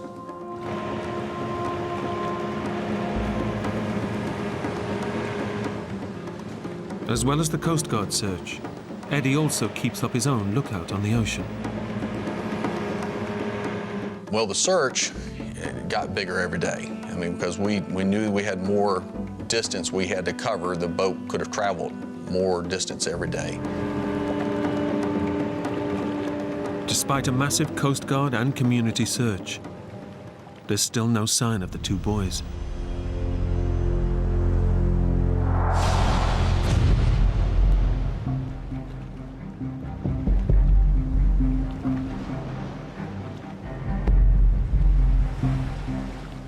It was like Groundhog Day. Every day was the same day. You know, you wake up, there's water. There's nothing else but water. They're suffering from extreme dehydration. Only their youth and good health are keeping them alive. Well, when you have nothing to eat or drink, you know, for days, you know, it starts to really hurt, like wear on your body. I really didn't understand the meaning of starving or parched or, you know, dehydrated until then. The dehydration is now life-threatening. The chemical balance of their bodies is undergoing serious change, and they require urgent medical attention. But despite the desperate need for water, all Troy can think about is food and how hungry he is. I noticed my hands were peeling pretty bad because it was so hot. I was so dried out. So, you know, I decided to take a little piece of my skin off my hand, and I balled up and put it on a hook we had left over in the boat.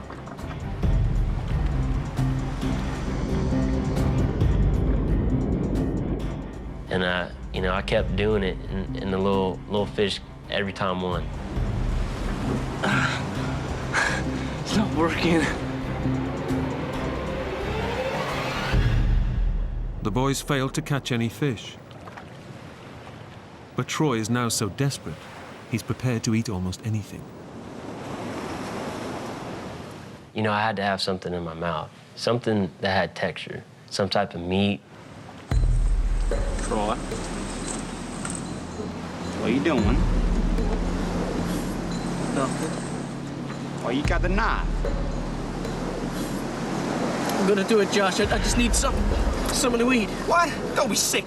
Well, I seen him over on the side of the boat with a knife in his hand, and he was kind of just touching it to his skin, but he wasn't like cutting it. He was just touching it to see how sharp, I guess, it was. What the hell are you doing? What's the matter with you?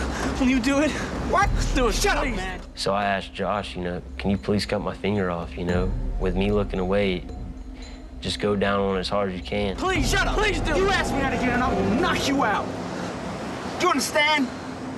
You crazy? Cut your own finger off? What's the matter with you, Troy?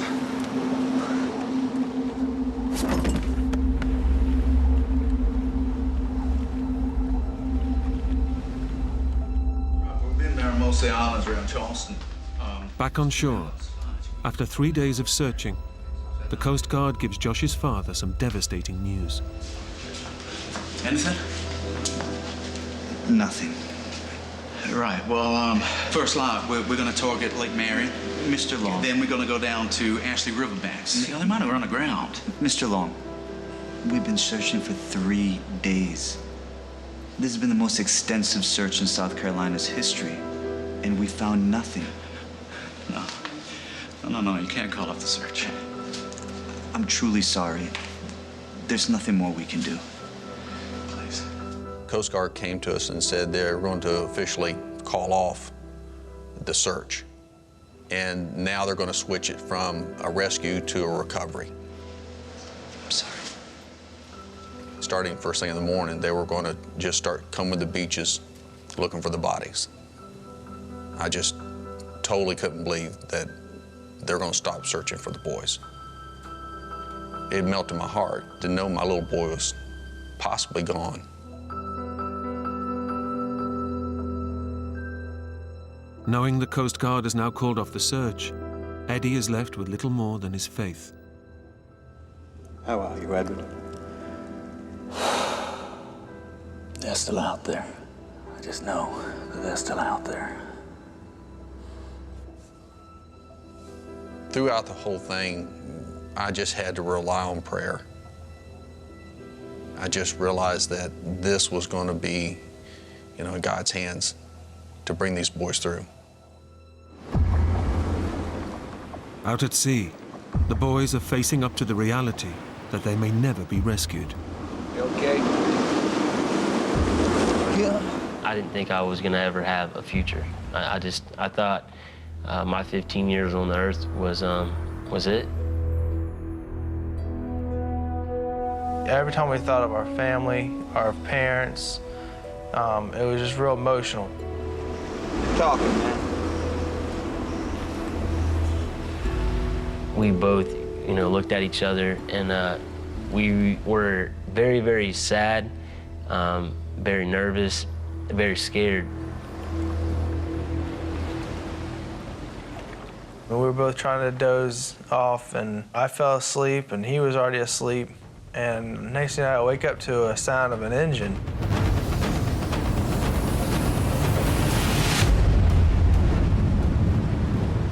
The boys have been woken by a huge cargo ship heading directly towards them. Troy, wake up! I've never been close to something that big. It was stories upon stories high. At the same time, it was so close, it seemed like I could touch it. Hey! Hey! Stop! Stop! Stop! Just as the boys had given up all hope of being rescued, it seems help has finally arrived. Stop! But the enormous ship doesn't stop and is now about to run over them. Come on! Hold on!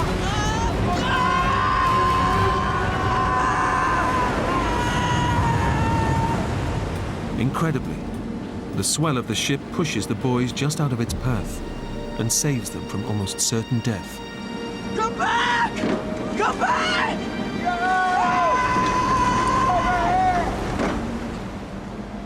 They can only watch as their final hope of being rescued disappears into the night.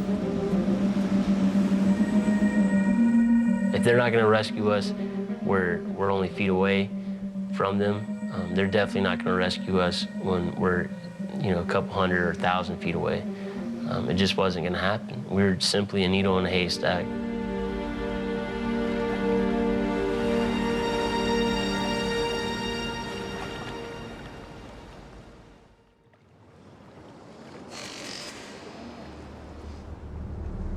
The boys have now been out at sea for over 5 days, and with no food or water, are in the most extreme stage of dehydration.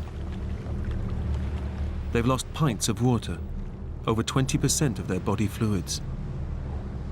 Their vital organs are shutting down, and they're drifting in and out of consciousness.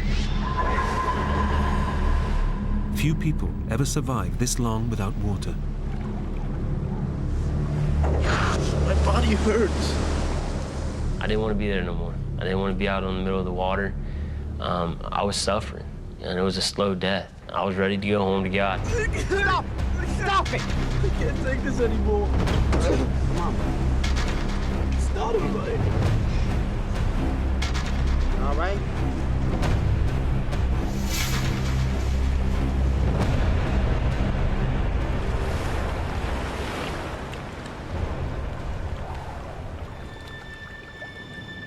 Even though Josh tries to stay strong for his younger friend, he's also battling his own demons.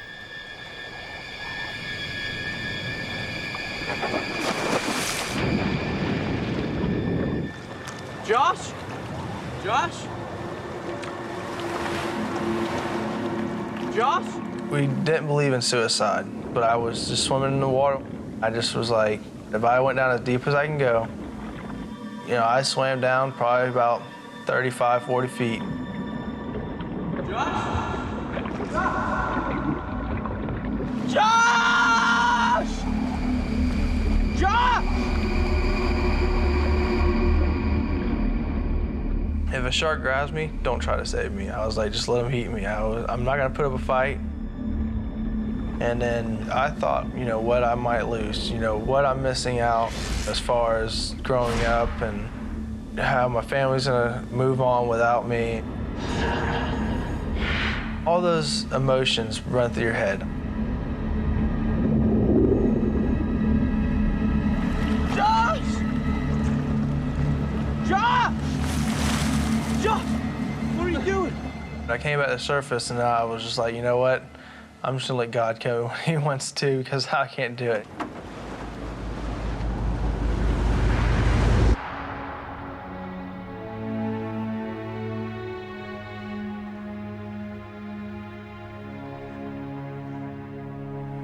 I would go back and forth the whole time to hang on to hope, but also realizing that they might be gone.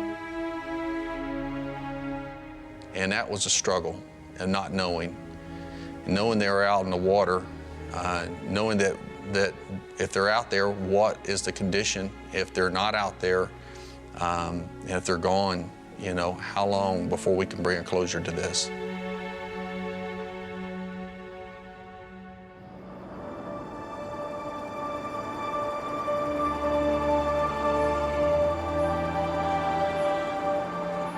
Every night when I would come home and drive down the street, someone in my neighborhood lined the entire street with bags with candles in them.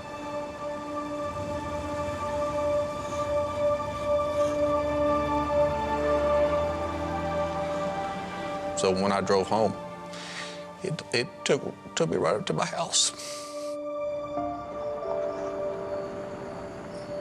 The bags and the candles were out every single night. I was going to have to get ready for what I thought would be the memorial service once the bodies were found.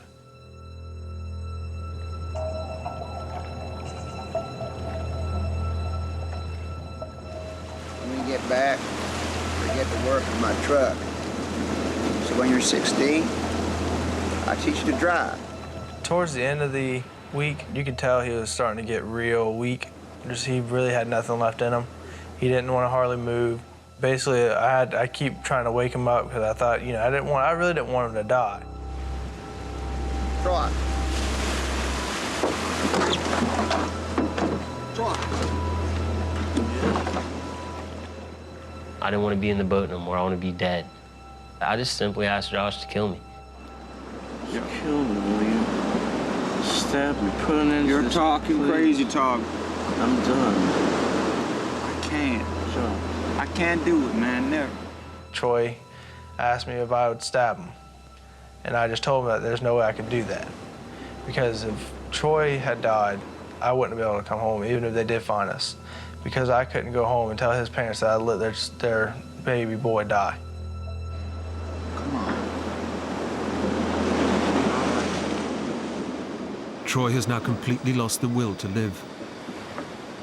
His best friend won't kill him, so he tries one last desperate attempt to put an end to the ordeal. See that? Every night you'd see like little glow-in-the-dark little balls, and they're called jelly balls. Troy now sees the jelly balls as not only something to eat, but a possible way out. If it's poisonous, you know, and it kills me, hopefully I die a peaceful, you know, a peaceful death.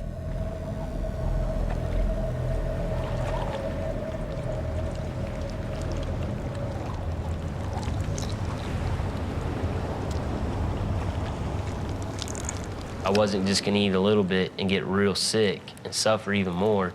I was gonna eat a lot, and if they were poisonous, you know, I was gonna go out on the first hit.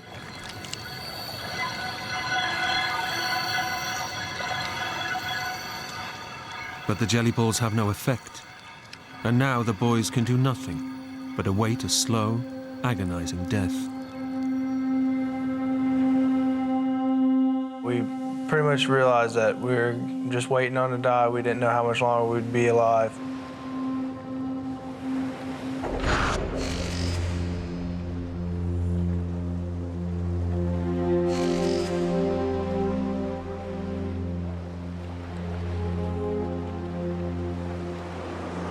Be over soon.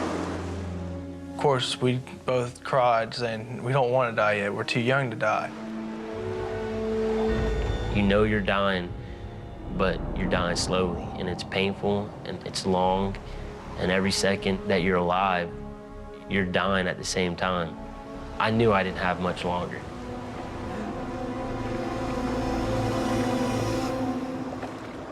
In fact, their dehydration is now so advanced that they literally have only a few more hours left to live.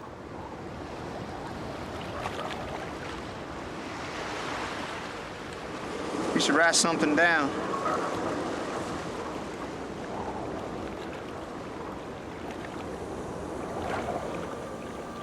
Summoning the last of their energy, the boys scratch out their final goodbyes to the families they're leaving behind.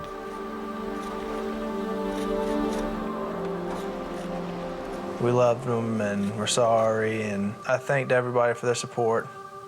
And basically just said that I'm sorry for what happened.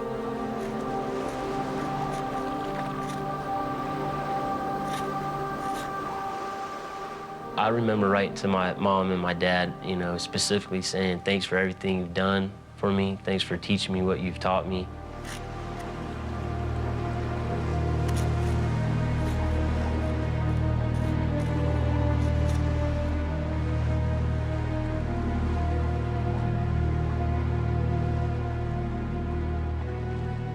The two schoolboys are staring into the abyss. They've given up on life and can do no more than await death's final call. Josh, I hear something. Well, as me and Josh laid in the boat, I heard the roar of a boat again. It's getting louder. Looks like it is you. It's getting closer.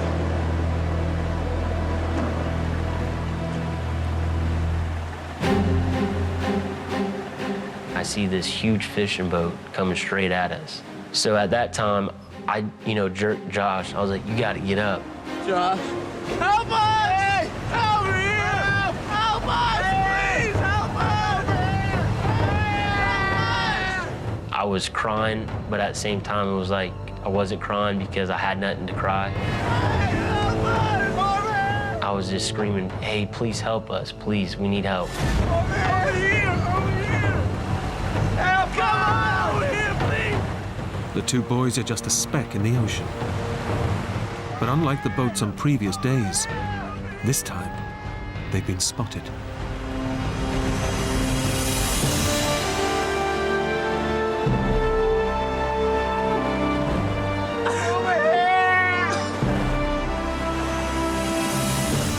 So basically, we knew they saw us. We kind of just started, basically just gave each other a huge hug, and we're like, this is a miracle, you know.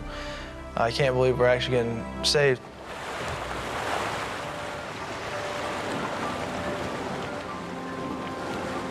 Come on, guys!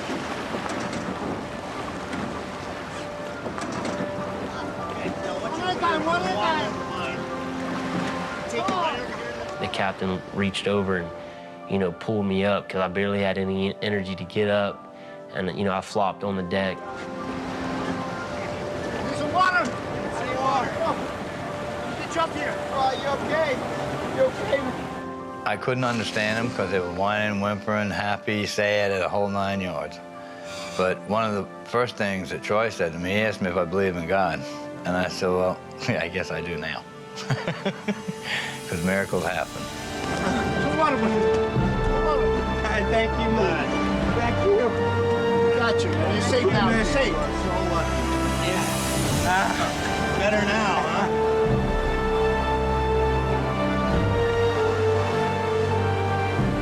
Catch me through the Coast Guard.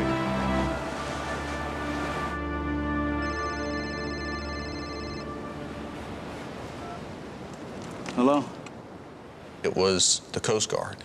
And he said, "We have your son. Would you like to speak with him?" And I said, "Put him on." And when I first heard his voice, it didn't even sound like Josh. It sounded so weak, and he was so incredibly weak. But he started saying, "Dad, I love you." And to hear his voice, it was a true miracle. There's no doubt in my mind that it was a true miracle. Doctors believed that the two boys were within hours of death when they were rescued. He looked so thin and so exhausted, but he just, from the moment I walked in the door, he was just, "Dad, I love you, I love you." I love you too, darling. It was hard to believe that we made it out alive. We were expecting the worst. Troy and I knew we were just waiting on dying. And, I couldn't believe that we got a second chance. Josh has used his second chance to become a family man. He married his high school sweetheart and now has a baby boy. Troy has gone on to fulfill his lifetime ambition to become a firefighter. I have a lot of faith in my own self now. If I ever face anything that, might be difficult, then I'm not going to give up.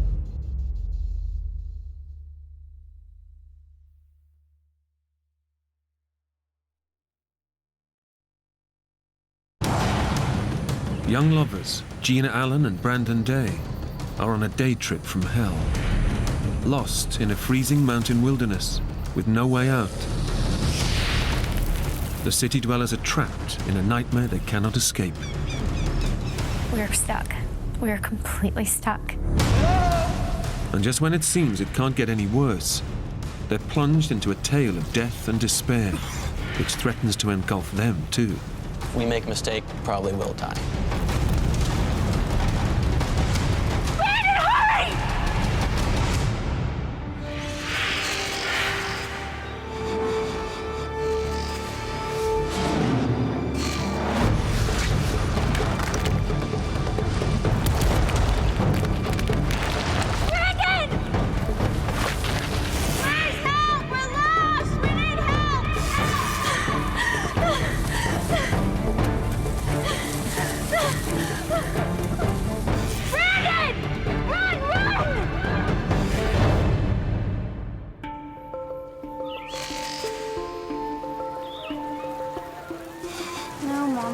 I will. It'll be fine. He's a really nice guy. Jessica knows him too. She says he's very nice. We met in the spring of 2006. He had seen my MySpace profile, and within a couple of weeks, went on our first date, and we immediately hit it off. We were almost inseparable at that point. A few days later, he asked me to go with him to California. Tasha, I'm in Palm Springs. Oh, no, the hotel is amazing. I know, I can't believe I'm here either. Oh, he is totally gorgeous, and he has been such a gentleman. No, if he was gonna abduct me, he wouldn't do it at a business conference, would he? I had qualified to go to a national sales convention. I'm a financial advisor. I was allowed to bring a guest with me and thought it'd be a really good time, and invited her out with me. Hey, hard day at the office? Oh, so hard. I have no idea. I just looked at it as, hey, look, how would you like to go on an all-expenses-paid vacation to a resort? How bad could that be?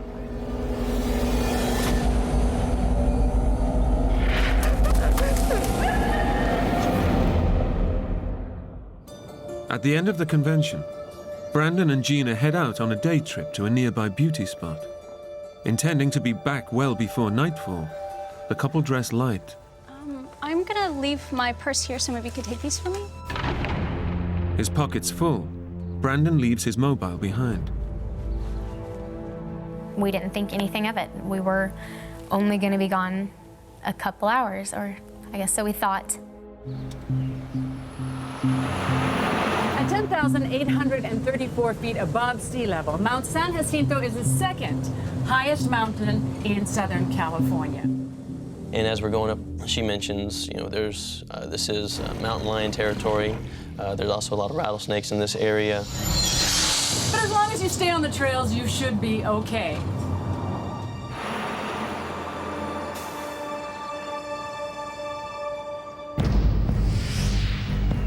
Among the most rugged wilderness regions in the US, Mount San Jacinto is the second highest peak in Southern California.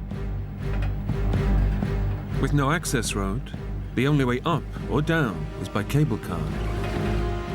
And while temperatures can hit the 80s and 90s on the desert floor during May, the summit is still dusted with snow.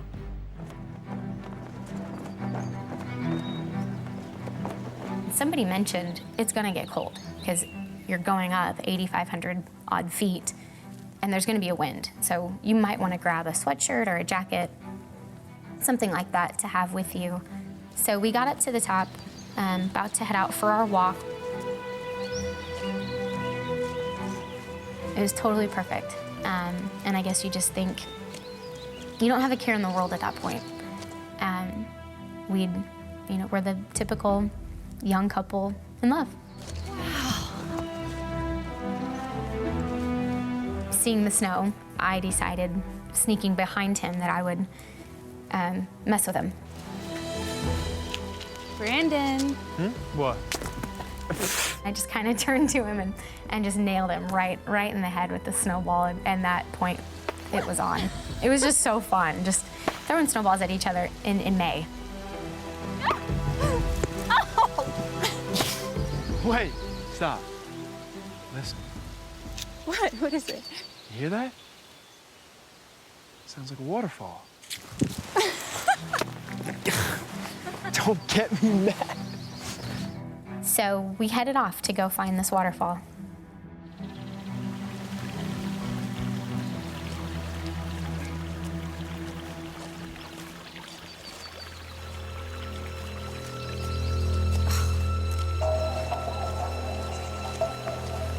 I can hear it. Can you see it yet? Not yet. Unused to this kind of environment, the city dwellers from Dallas, Texas, don't realize that the mountain is playing acoustic tricks on them. While the sound of the waterfall seems nearby, it is actually rebounding off the hard rock walls and echoing around the mountain. It didn't sound far, but I guess, the sounds play with you, play with your mind, and play with your head.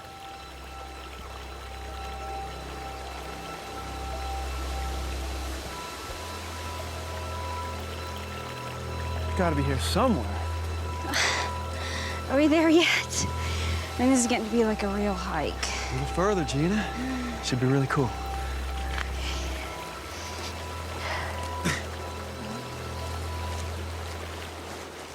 We eventually did find the waterfall, which was not impressive.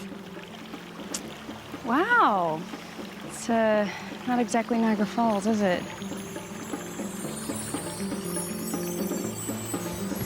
Ow.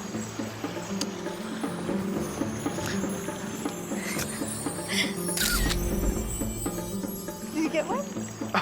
Oh, maybe you don't want to see this one. See? Let me see it. See? We took some pictures, which didn't turn out very well at all, and then decided to turn back. Time should be getting back. Come on. Yeah, we should. All right. Gina and Brandon have 20 minutes to meet their tour party at the cable car station. But going back the way they came is not easy. It seemed so simple when we walked off the path to get to the waterfall. It felt like all we did was around two boulders, behind a tree, and over the top of another boulder, and there it was. So we kind of, retraced our steps, and it was seeming to take much longer. Can you hear that? This way. Can't be far. We could hear voices, but we couldn't really match up with them.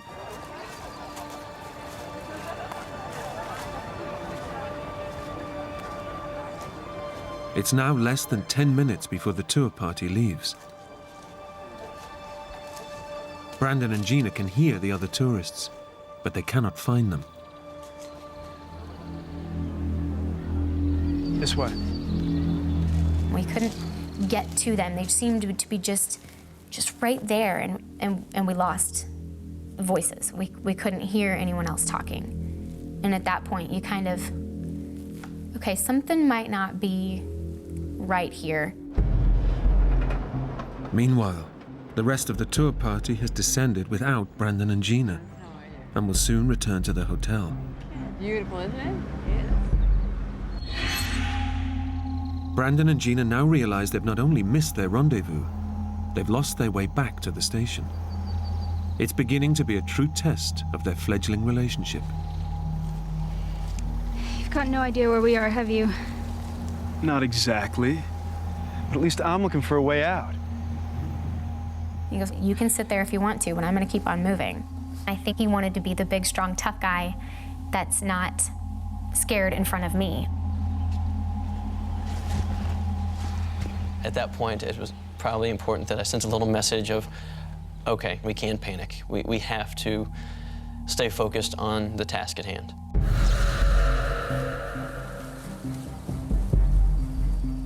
Despite Brandon's determination to find the mountain station, the dense pine forests and steep rock faces block their path. They're tantalizingly close to the station, but they just can't see it. I think we're close. We just need to go a little bit further this direction or this direction. We'll see something we recognize and we'll be fine. That went on for a while, and then I realized that no, I do think we're lost. And so at that point, we decided, okay, we have to start yelling for help. Hey! Is anybody there? Hey! Hello?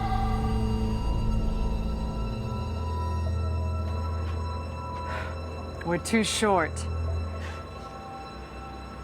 Must have taken a taxi back. Okay, let's go. We've now passed the rendezvous time. Now we have a real problem. Okay, before it was something that was very manageable. Now it's sinking in. I think we have an issue.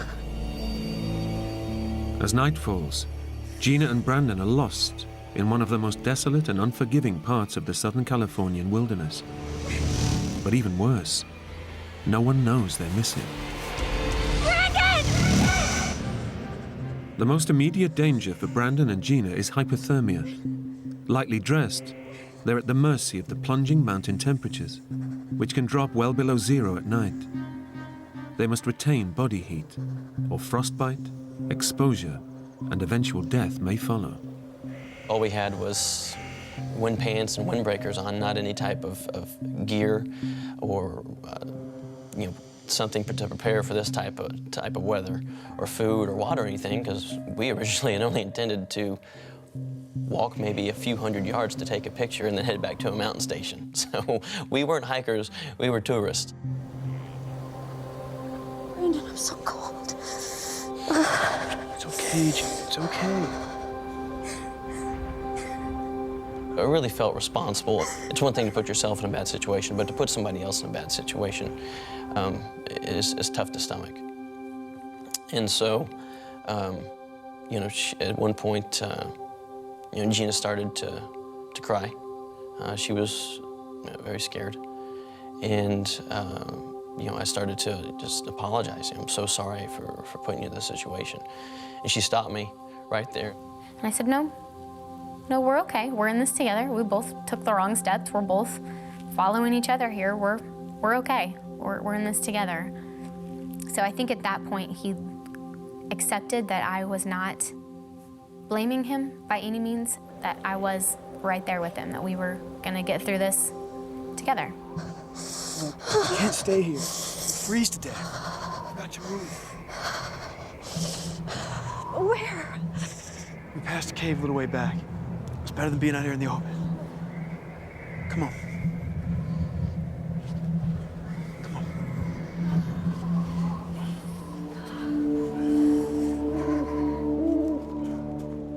Stumbling their way through the darkness, Gina and Brandon are aware of another very real mountain danger.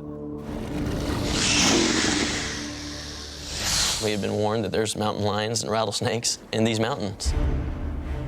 We weren't really looking to see any wildlife. We were hoping we didn't see any wildlife at that point. There it is. Wait, don't go in there. Why not? I don't know, anything could be in there. I can't see a thing. I don't know if it was just a gut reaction or just instinct or how he knew to do it. He took my camera, which I thought was genius. I don't know how he thought of it. Give me your camera. Camera? It's a flash, doesn't it? Turn on there.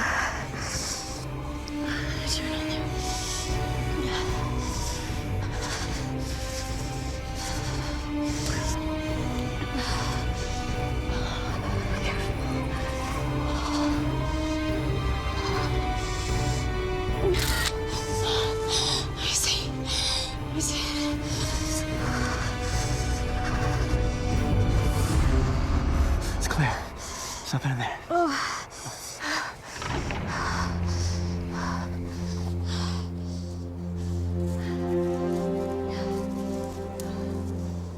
Although no longer out in the open, Brandon and Gina are still at the mercy of Mount San Jacinto's bitter chill.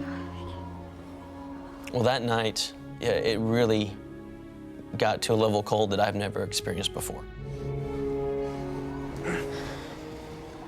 I'm looking at my watch, and it's 11 o'clock at night, and I'm thinking, okay, we have 7 more hours of this? You know, and we're already freezing, shivering, and how much longer can we endure this?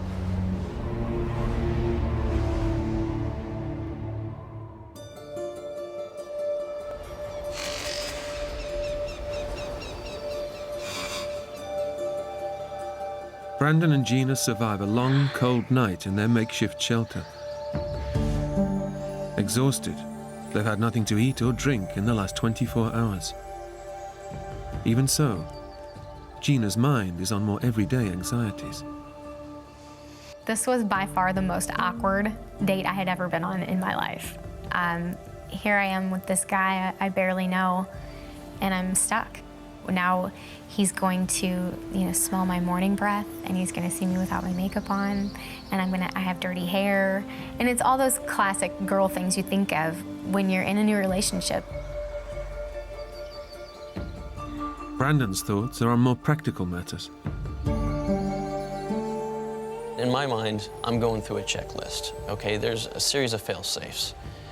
First off, the tour bus had a head count and a list of names, so they would have known we didn't make it back on the bus.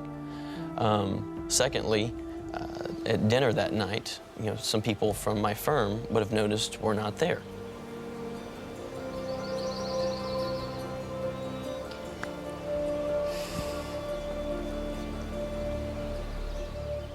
Unfortunately, the fail-safes have not triggered a search.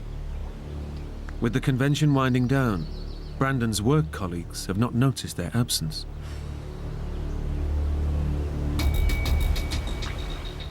Brandon and Gina are not expected home for another 2 days, so their families have no idea they're missing.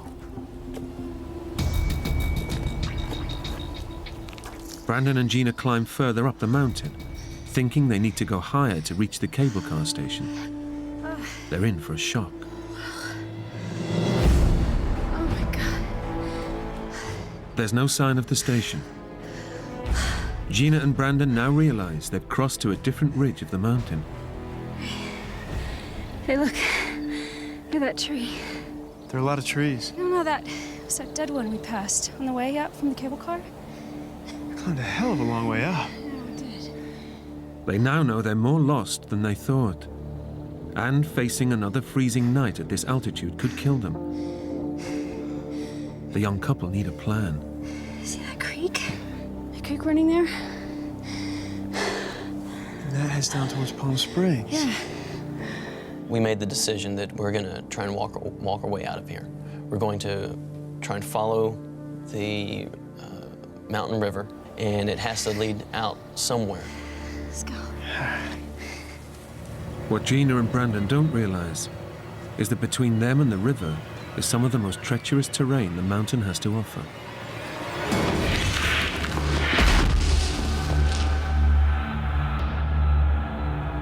So we kind of look at each other and say, all right, well, we have nowhere to go but down. And it's steep. It's very steep at that point.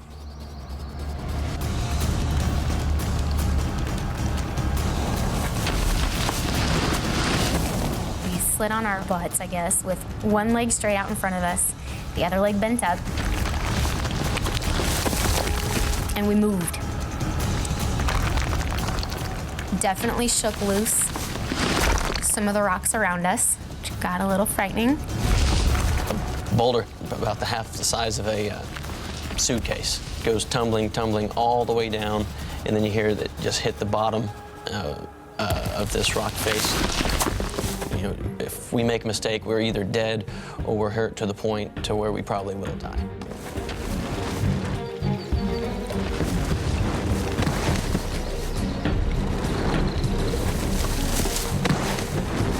Gina, as she was trying to slide down, had kicked a rock or some rocks.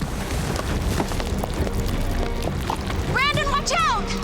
And here it's coming straight for me, straight for my head. Brandon! No! Where are you? This thing probably missed me by about a foot and a half. Okay. That was really, really close. Oh my God. Oh my God. The mountain is too steep and treacherous to climb back up. Brandon and Gina are now committed to sliding down the rest of the rock face, despite the danger. No. It takes us the better part of a day, and around 4 or 5 o'clock, we finally make it to the bottom. It's the first water Brandon and Gina have drunk for over 24 hours. Water could prolong their survival, but with no source of food, their health is already deteriorating, and their judgment too. They think that following the river will lead them to safety. They have no idea what lies ahead in this hostile wilderness. The stream we were following would get really narrow to the point where you could almost jump across it, to really wide, to the point where we had to look for like 4 and 5 rocks to hop across. And you essentially kind of play leapfrog, trying to just hop on rocks to get your way over. You know, the last thing you want is wet feet. Under normal circumstances, getting wet would be an inconvenience. But with night approaching in the cold mountain environment, it could spell disaster for Brandon and Gina. We get to a point where I'm leading, and I'm going down like a downed log. And I guess it's something that I learned through my years of cheerleading, is that you think light. You train your body to think light. I made it down safely, but he's 60 pounds heavier, might not support him the way it supported me. Instantly, I'm soaked from the thighs down. In wet clothes, Brandon is now at real risk of hypothermia. With no cave to shelter in, the couple need to think fast to prevent the creeping cold of night from freezing Brandon to death. I'm gonna get these shoes off. So at that point, I guess my nurturing instinct kind of kicked in, I guess, to take care of him. And we huddled up again to keep us warm, and she sat on my feet throughout the night, trying to help keep them warm, because I was shivering pretty good throughout the night.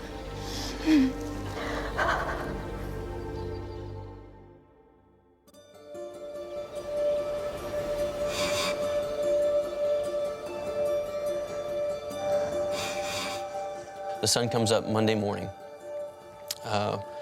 We I wait a little bit longer because my shoes and my socks are still pretty wet, so try and let the sun hopefully dry those out for another hour or so.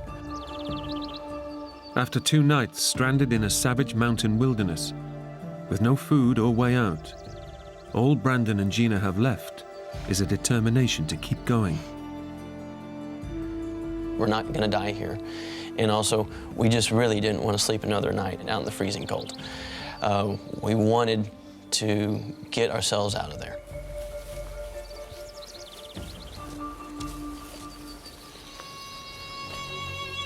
Now at this point on Monday, we haven't seen or heard anything or anyone. So we have no evidence, no reason to believe a search has started. At that point, it seems surreal that we haven't heard anything, but that's the situation we're faced with. And I think we had come to accept that for whatever reason, that a search wasn't coming, or at the very least wasn't started.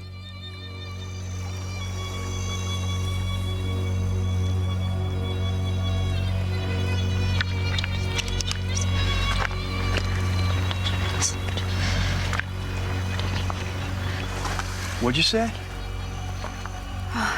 And I was just praying is all. You don't think we're gonna get out of this on our own? Yeah, I do. Just gives me hope, that's all.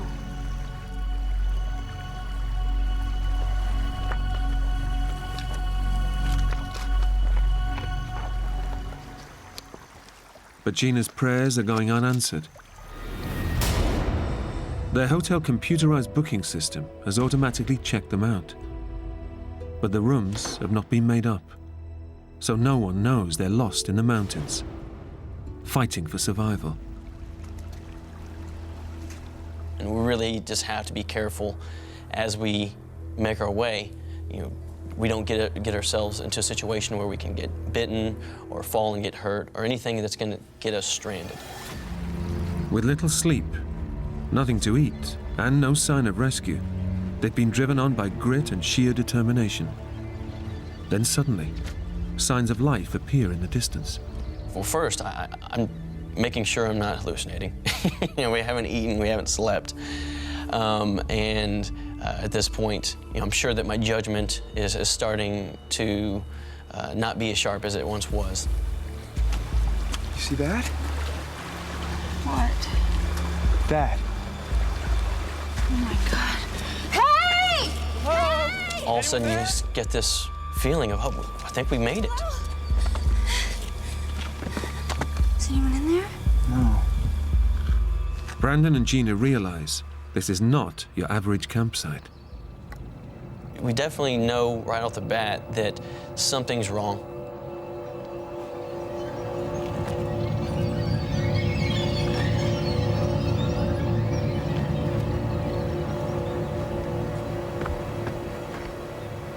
Stuff had been buried a little bit by dirt. And at this point, we're realizing this is not a good situation. We don't hear anybody, we don't see anybody. It's just a very ominous feeling. Hey! Hey, Brandon! Look! Look at this! So we start going through the bag, the contents of the bag. We're discovering these maps. We had no idea really what we were looking at, but just that there were some sort of maps. And there was obvious writing in the white space. Brandon. Brandon, look! This is today. This is May 8th. Someone's here. We're gonna be okay.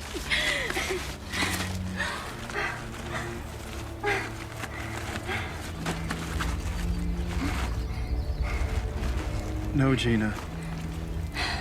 This diary's a year out of date. It's May 8th, 2005. It was just a blow. That, for one, how have we found this exactly 1 year ago, to the day? And in seeing everything that he had, he was obviously prepared for something. You know, he was an experienced climber, experienced hiker. That his campsite's abandoned, you don't know what the hell is going on. May 8th, 2005. Took a fall. Too weak to climb out a canyon. Down is gorge. No way out. Gorge? What gorge? Wait, listen, here's another one. Listen. May 11th. I'm 60 today. Down to last 2 crackers. God, this is...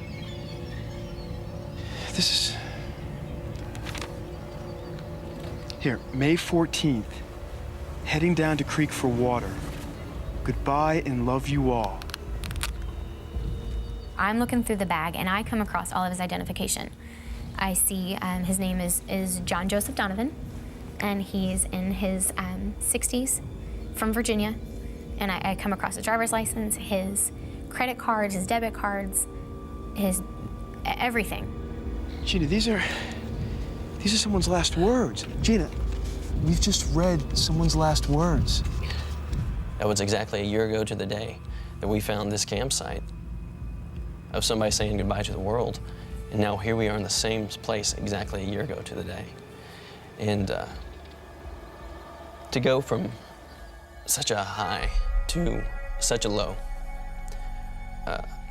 in such a short amount of time was just something that shakes you. This doesn't happen. You know, this is stuff that people make up, you know, and put into a movie. In digging through all of his cards, I see the prayer card that has the St. Christopher prayer. And that's when just too many loose ends were tied at that point, that St. Christopher is the patron saint of travelers. And I had been praying to St. Christopher my whole way along. His penmanship was very much like my father's, and my dad's birthday was May 7th. And it's just all kind of coming to a head. At that point, I can't take it. It's too much. And Brandon is continuing to read, and I'm starting to freak out.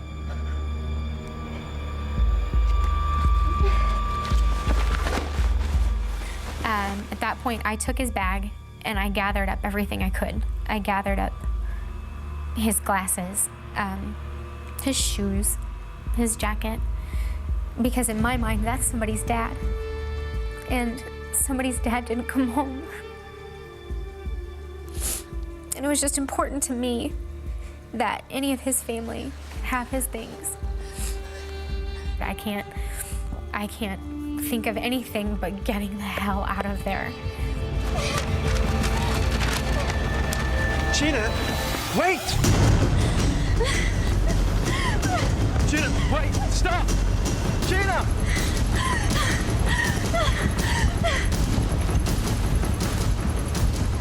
It's just a mess. We're losing all sense of cool, which we'd maintained our composure the entire way, and that was a breaking point.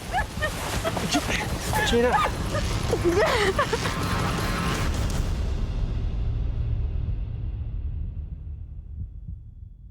And, you know, Brandon came up and grabbed me and just kind of said, breathe. Just breathe and settle. We have to settle.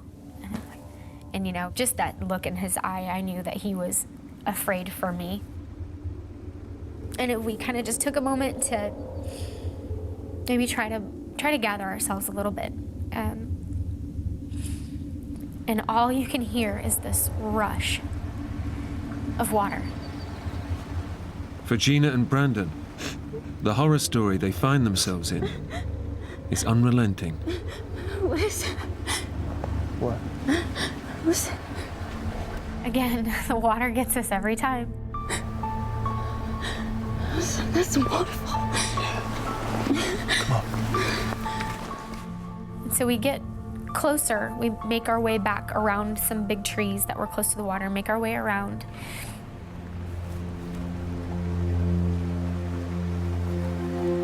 And that's where we see the gorge that John had talked about.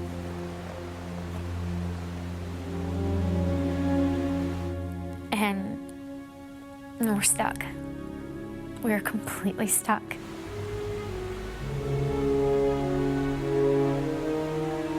He had the maps, he had the compass, he had everything, and he couldn't get out. So how the hell are we?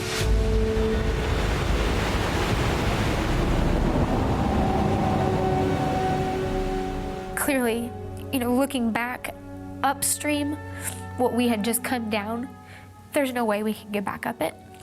We had jumped down so many boulders and trees that there's no way we can climb back up. To our left was straight, sheer rock walls, and to our right, it was a bowl. It made a big, giant bowl. To know that something so beautiful was so dangerous, it's just so hard to put into words. That feeling of seeing all this tremendous beauty and I'm stuck. We see what he'd written about. There's about 140, 150 foot waterfall and no way to get around it. You know, we're at an impasse. You know, now what? You know, we can't, at this point it's sinking in, we can't walk our way out. They thought that following the river would be their escape route. Instead, it's led them into a trap. Now, after 2 days struggling against fear, they're losing the battle. And at that point, we knew we were not getting out. There's no way. There's no way we can get out. This man was prepared. He had everything he needed. We were not prepared for anything. We just had on our running shoes. We had chapstick, a digital camera, sunscreen, and running shoes. And this man was prepared and he couldn't get out. It's very defeating, very defeating. But the missing hiker, John Donovan, has left Brandon and Gina a lifeline. Yes, matches.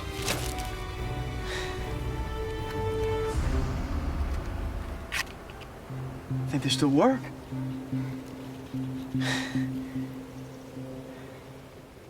I don't know how we missed it. That throughout all of his things, bag inside a bag, inside a bag, inside a bag, he had another little bag of wooden strike anywhere matches that were still dry. By some miracle, they were still dry. And we decided, okay, let's start making fire.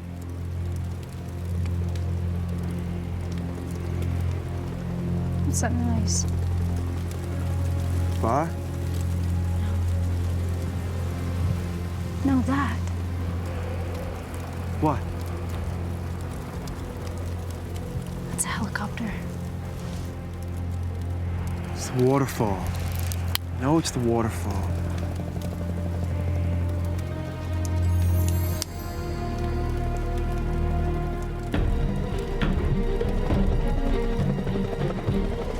It's a helicopter. Hey! Hey!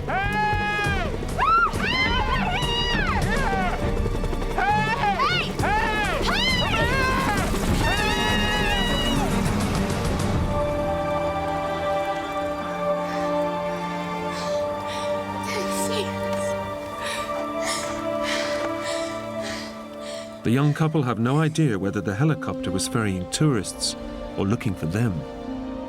Whatever the case, Brandon and Gina may have just missed their only chance of being rescued. That night, we were alone. It was the one night that we weren't side by side. We slept a good, well, I say slept, but we rested a good 10 to 15 feet away from each other. He did his thing and I did mine. You would think at that point you need each other even more so than you ever would. But we didn't, and I don't understand that.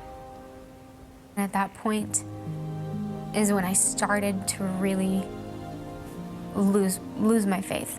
I lost hope, and I lost faith that we really were gonna get out. At that point, I started letting go. just resigning all hope and accepting it and realizing that it's okay. But I'd spoken to my mom. I had spoken to my sister. I had spoken to my best friend, and I knew it was okay. I had spoken to everyone that I love in the last few days, and it's okay. It's okay that I don't come home.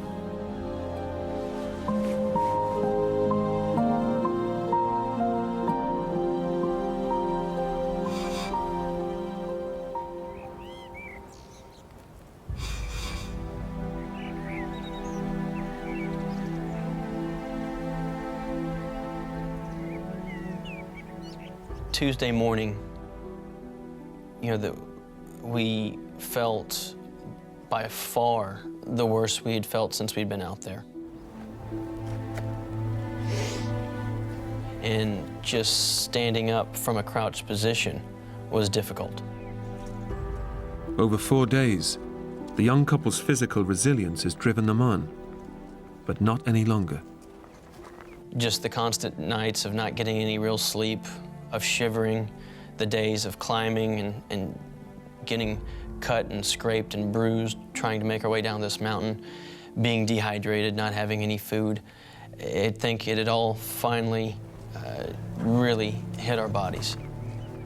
Although they now have a means to collect water, starvation is having a dramatic effect on their health.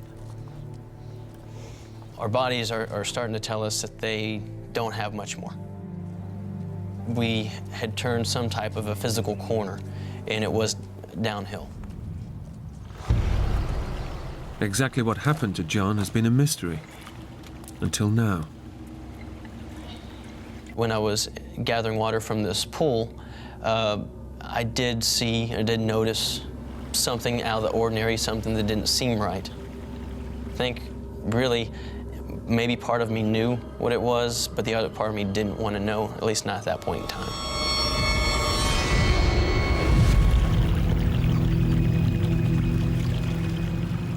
For Brandon, the discovery of John Donovan's body is the last straw. That's when I made the decision, I'm gonna light the whole place on fire, the whole damn place. And they have to see the smoke from that.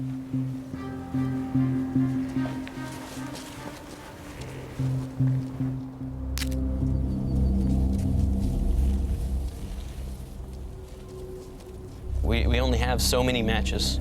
We don't know how many times, if any, that we'll see another helicopter. So this was our last bullet. This was our last shot. Come on, come on.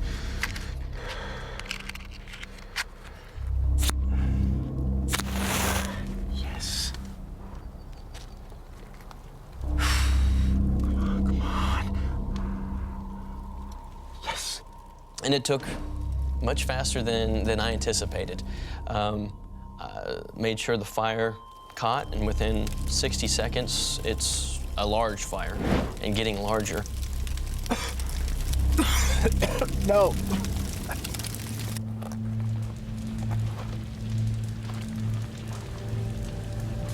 Brandon?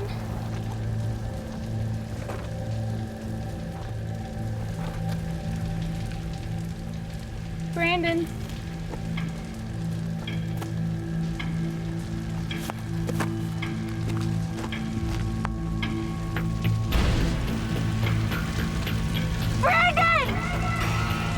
To see the fire and the smoke and not see him, I'm losing it again. I'm like running around on this little rock trying to get every vantage point I can see to see if I can find him anywhere in there.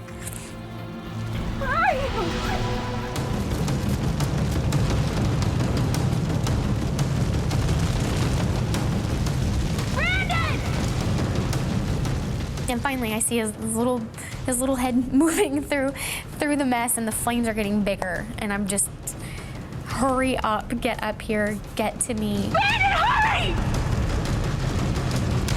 Faster! Run! Brandon, come on! Brandon! Brandon, hurry! Hurry! I'm okay. just, come on, how do you not see this? Again, not a cloud in the sky, crystal blue skies, just amazing, beautiful. And all you can see are these huge plumes of just black, black smoke. It burned for about 45 minutes or so, produced a great deal of smoke. There wasn't a cloud in the sky. And the thought was, I mean, they have to see this. I mean, if they don't see this, what next? We just kept on putting our hope in this. This was kind of this is our last shot. And we watched the fire begin to smolder, and eventually wasn't putting out nearly the same smoke. And it basically burnt itself out. And now about an hour's gone by, and we still don't hear anything. We don't see anything. And so the thought starts to creep in both of our minds of, that was our best shot. What are we going to do next? I'd always tried to be positive that we were going to find a way out. There's going to be a search for us. There's going to be something. We just have to keep, ourselves safe, and we're going to be okay. But now here we are, in a spot where we know somebody's died. And what are we going to do?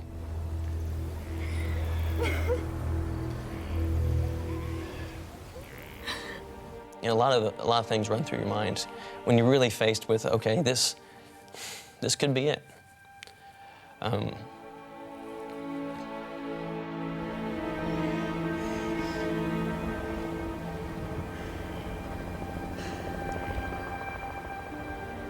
And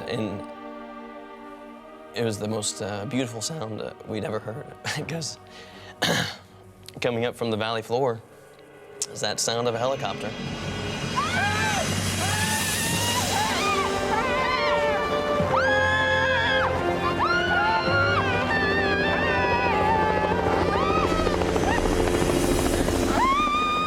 I think we both would have cried if we had tears, but we're both so dehydrated, we didn't have enough moisture in our body to come up with tears. But,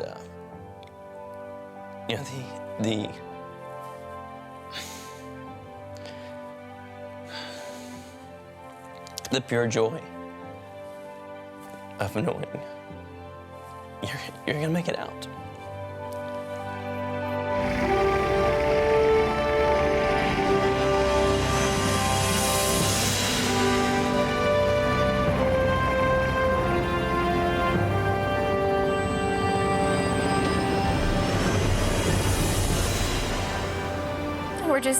We're hugging and we're kissing, and it's just, we know we're going home. It's just such a feeling of just pure joy that I don't even know how to formulate the words. I don't know what to even say. It's a pretty amazing feeling. And if we hadn't had that bag, there would have been no way out. And to know we're really going home after 4 days. I remember turning to him and saying, I said, you saved my life. Because he lit that fire. And if he hadn't lit it, I don't know. I hate to even think. I don't let myself think. I don't go there. We're just so thankful to John Donovan for his sacrifice. And his last action, even not being on this earth anymore, was helping 2 people. So,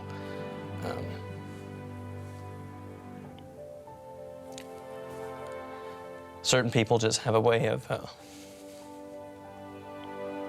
leaving their mark.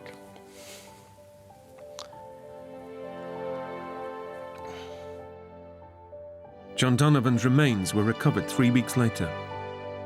The Navy veteran was buried with full military honors.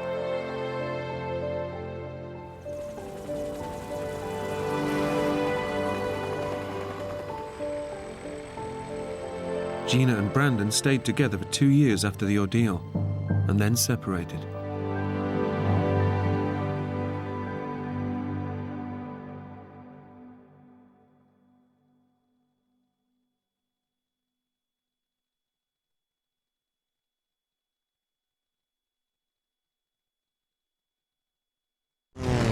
A plane carrying ecologists over the heart of Africa suddenly goes out of control.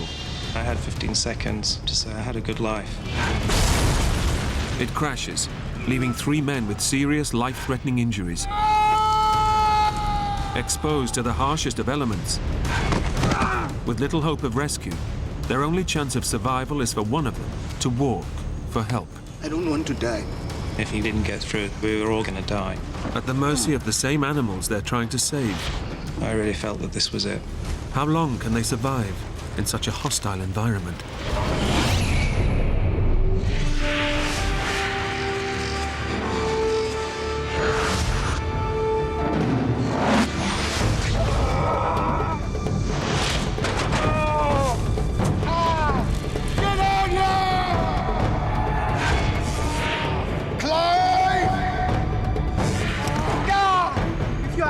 Can you hear me?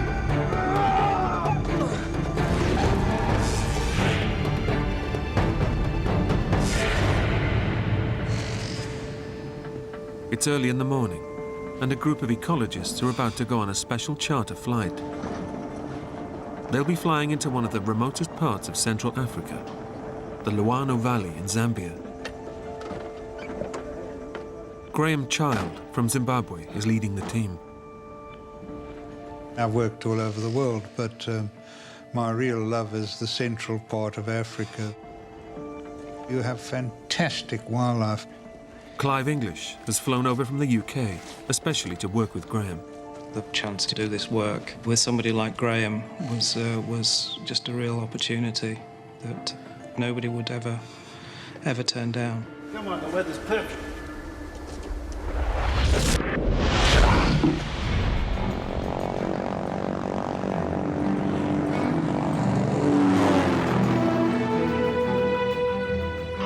Tower, this is Romeo Delta. It's great. Lovely morning, sun in our eyes, and we're off. The team has hired pilot Adam Pope, who knows the region well. It is very spectacular. It's very remote and kind of pristine wilderness. Everyone was quite buzzed up. I don't think Mumba was quite so keen. He'd never flown an airplane before. Zambian Mumba Chikungu is here to provide the men with local knowledge. You okay? Yes.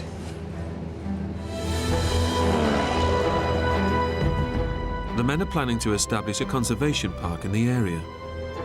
And the aim of this morning is to spot large herds of buffalo.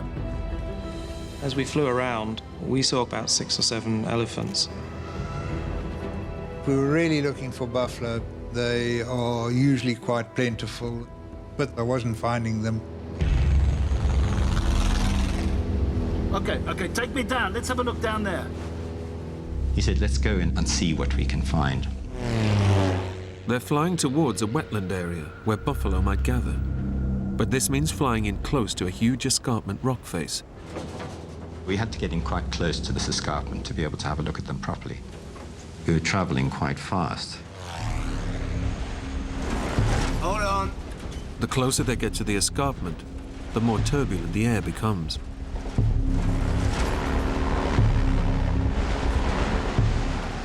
I noticed that the airplane seemed to be descending. Then suddenly, the air sucks the plane downwards.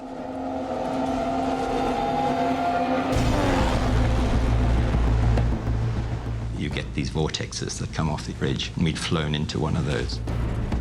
At full throttle, Adam attempts to pull the plane up over the oncoming escarpment to escape the vortex. I was trying to keep the airplane going at maximum revs to keep the nose up.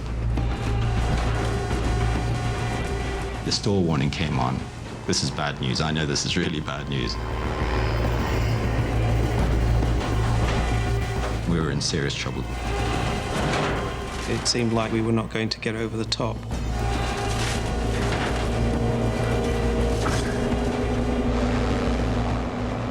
Just seconds before impact,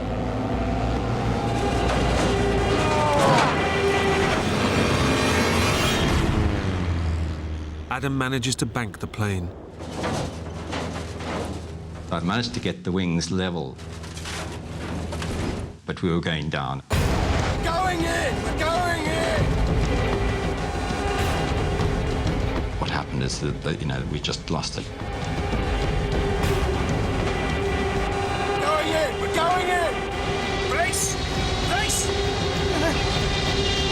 had about 10 or 15 seconds to say I had a good life.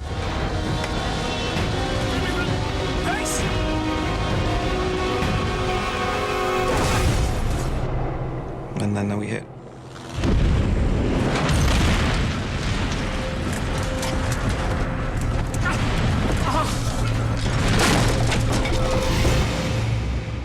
The plane is shattered on impact.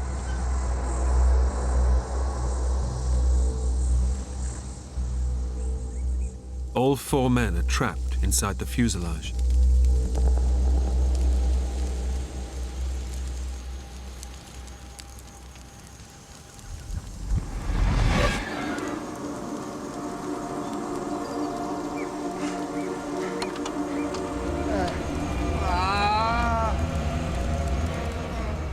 I woke up, and the first thing I knew one had to do with these situations is get out of the aeroplane.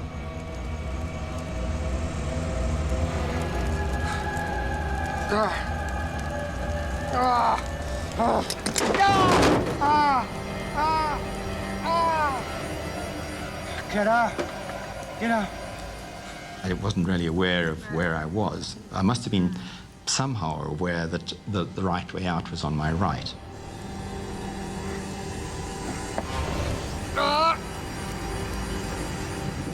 Pilot Adam struggles to free himself from the wreckage. He's in for a shock. I landed on the wing, but then, there was this huge pain. Shoots through your whole body like an electric shock. And I immediately knew I'd broken my back. Adam has escaped the burning fuselage, but he's now helpless on the wing, where the fuel for the plane is stored. Fire! As fuel leaks closer to the flames, we still had a significant amount of fuel on board, and I was lying on it. The smallest drop could ignite the fuel tank, turning the plane and all 4 men into a fireball. Fire! Get out! Get out! Mumba scrambles clear, but Clive is still inside the wreckage. I remember waking up. First thing I saw was Adam lying on the wing. I smelled aviation fuel. I thought I had to get out of here. Get out! Get out now! It was hot and it was horrible, and there was just carnage everywhere. There was a very steep slope, and I just rolled down the hill.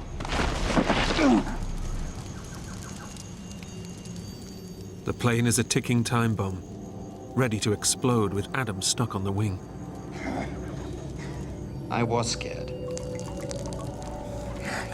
I thought, this is not good. There was flame coming out of the engine.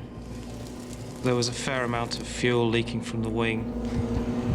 Fuel is very, very explosive stuff, and the slightest spark or flame, the whole thing fireballs.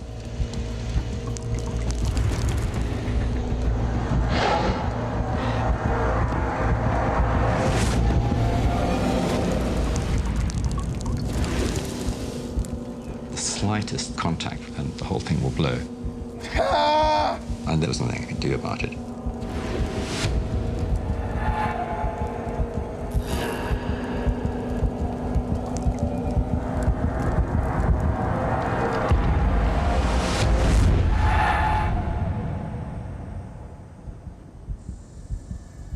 Miraculously, the fire burns out. The most immediate danger is over.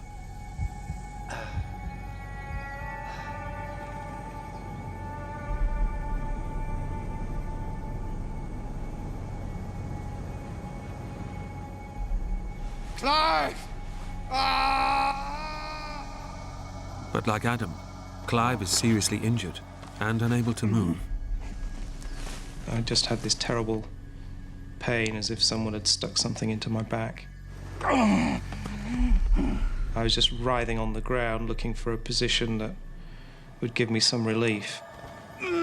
On impact, Clive's spine was twisted backwards and his vertebrae crushed together. Despite fracturing his back, he's managed to roll 70 feet away from the plane. I felt a little bit guilty that somehow I'd panicked because of fear of explosion and just tried to run away from that as fast as I could. Clive has no idea if his colleagues have survived. I could see the plane, but I couldn't really see any detail. I couldn't see Adam. I could just see the plane from where I was lying. Adam! Clive! Adam, are you okay? I'm on the wing! I kept calling to Adam, who just kept asking me if I was all right, and I said, yeah, I'm okay. So I knew that Clive was alive, but in serious pain. While Adam and Clive are both injured, Mumba is lucky enough to have survived relatively unscathed. But Graham is still missing. I couldn't see or hear anything from Graham at all. Graham! And I thought he was dead. Can you hear me? I mean, I really did think he was dead. A check on Graham.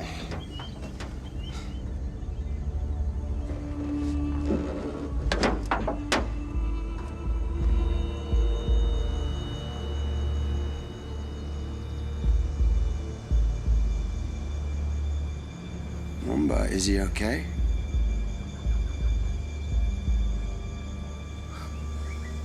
Mumba, is he okay?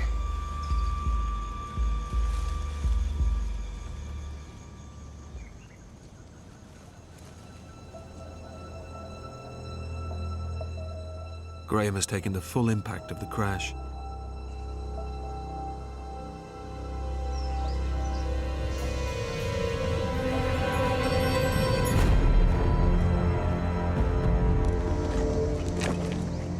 Is he okay?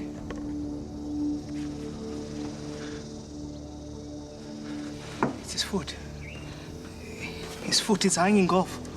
But he's alive? Yes, he's breathing. So that was a huge relief. Graham is the most severely injured of them all. In shock, he doesn't grasp the full horror of what has happened. I knew my back was damaged and I knew my feet were damaged, but I didn't realize how bad.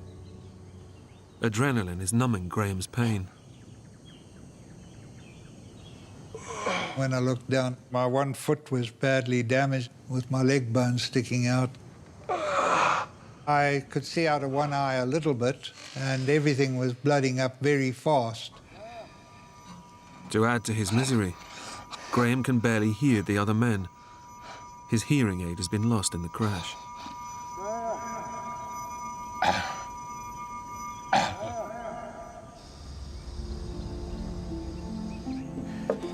You hit bad. I'm afraid I can't feel my legs.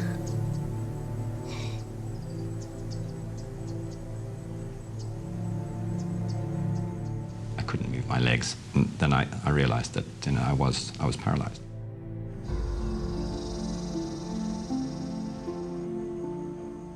You're lying there. You're the pilot. You are responsible. You know, these guys are your responsibility. And I was thinking, you know, Graham is in dire straits. You know, he needs help. We need to make radio contact. We need to contact Lusaka. Okay. Remember, you need to switch the radio on. It's a massive risk. With the plane soaked in fuel, one spark from the radio's electrics could trigger an explosion and kill them all. But it's their only hope.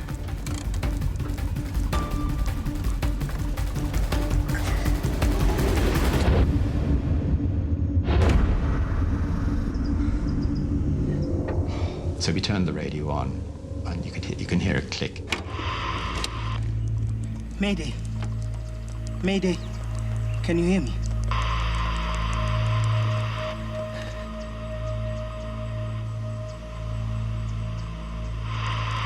Mayday. Mayday. Can you hear me? Mayday. Mayday, can you hear me? If you're out there, can you hear me? I was lying on one wing. Graham was lying underneath the other thing. And I mean, we would have been fireballed. Mumba, turn it off. Turn it off now. Now. I said, this is crazy, you know, we've got electrics flying around and let's turn it off, forget it, it's not going to work. Their only means of communication is damaged beyond repair.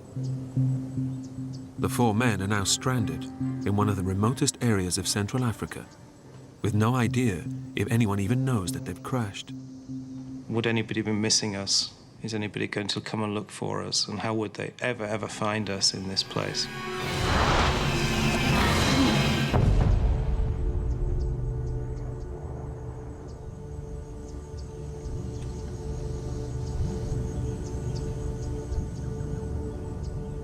They now face a new danger.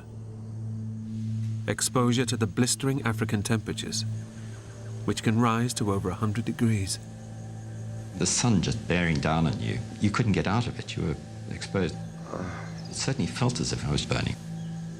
3 hours since the crash, the intense heat and lack of water is beginning to take its toll on the men. It was so hot that we all needed water very badly. Without water, the men will soon begin to suffer extreme dehydration. You can survive without food for ages and ages, but you can't survive without water for very long. I wanted Mumba to go into the trees and see if he could find some water, but he didn't want to go into the trees.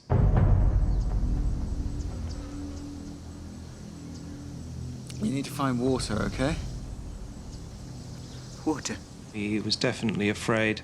Almost certainly he was in shock and traumatized. You need to get some water. Going in! Going in! Race! You're the only one that can move. Please, Mama.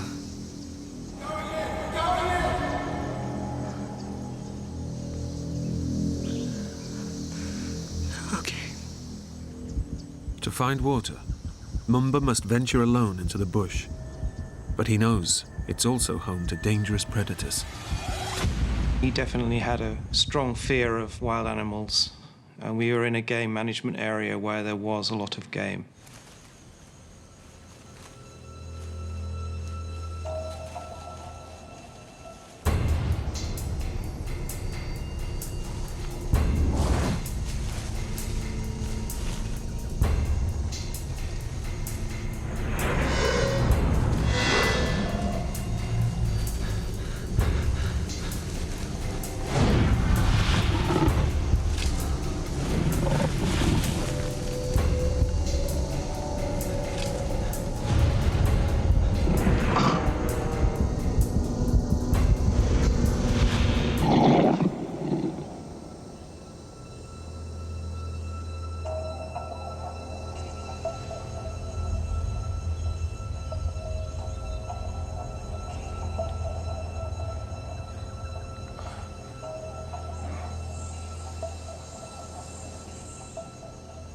I was sort of left in the clearing by myself and sort of listening for him.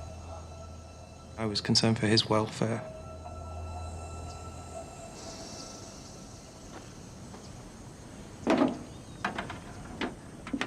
Eventually, Mumba returns.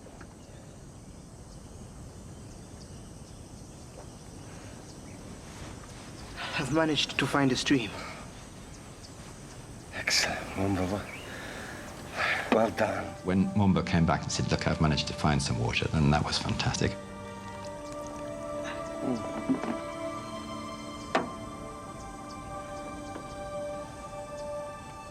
Mumba was the hero of the moment. I mean, he really was. Oh, that is good. That is so good. The water brings only temporary relief to the men. As the sun goes down, it's no longer the heat that's the danger. Now it's the African night, where temperatures can rapidly drop close to freezing.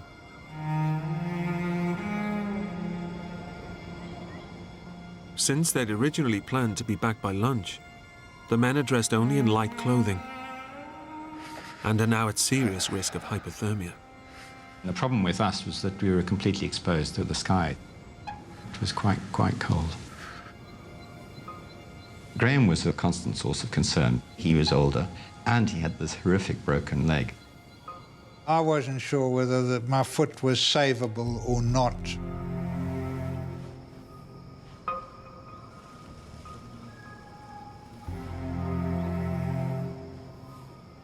Graham is at real risk of developing gangrene in his severed foot.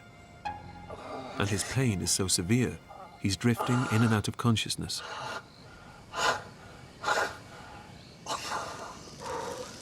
Mumba lights a fire, but at a safe distance from the fuel-soaked plane. It brings no comfort to Graham or Adam.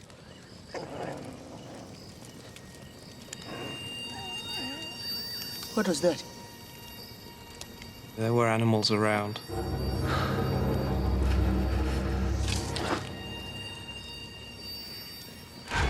My greatest concern was a hyena coming in and smelling my blood. Hyenas like bloody bits of meat to chew.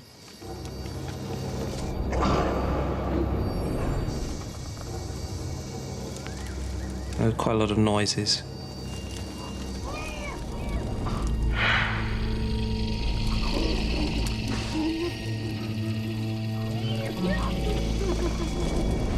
Clive. There's something out there. Adam?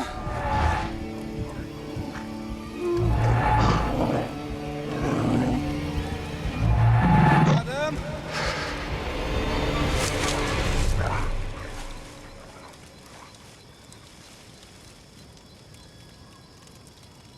And then it suddenly shot off.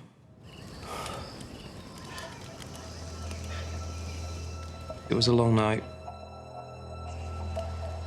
Adam knows that the threat of animals and the brutal temperatures mean the men will not survive for long. I did feel guilt. I was a pilot, and as a pilot, you are ultimately responsible for the safety of all your passengers. He must come up with a plan. I was thinking somehow you've got to get them out of here alive. Remember? The chances of us being found are very, very remote. No one's coming, no one knows we're here. We need you to go and find help. I said, look, you know, the survival of a lot of people depends on this. But Adam... Please, Mumba. We need help. It was our question of trying to reassure him that within him he had the ability to go and do this thing, and that he wasn't going to be eaten by a lion or trampled by an elephant. It's too dangerous. There are animals out there, wild animals. Mumba, you have to go. Mumba faces a stark choice: to search for help alone in the dangerous African wilderness, or stay with his colleagues and watch them slowly die.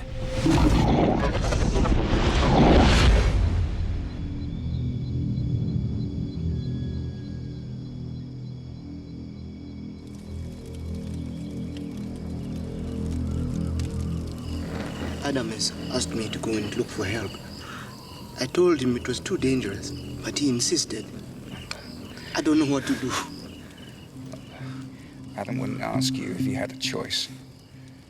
He was very reluctant to go. He was clearly afraid. Definitely he was afraid. I don't want to die. You have to be strong. I said to him, if you don't go, then you'll probably be left sitting here with 3 dead people. If you go, we have a chance.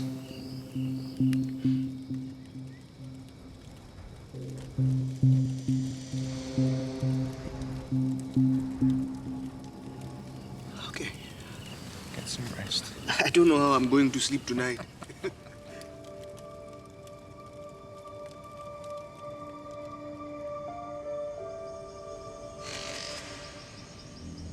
It's dawn. The time has come for Mumba to leave.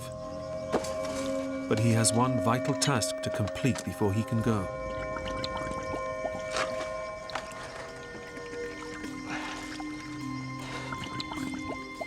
Every drop of water he can collect could be the difference between life and death for his injured colleagues.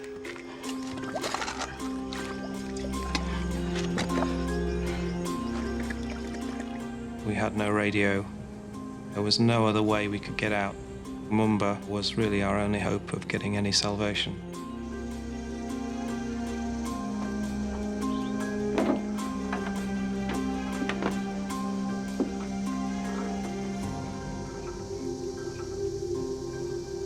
Thanks, Mama.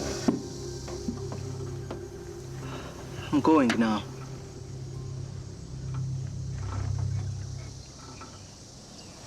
It's a brave thing you're doing.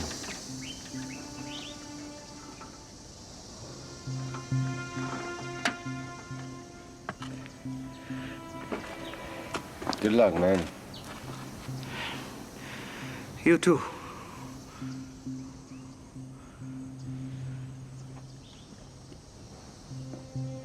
I wasn't at all sure that he was going to have enough courage to go through with it. I thought that he'd come back again and say that, you know, he just couldn't.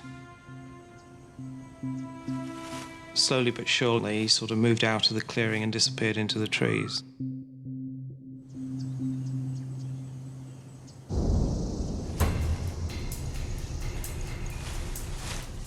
Adam has directed Mumba to where he believes there's a village. I thought that if he just followed that stream, he'd find habitation, that there'd be people there. If Adam is right, Mumba may be able to reach help in a matter of hours.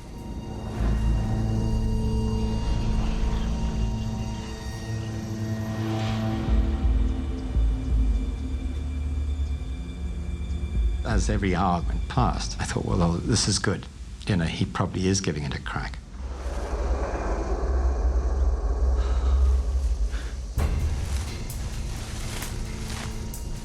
But Mumba is unaware that he's actually heading in the wrong direction, deeper into the African bush and further away from the village.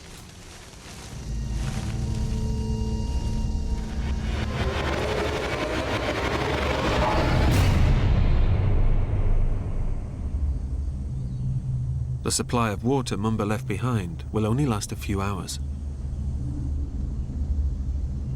Once it runs out, they'll have no means of collecting any more. Without water, it will be a matter of hours before severe dehydration will take its toll. Their survival depends on Mumba. There was no response for the whole of the day. I was wondering, had he passed out along the way from exhaustion or something like that? After 5 hours, Mumba has still not returned. The men are on their last few drops of water. You know, your lips are cracked and sore, and your tongue tends to thicken. Water was absolutely fundamental to our survival. In these conditions, a healthy person will die within 3 days from dehydration. But having experienced extreme physical trauma, the weakened men are even more vulnerable. It's now only a matter of time before they'll die in the unforgiving African sun. Well, with Mumba gone, I realized I would have to try and find where the water was. I would have to find a way to move. But with fractured vertebrae, Clive has been unable to move since the crash. I really didn't know how I was going to do that.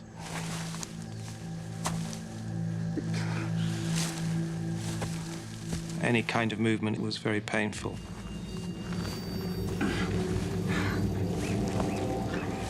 I started to wriggle along the ground and just sort of pushed my way through the vegetation, literally.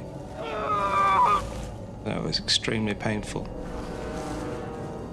He doesn't realize that with every movement, he's risking permanent paralysis.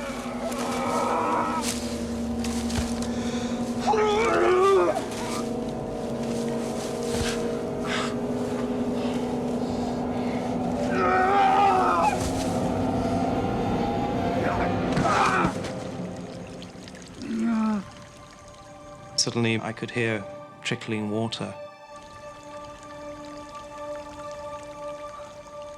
I found a cool, clear spring of absolutely crystal clear water.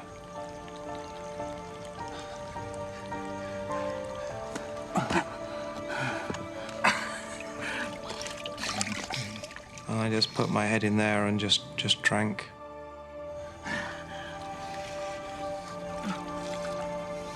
It was absolutely magical.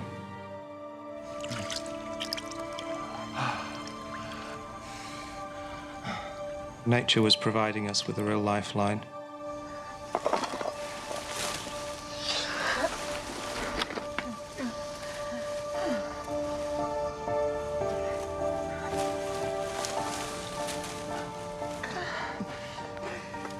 Clive finally reaches Graham. It's the first time he's seen him since the crash, and he's shocked by what he sees. So that was a pretty emotional moment, actually, to see that he was grinning, you know. How's it looking? He clearly had concern for losing his leg. But it was shocking to see his leg in that condition. One of his feet had snapped off above the ankle. It was lying on the ground, just attached by tendons. The blood had congealed. It was covered in ants. It looked like liquid tar. I didn't see how anybody could repair that leg. Not bad, huh? And it must surely have been hurting, and he was certainly in pain.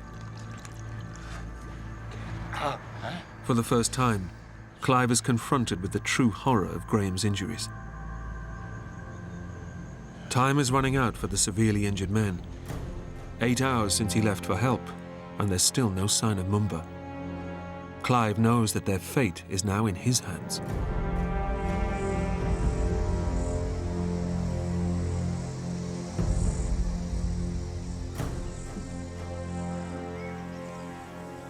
I don't think Mumba made it, yeah. Doesn't look that way. He'll be back by now. I knew that there was every chance that Mumba might not have got through. I sat with Adam and we discussed the options. I decided that we would have to do something other than rely on Mumba.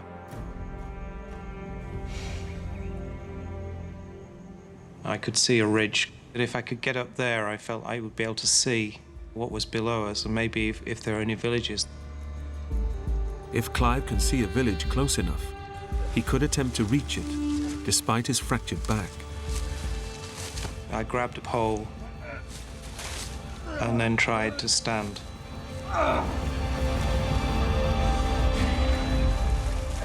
Slowly, I inched my torso into a vertical position.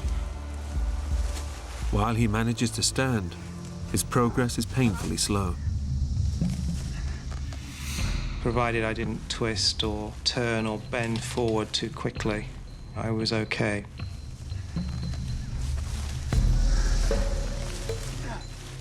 Climbing that hill was just really very, very difficult.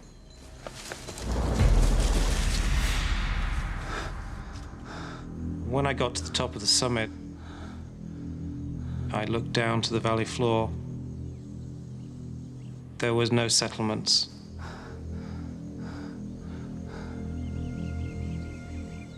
There was absolutely nothing. And a very steep descent to the valley floor, which would have made it extremely difficult to even get down there, let alone across it and find people. With no village in sight, Clive realizes that in his disabled state, he has no chance of reaching safety. As I stood on the ridge, I just suddenly was aware that I'd put a silver survival blanket in my top shirt pocket and thought this is a good place to put it. But it wasn't a logical decision. It wasn't something that I thought through, I just did it. I thought, well, somebody would possibly see it. It would increase our chances of being spotted. 36 hours since the crash, and time is running out. The condition of Clive's colleagues is worsening as they face another bitterly cold night. Adam had physically deteriorated throughout that day. He was very weak. It was a very cold night, and he just seemed to go into uncontrollable shivers. Adam doesn't know it, but he's now developed pneumonia. His lungs are inflamed and filling with fluid. Without urgent medical care, his lungs could collapse, and then he will slowly die. I was really concerned that he wouldn't last very long. Watching him shivering like that was very tough. As Adam weakens, Graham is fighting his own battle for survival. By then I was beginning to smell a bit because I was beginning to go bad. What Graham can smell is infection, spreading rapidly through his severed foot. The open wound and exposed tendons are deteriorating with every hour that passes. I looked down and there were 3 or 4 big black ants chewing away at the bits of meat and tendon and whatnot on the end of my leg.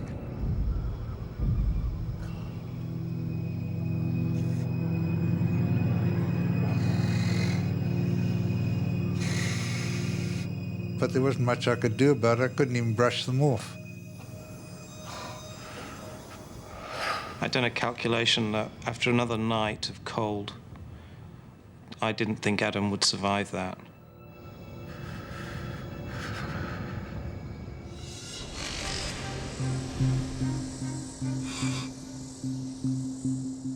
Graham Child is struggling to stay conscious despite the pain from his severed leg.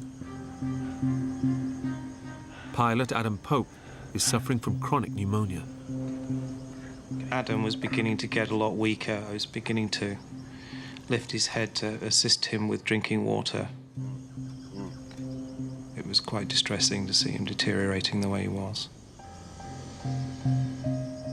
I was really concerned that with the heat of the day, he would really suffer yet again. Clive makes a desperate decision. He will attempt to reach safety despite his fractured back. He has no idea whether he's even capable of making it. I wasn't really sure whether I could do it, but I was absolute agreement that I would rather try to do something like that than just sit there and watch these 2 guys slowly deteriorate. I'd sort of thought about it, but I kind of wanted it to be their idea because leaving them in the plane and walking away from the plane was almost breaking every rule in the book. But I couldn't see any other way, and as it turned out, neither could they. We'll be waiting for you here. It was quite an emotional moment.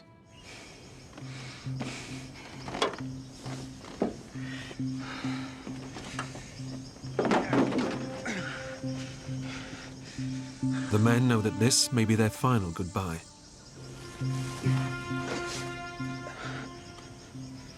I'll see you soon, Adam. All I remember was looking back at the plane. No one there to get them water. No one there to help them with anything they may need. They were just going to lie there, and if I didn't get through, they were just going to die.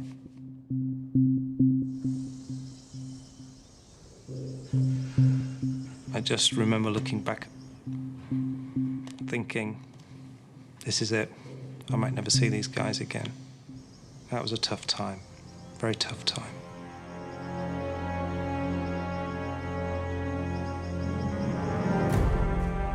It's a massive gamble.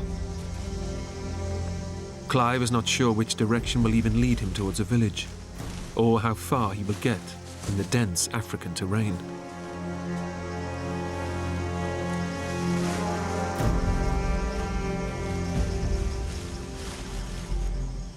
With barely a few hours' worth of water, the injured men are now alone and completely at the mercy of the African elements. As soon as Clive went away, I knew that this was the last act, really. We couldn't survive much longer. Adam and Clive are now clinging on to life. All they can do is wait and pray for rescue. There was nothing else we could do. I don't know that we even communicated with each other. We might have shouted to each other once or twice during the day. But that took energy. We were both completely vulnerable. We were on our own. We couldn't move. We couldn't do anything. We couldn't collect water. And we were vulnerable to any kind of foreign thing.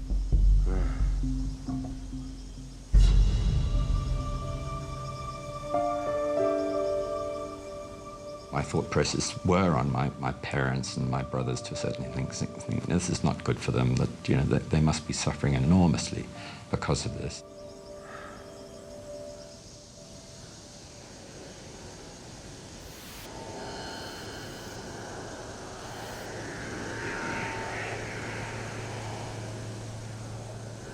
Graham, can you hear that?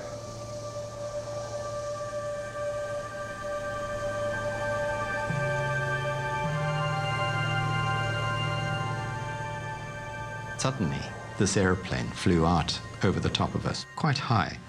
And it flew out a little distance beyond us. A search plane is scouring the area.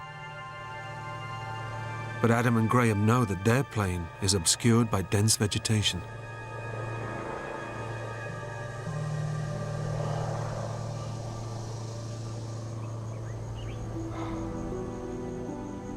And eventually it flew off. We were pretty depressed.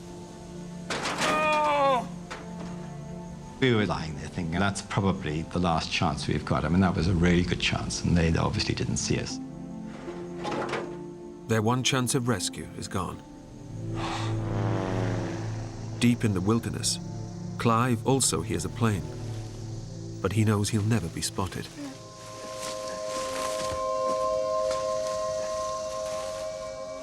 I walked for the whole day through different kinds of vegetation, crossing gullies. At the top of every ridge, you were convinced that at some point you'd get to the top and you look down and there would be the village that you were waiting for.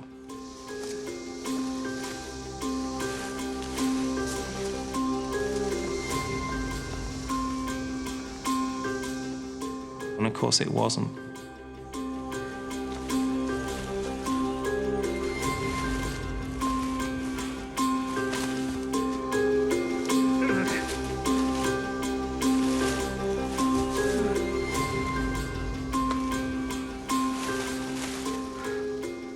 I began to get more frantic that the next ridge had to be finally the one I was looking for.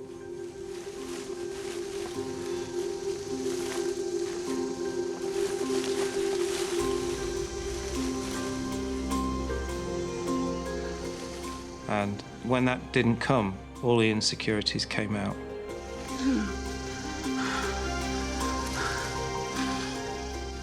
Am I in the right place? Have I gone the wrong way? I just thought, I failed. I haven't got through. Clive's last ounce of strength deserts him. He can go on no further.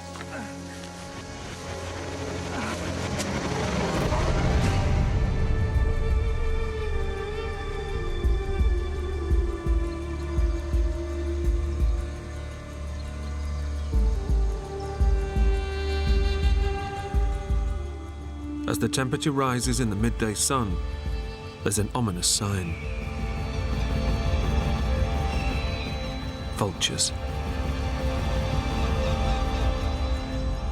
These birds are opportunist eaters, so, they were circling over something they thought would be good to eat. Vultures are scavengers that feed off the flesh of dead bodies. They can sense the men are close to death.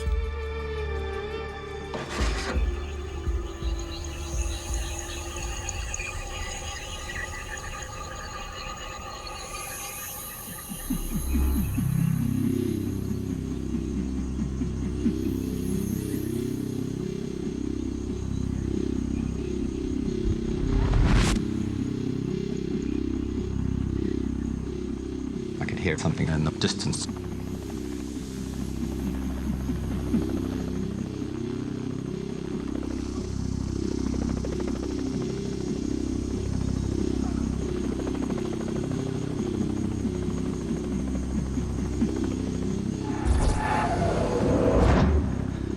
I was very excited. I think the adrenaline was probably pumping as fast then as at any time.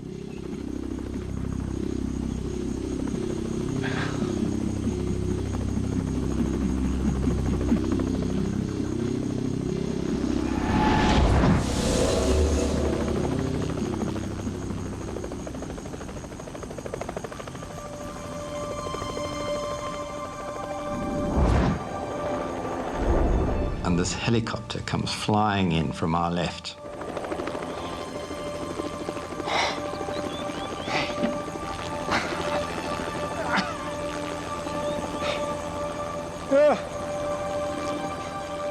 The silver space blanket that Clive laid out was spotted by a search plane. With no place to land, a helicopter was dispatched to rescue the men.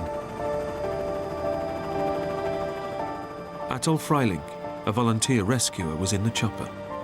I never forget the pilot saying, "I don't think anyone can survive that." And that's when we saw this hand waving. And I said, no, there's somebody alive down there.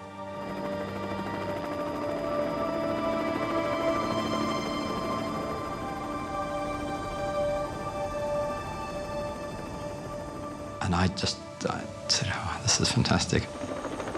The whole surge of positive emotion that goes through you just seeing the helicopter. And a weight went off my shoulders then. God, this is, it was just amazing. It was just a question now of time, and they'd lift me out.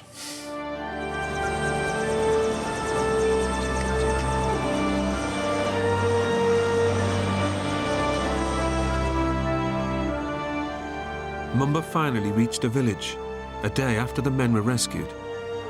He later died of an unrelated illness.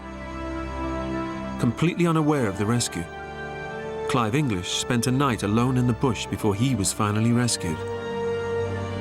He made a full recovery. Graham Child underwent emergency surgery on his foot. Remarkably, his foot was saved, and today he has full mobility. When I saw Graham in the oxygen tent, I just could not believe that he still had his foot. It was just extraordinary that he'd sort of come through this the way he had, and he still seemed like somehow he would just survive. And he has. He has. Adam Pope spent 72 hours paralyzed on the wing of the plane. It took him 5 years to learn to walk again. When I was rescued, there was a sense of regret that a great adventure was ending. That whole kind of experience was now going to be fragmented and shattered, and you were going back into the real world.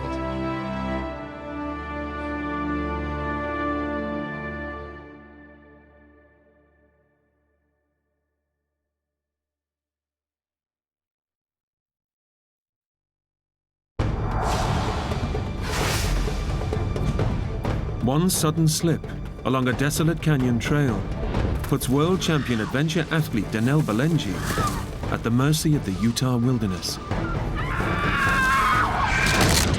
I was in the middle of nowhere, and nobody knew where I was. Her legs useless, she's forced to crawl for every inch to try and escape the unforgiving desert. I thought I was going to die. But she'll also need the help of her best friend. Go! If she's to win this ultimate survival test. The battle for her own life.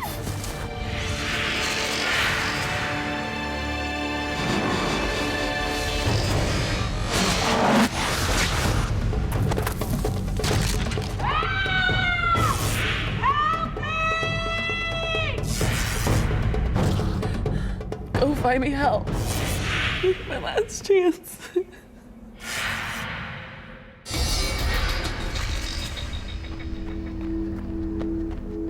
Danelle Balenji is a super athlete. In triathlon and endurance sports, her reputation is legendary. Several times national and world champion. It's no wonder she's just earned the title US Athlete of the Year for the 6th time. For Danelle, giving up is not an option, as paramedic John Marshall is about to discover. My first meeting of Danelle, she just ran 60 miles across open desert in 115-degree temperature before she got to the checkpoint that I was working at. This small-framed woman comes into the med booth. Her feet are blistered, she's completely dehydrated, somewhat delirious, and I said, hey, we would highly recommend we start an IV in you, get some fluids back in you. You're gonna need this. No, just a drink and some duct tape. This kind of sets the mode for my involvement with Danelle. I learned that this girl, right from the get-go, was as hard as nails. This was a true athlete to the fullest extent.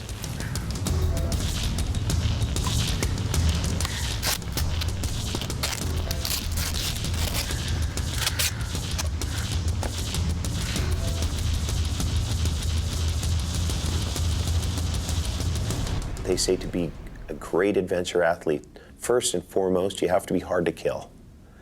Donnell was hard to kill.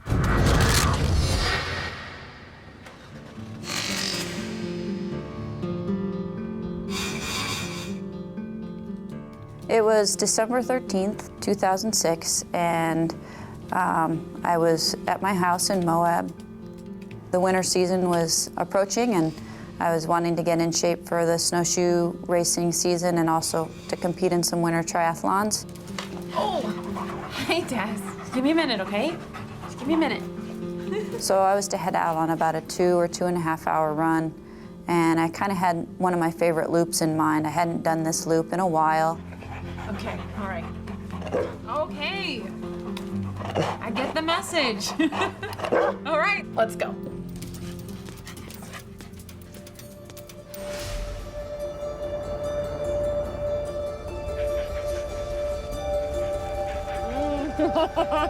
One of the world's premier extreme sports athletes, Donnell is known for staggering feats of endurance in adventure racing. Single and living alone, her constant companion is her dog, Taz. I got Taz from a puppy rescue. I remember going to the shelter and there were several puppies there. This one puppy sort of stood out. Hi. Because he was energetic and he liked to run around and he was hyper and he had this real playful attitude about him that I liked. I sort of connected with that. Look at this one. Oh, you're cute. Oh. And I remember some other lady went up to Taz and was holding him. And I looked at this lady and that's my dog. He wasn't my dog just yet, you know, but I just knew that he was the one. And then I kind of kept an eye on this lady while she was playing with Taz. And as soon as she set him down, I snatched him up and said, I want this one. There's something that drew me to Taz, that I knew that he was the one for me. I need you to help me.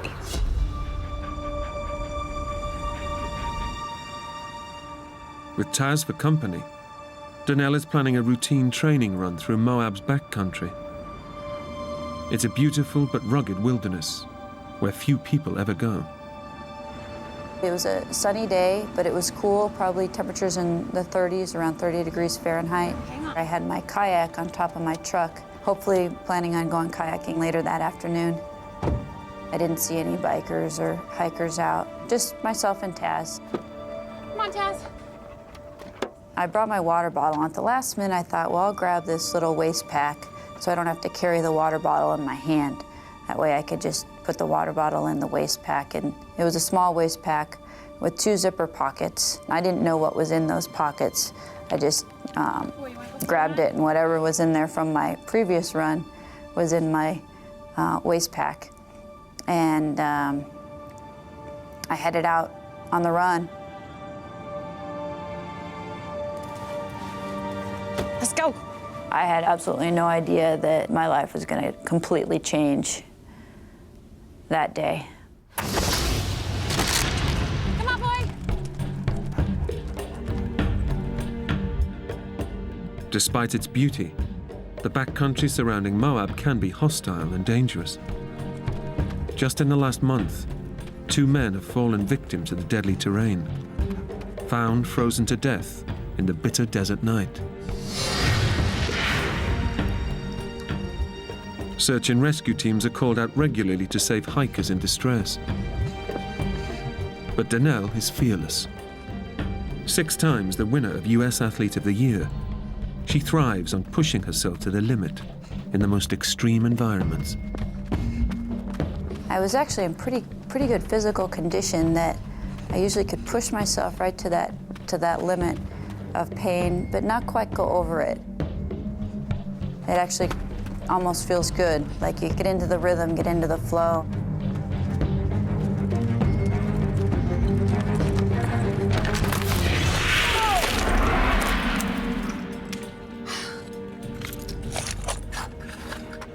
Out for that.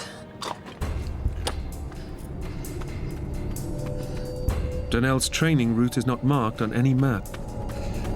And with every step, she's heading further into uncharted territory. All of a sudden, the next thing I know, Taz was ahead of me, and my foot slipped out from under me.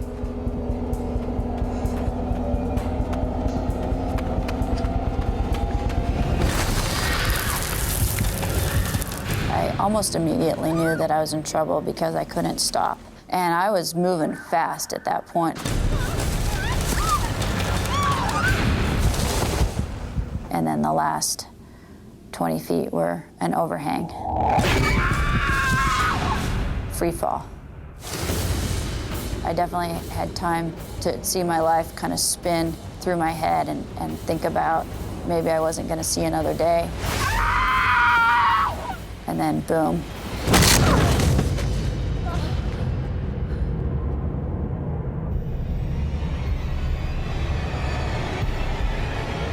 Oh my God, I'm still alive.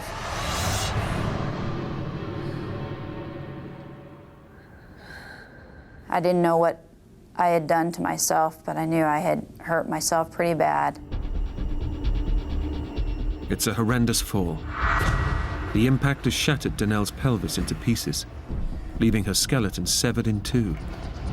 There's nothing but soft tissue connecting her legs to the rest of her body. Super athlete Danelle goes into survival mode. Somehow my brain didn't allow itself to think too deeply about what had happened. Despite her terrible injuries, Danelle's endurance training kicks in, and she's determined to keep moving. So what I did was I took my right hand and put it on my right leg, and my left hand and put it on my left leg, and I could feel my legs. And so I knew that I wasn't paralyzed. And my next reaction was, I gotta get out of this canyon. I gotta get back to my truck, and I gotta get home, or I gotta get to the hospital. Incredibly, despite her shattered pelvis, the endurance athlete tries to stand up and run out of the canyon.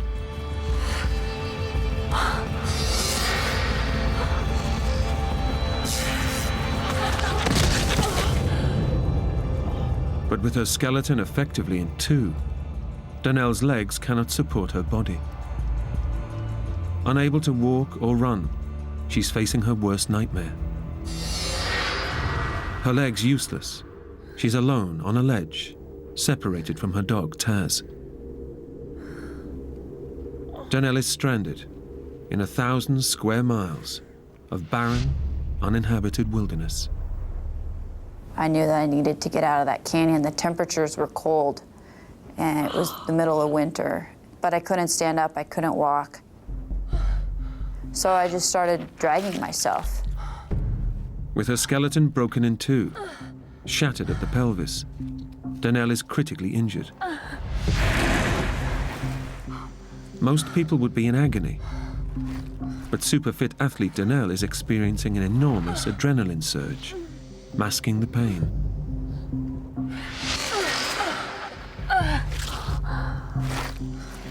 But the problem for Danelle now is which direction to go.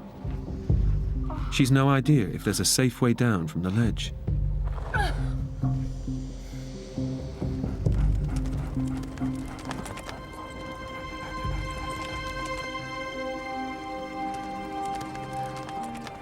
Taz comes to Danelle's rescue.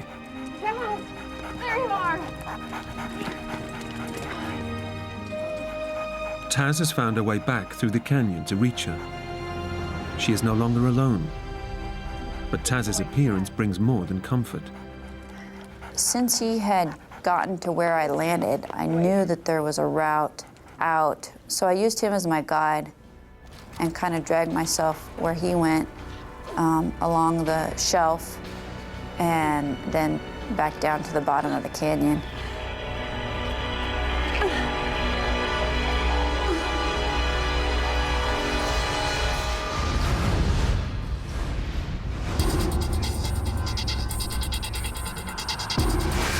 With incredible determination, Danelle follows Taz to the bottom of the canyon and now plans to pull herself back to her truck.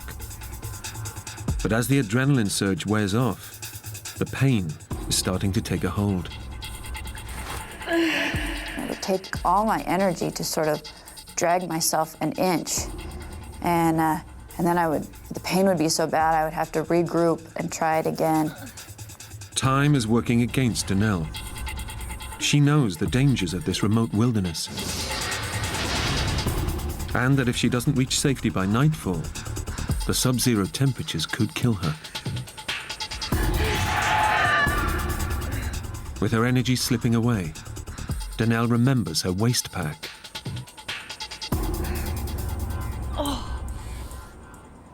I didn't know what was in that waist pack because I didn't check before I left. And in one of them was a little gel pack, sugar pack, that endurance athletes often bring with them to help provide energy for running. Eating the gel provides Danelle with a much-needed boost, as well as a moment to reflect on the colossal task she's taking on. But her progress is excruciatingly slow. At one point, I looked back at my tracks and I could just see where I'd dragged myself through this canyon. It took me probably 2.5 hours just to get to the bottom, dragging myself inch by inch. The canyon that took me maybe 2 or 3 minutes to walk up. The only comfort Danelle has is her dog's constant companionship. Taz was with me this whole time. I think he probably realized that I was injured.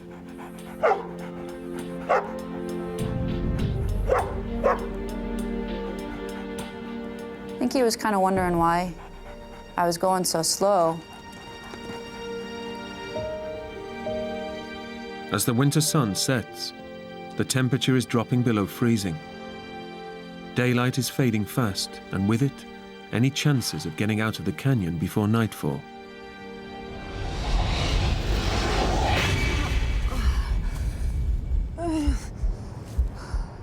Despite Danelle's superhuman efforts, she's far from safety. Too tired to go on, she stops for the night.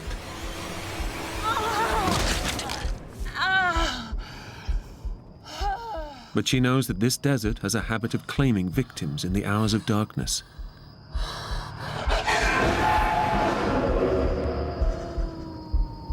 It was comforting having Taz there. And I also knew that if there was to be, say, a coyote or something that was to come into the canyon, that he would bark and scare any wild animals away. But Taz's presence won't save her from the bitter cold of the savage desert night. With the injuries to my midsection, it was a little bit uncomfortable if he got too close to me, because it would kind of move my bones around. I was really hopeful that I was going to make it out of there, or that somebody was going to get me. I should have realized right then that I was about to die and that I was in the middle of nowhere and nobody knew where I was.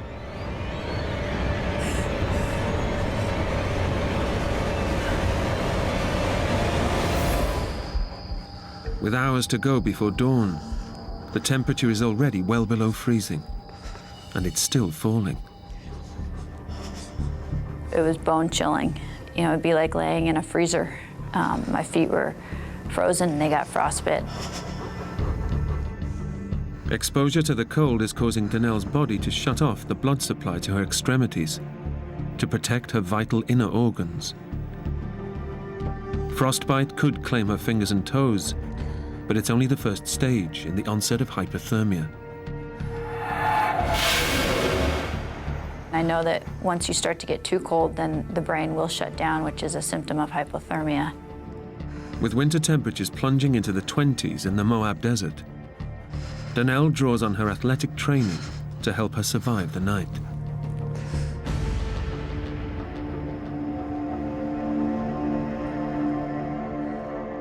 Despite a fractured pelvis, Danelle starts to do crunches to keep herself warm. It was almost like just lifting my head up, my head and my shoulders up. I couldn't do a full sit-up because I didn't have any movement in my midsection. It takes a superhuman effort that's almost too much for her.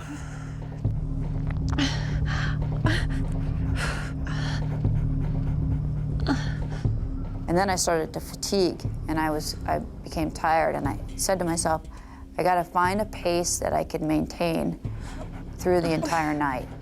Donnell forces herself to do one sit-up every 5 seconds, non-stop, over the next 6 hours. It's an extraordinary challenge, but it's the only way she'll stay alive. I knew if I fell asleep, I would have died of hypothermia. And I knew if I stopped doing the crunches that I would have died of hypothermia. In an incredible feat of physical endurance and mental stamina, Donnell wills herself to survive in freezing conditions.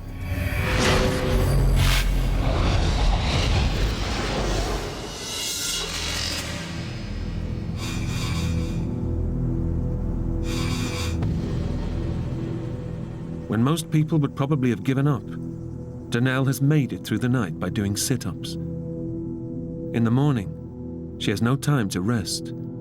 She intends to crawl her way 2 miles back to her truck. My plan was to take that gel to give me some energy and then to continue to crawl out.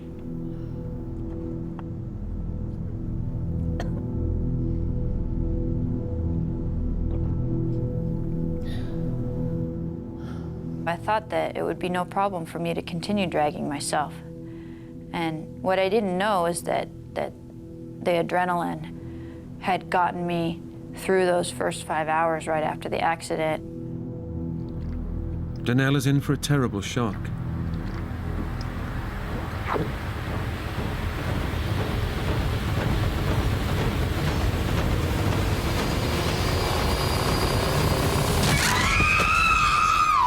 The adrenaline that protected her has completely worn off.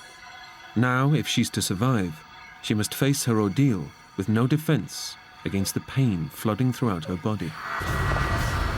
When I tried to move, it was just throughout my whole body, just this excruciating pain. And on top of the physical pain was the mental pain of being stuck there. I would have rather had 20 people around me hitting me with the hammer. That would have been better than what I was going through.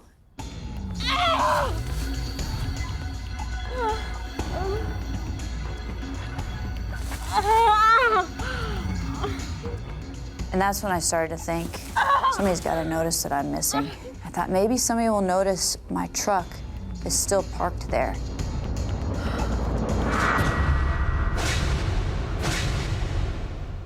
But as she lives alone, no one is looking for Donnell. No one knows she's missing.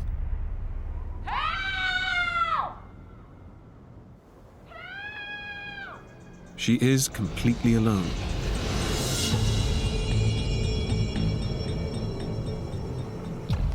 It's nearly 24 hours since her devastating fall, and Donnell is facing a new danger: dehydration. I was aware of how dangerous it can be to get dehydrated. With her fresh water supply gone, only a small puddle by her side is helping her stay alive. But it was really a struggle to drink from that water source.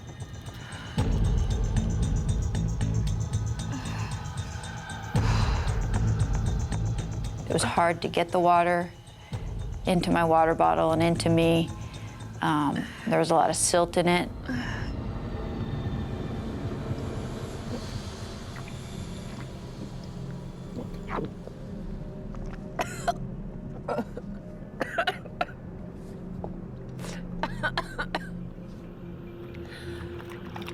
Easy for you. But while water can help keep her alive, it also carries a risk. I didn't want to drink too much because if I peed on myself, then the risk of hypothermia would have been worse because it was so cold out there. Urinating would wet her clothing. In the bitter cold, it would freeze, speeding up the onset of hypothermia. Only Donnell's willpower has prevented it from already happening.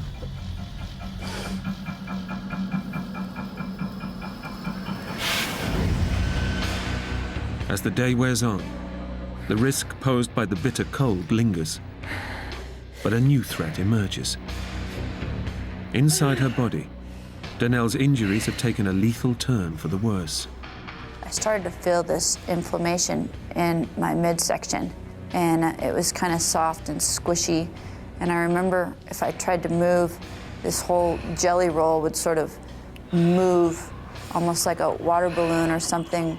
I remember thinking at the time, oh, it's inflammation. It's not inflammation. It's far worse. Danelle's shattered pelvis has severed blood vessels in her pelvic cavity. She's been bleeding internally for a day and a half, starving her brain and other major organs of the vital oxygen they need for her to survive. Danelle is bleeding to death.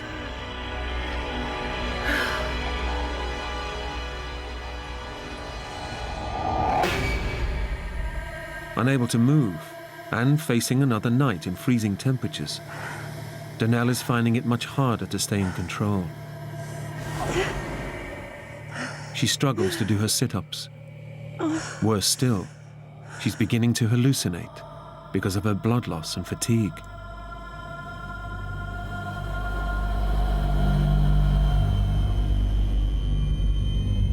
I remember looking up to the stars, and instead of them being these vivid stars where I could see the Milky Way, all I could see was these stripes in the sky.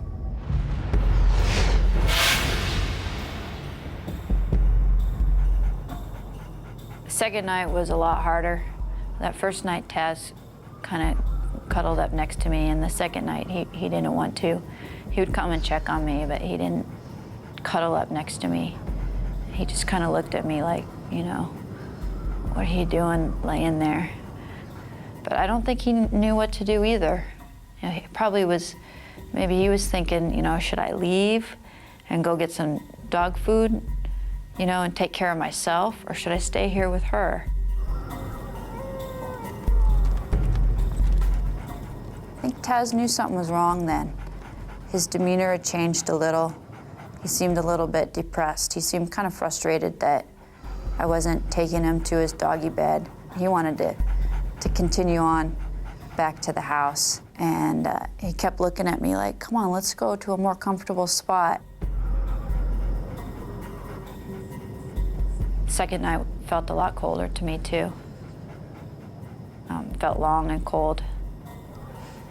What Danelle doesn't realize is that the cold is keeping her alive. Her core body temperature is now so low that her metabolism is slowing dramatically. Her blood pressure is dropping, which in turn is slowing the internal bleeding.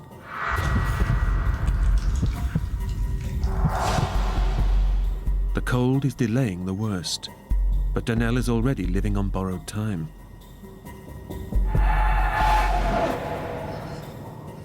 As the night wears on, Danelle is fighting for her life.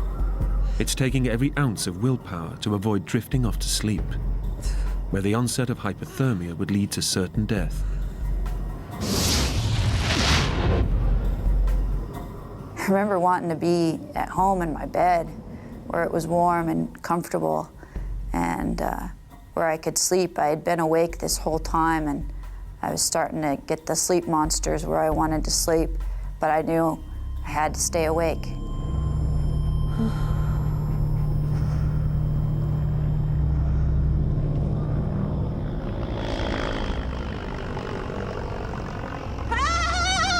And I still kept hoping somebody would notice that I was missing.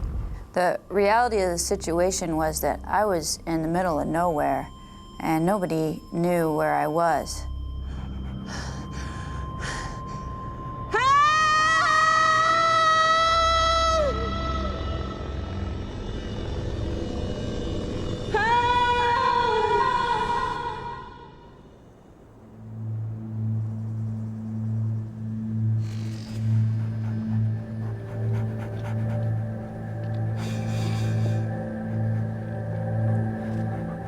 Thanks to her endurance training and extraordinary willpower, Danelle has survived a second night in the freezing winter desert, where most people wouldn't have survived one. But it's unlikely she will survive another. 3 pints of blood have seeped into her pelvic cavity, and she's becoming much weaker. On that lump around my midsection, it was blood. I couldn't see it because it was all internal, but I was losing a lot of blood. I didn't want to die, and I had to get out of the canyon, and nobody knew where I was, so I tried again. And I was determined to just to fight the pain and to try again.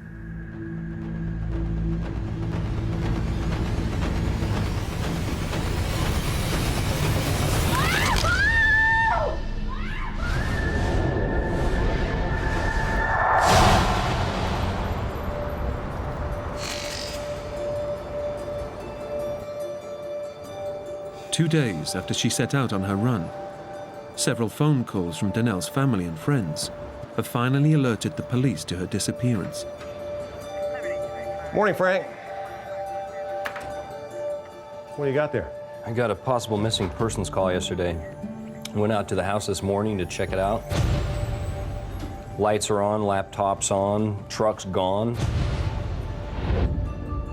No signs of activity for a couple days at least. I know her.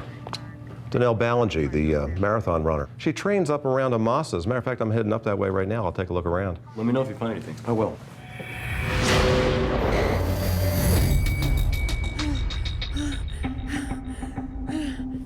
Oh, maybe I made it about 3 inches, and I got myself stuck in this small, wasn't even a pothole. It was just a change in direction in the rock, and I couldn't even barely get myself out of it. With little blood-borne oxygen reaching her vital organs, Donnell's body is close to shutting down. It's only her extraordinary physical conditioning that's keeping her alive. But she won't live much longer without medical help. And she knows it. I was hyperventilating, I could barely breathe. And I also starting to lose my vision. I would turn my head to look, and it would just sort of be this blur across the sky. And then I would have to focus on something in order to sort of get my vision back. Barely able to see, Donnell can go no further. Defeated, she spends a painstaking 3 hours inching her way back to her only source of water. 50 hours after her dramatic fall, the adventure athlete's hopes of getting out of the canyon alive now seem futile.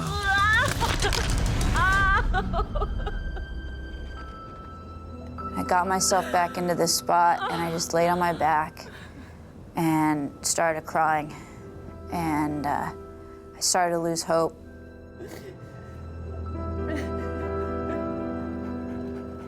And Taz came over to me and was just licking my tears.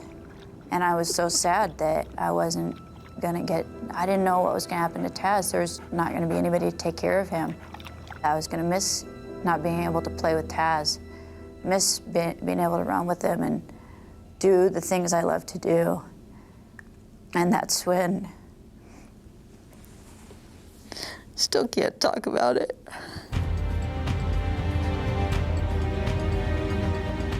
Local detective Craig Shumway knows that Donnell often trains in the Amasa back area, north of Moab. He's hoping his hunch pays off.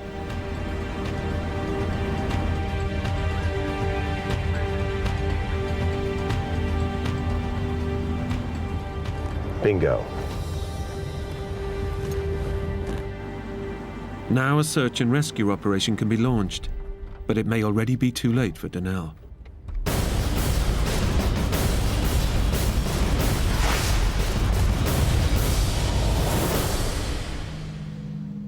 Within an hour of the discovery of Donnell's truck, the Grand County, Utah search and rescue team mobilizes.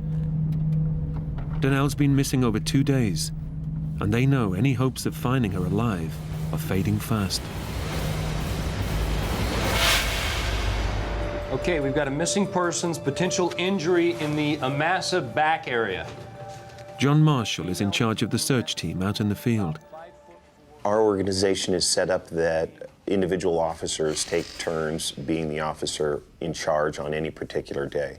That day just happened to be my day. Female, brunette, about 5'4", 120 pounds, name Danelle Balenji. Balenji? You know her?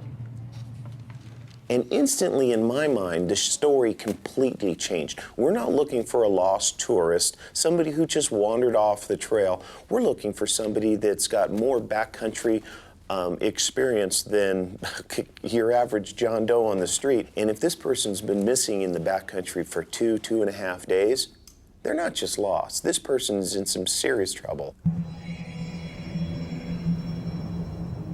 While critically injured and exposed to freezing conditions, Danelle's endurance training has helped keep her alive for over 2 days. But the physical ordeal is wearing her down mentally. I was pretty close to dying at that point, and I had lost hope that anybody would find me. Now, after 51 hours, her intense willpower is breaking down. Despite increasing risk of hypothermia, she can no longer stop herself from urinating. With night bringing colder temperatures, Danelle knows that without a miracle, she'll likely freeze to death by morning. The extreme athlete has finally given in. That's when I started to think about my life and everything that I did.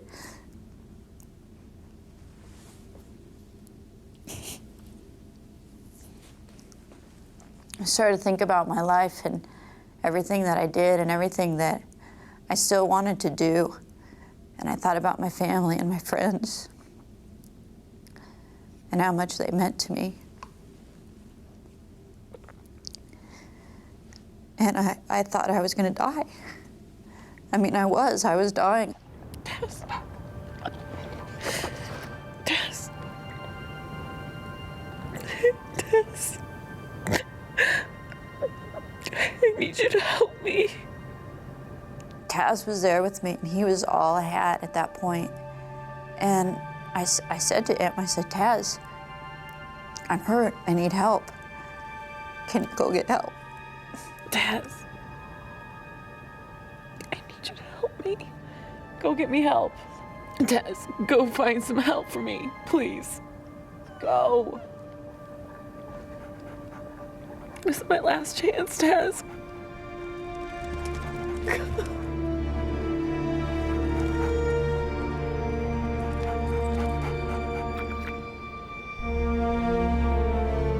Go! And he turned around and he took off.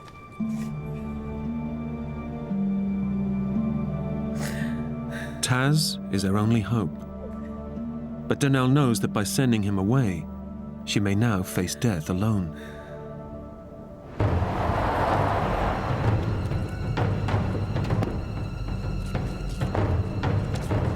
With little time to spare, Moab Rescue Operations Chief John Marshall arrives at the Amasa backcountry search area first.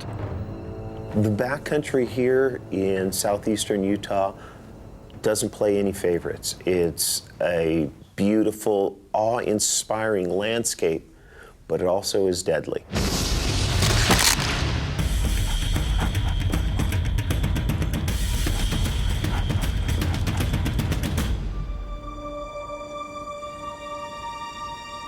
There's a dog down there. You see him? Yeah, I got him.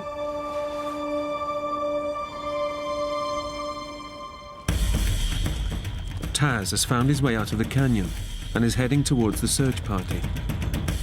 But as he races towards them, John fears the worst. I know my dog will never leave my side as long as I have a pulse. So to see her dog down in the bottom of the canyon for the first time, my heart dropped. It says, oh, this can't be a good sign. The dog has left its master. As the rest of the search party arrives, Taz reaches the top of the canyon. But he doesn't stop, and his behavior is bewildering, particularly to experienced tracker Bego Gerhardt. This bedraggled dog came running down the Jeep road and right through us. The odd thing was he didn't really want anything to do with us. Like he didn't walk up to the first person and go, "Feed me." John Marshall knows that Taz could hold the key to finding Donnell. But standard procedure dictates that he cannot delay the rescue operation any further. Bago, you take the Massaback Trail and the ATV.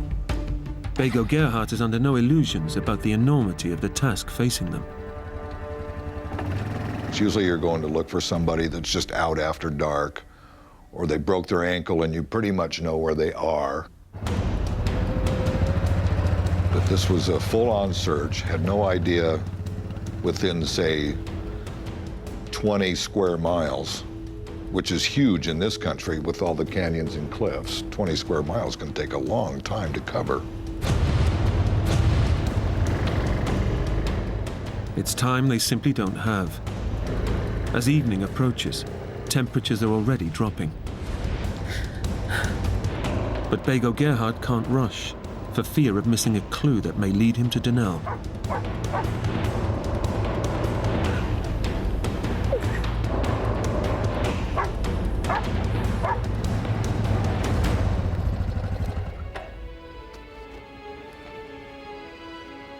As we went up, every time there was a sandy place, I'd look in the sand for tracks.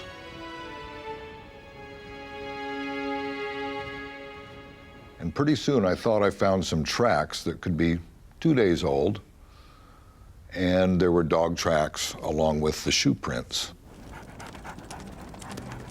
Back at the search and rescue base, John is now sure that Taz is trying to tell them something. This dog was on a mission, so it's almost as if it ran around to say, "Hey, look at me, look at me. I'm going to get everybody's attention. Now I'll show you where she's at."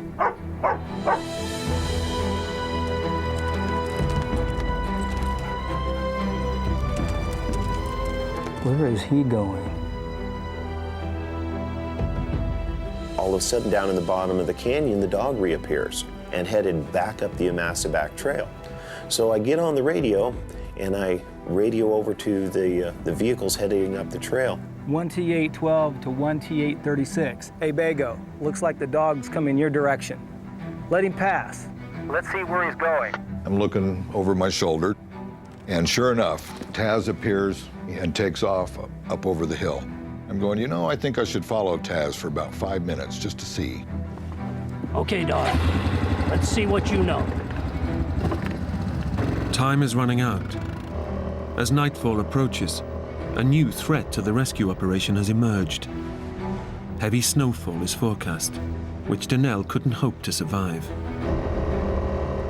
Following Taz may now be the last chance of finding Donnell alive.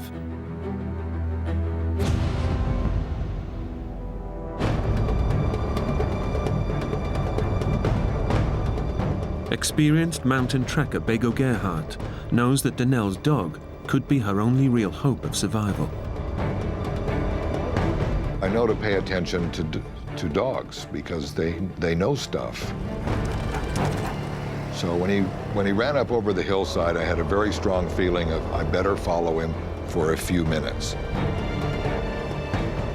As Taz leads Bago deeper into the canyon, the going becomes more treacherous. Bago must slow the ATV and risk losing the dog's trail.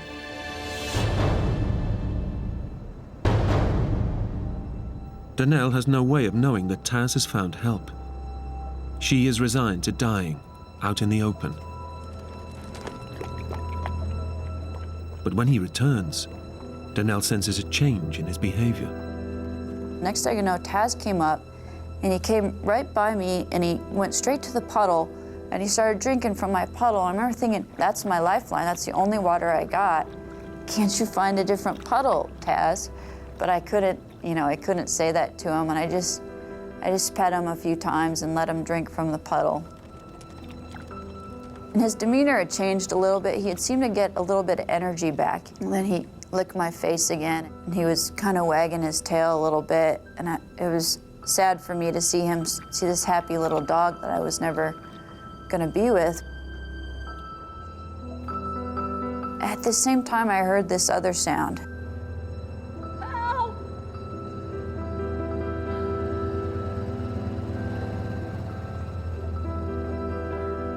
Help! wasn't hopeful because I'd been screaming help for 50 some hours straight, and nobody had come to help me. Help! And just about the time I thought I was going to run out of road, I heard this blood-curdling scream. Help! I'll never forget it. And had to be Danelle.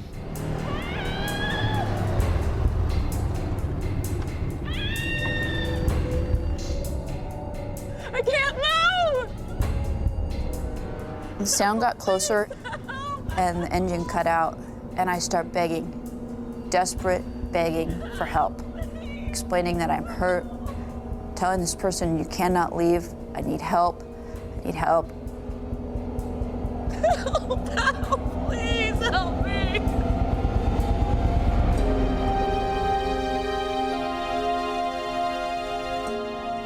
It was the best moment of my life, because I knew right then that I was going to get a second chance. I knew I was going to make it. And it was quite emotional, because not very often do you go on a rescue where somebody's life is really quite on the edge. The look on her face was one of relief, and then the tears came. Next thing he said to me was, you got one good dog. And I just started crying. I just laid there and started crying. I don't think any human could have survived another night in those temperatures.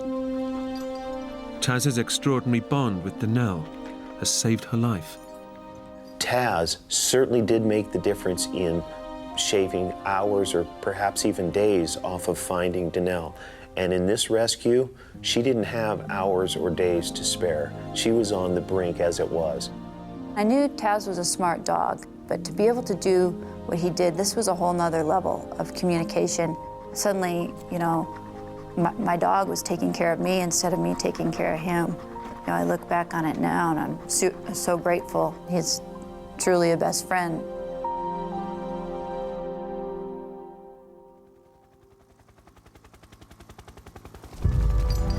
Danelle is airlifted to hospital and undergoes emergency surgery to repair the severed vessels that have pumped 3 pints of blood into her pelvic cavity.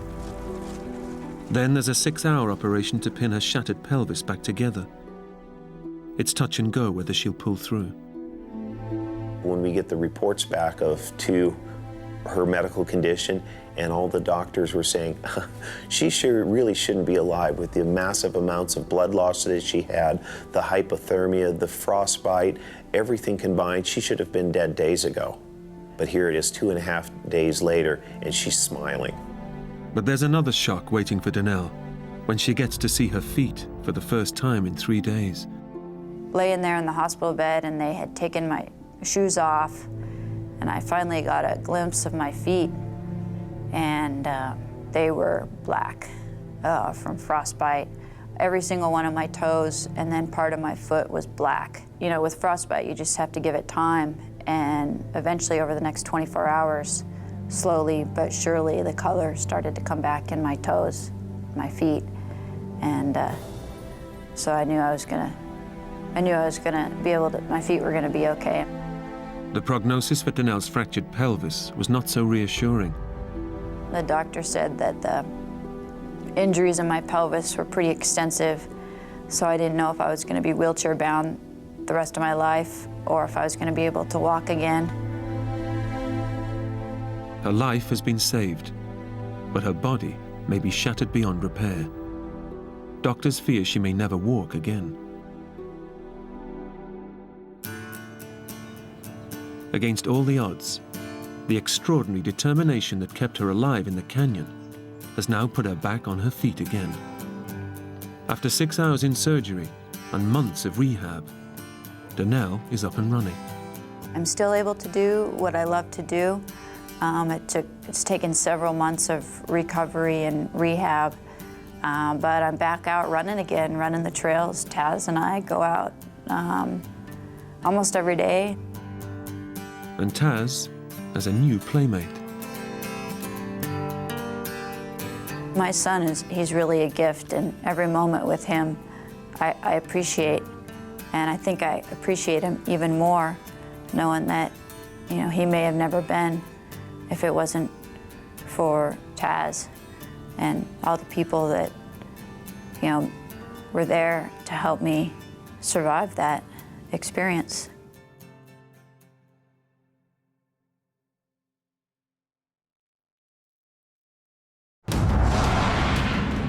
An amateur treasure hunter's first holiday after life-saving heart surgery becomes a living nightmare when he gets lost in the Australian wilderness. They're not going to find me. You idiot! I was finished. He's at the mercy of a hostile environment, deadly predators, and his own mind. I was actually wishing I'd died. Without food, water, or his vital medication, he edges closer to death with every step.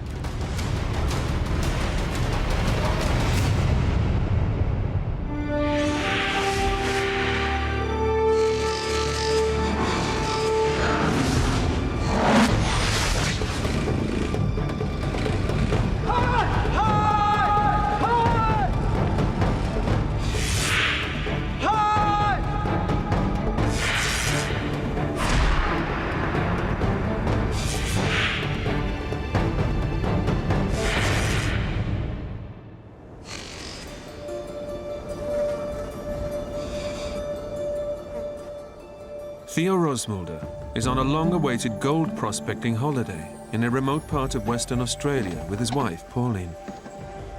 Hi, love. Can I get you anything? No, thanks, love. Feeling lucky? Yeah. Today might be the day. You had your pills? Yeah. Had him earlier. See you, love. The treasure hunting trip is a reward for Theo, who's recovering from triple bypass heart surgery. To survive, he needs daily medication to regulate his heartbeat, and Pauline has come along to keep an eye on him. I don't enjoy the same enthusiasm of Gold Detective as Theo does, but I do go, as your good wife does. It was an eye-opener to me as to how remote and desolate Western Australian bush is. Once you'd lost sight of that caravan, you didn't go any further. You turned and came back because, I mean, you got turned around and I was lost. You know, it was very, very easy to get lost.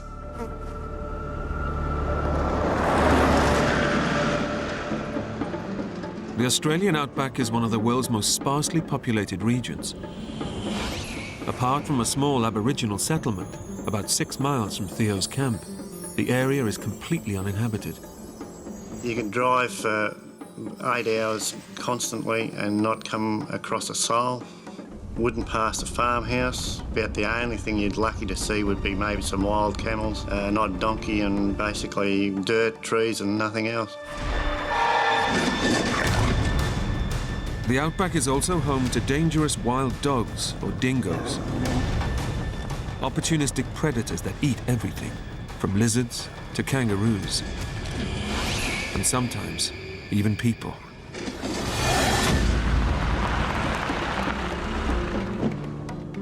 Theo and his 2 friends, Doug and Brian, focus their search on a remote region peppered with old mines from the 1900s gold rush. After 2 weeks gold hunting, they feel they know the area so well. We really need this today? They leave their handheld GPS in the back of their vehicle. Back here, 5:30 then. Yeah. Be lucky, boys. To be honest, if I look back, I was getting pretty cocky. I'd been out so many times by myself and thought I knew the area like the back of my hand. The men will guide themselves back to their vehicle using the sun, as the outback has few features to navigate by. We're only going to go out for an hour or so at the most. We decided we weren't going to walk around any great distance.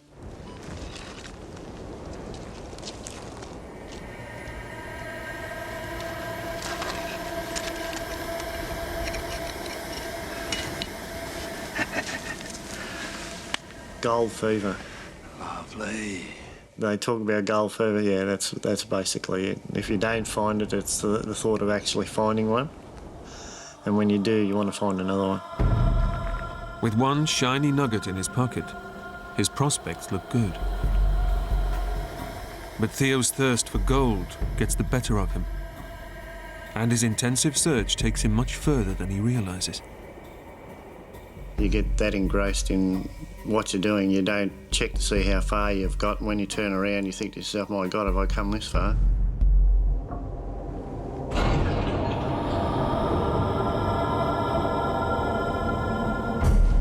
While Brian and Doug return safely, Theo's not only late, but he's lost his only way of finding their vehicle.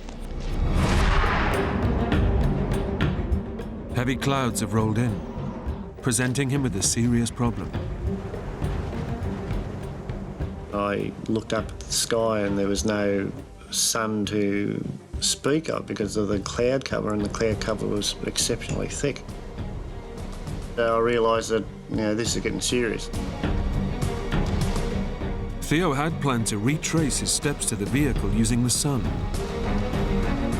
Without it,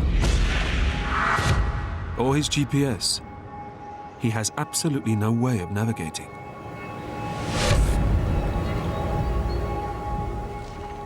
I basically couldn't quite work out as to which direction to actually go back to the car.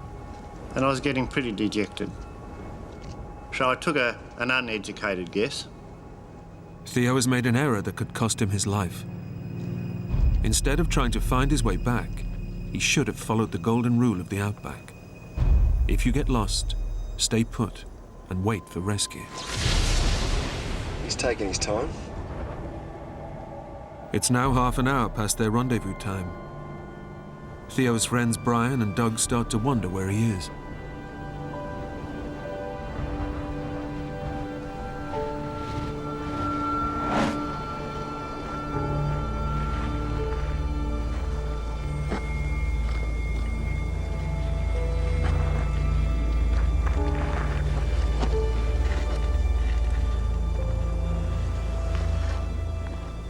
I got myself totally disorientated to the point that I didn't know where left, right, up, down, north, east, west was.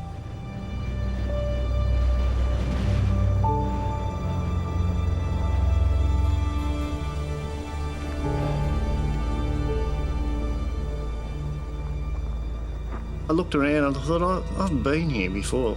This area looks so familiar. But I realised that it didn't matter where I was.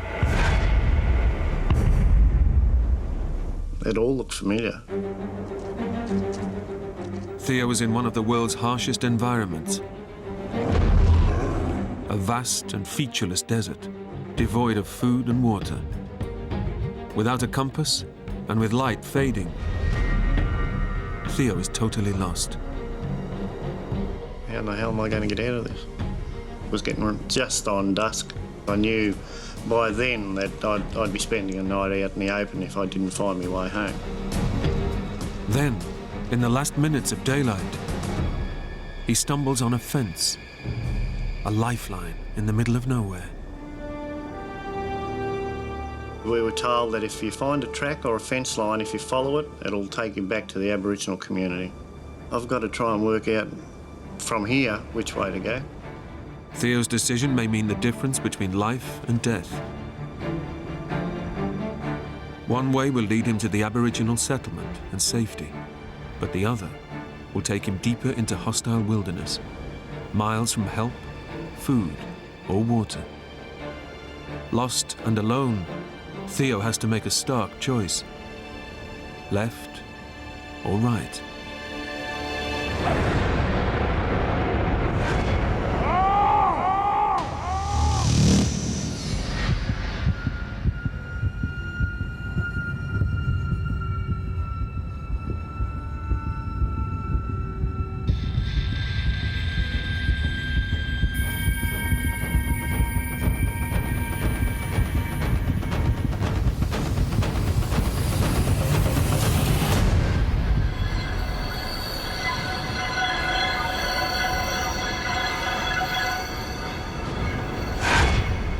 With night falling fast, Theo decides to take a chance.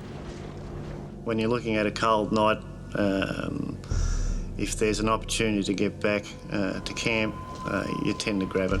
I take tablets for the heart operation that I had, and I wanted to get back to make sure I took those. You had your pills? Had them earlier.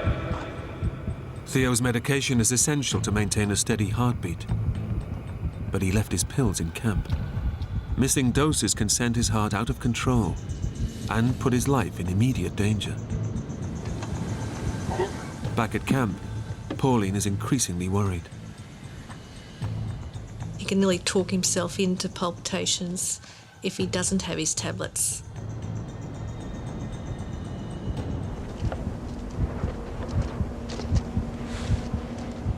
The heart wasn't doing that great. I could hear it just thumping in my head, and the more I walked, the worse it got. Theo has bet his life on the direction he's chosen to lead him to safety. He's still ignoring the rule of the outback, to stay where he is once lost.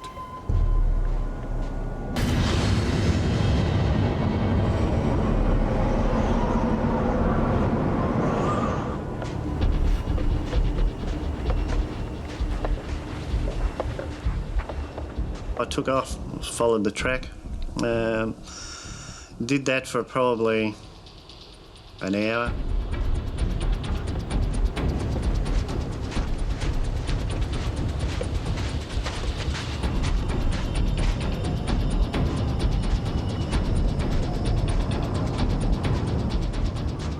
But his gamble is about to fail.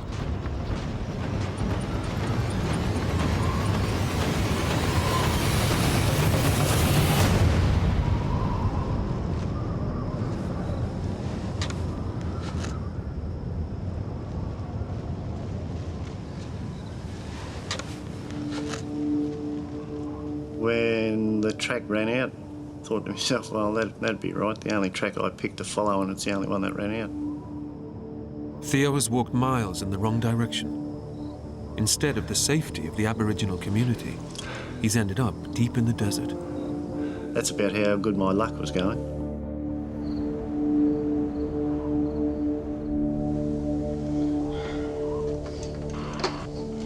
Hello, Theo?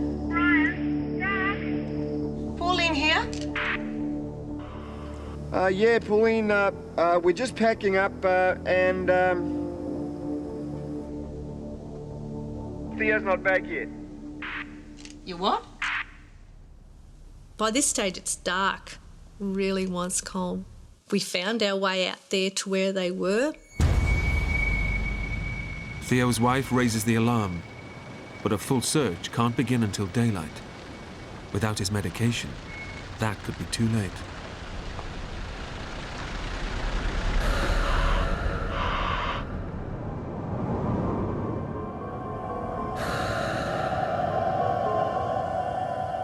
But it's not the only danger Theo faces. Temperatures in the outback can plunge below freezing in winter. He's only wearing thin cotton clothing and is at real risk of hypothermia. Wouldn't you just know it? At night time, it gets very cold. Once the sun went down, you lost all heat. You think to yourself, well, okay, I've got to find somewhere to huddle into that gets me out of the weather somewhere. Theo faces another crucial decision. Do I tread back, follow the track all the way back, or do I try and find some place to camp for the night? I decided to look for an outcrop with a hollow in it where, you know, the kangaroos sleep. Theo abandons the fence, knowing that he risks not finding it again. Instead, he searches for a rocky outcrop and possible shelter. But it could spell danger. I was a bit dubious when I first got there. Don't know what's in here. You know, if I come across a kangaroo, that's fine. They'll just jump off and be more frightened than I would be. I don't want anything to do with dingoes.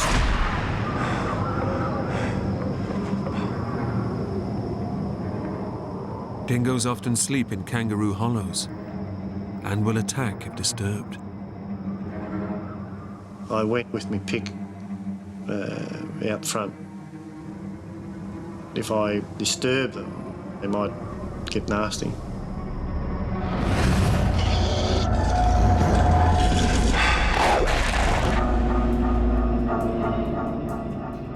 He has no option but to cautiously enter the shelter. If he stays out in the open, he's likely to freeze to death.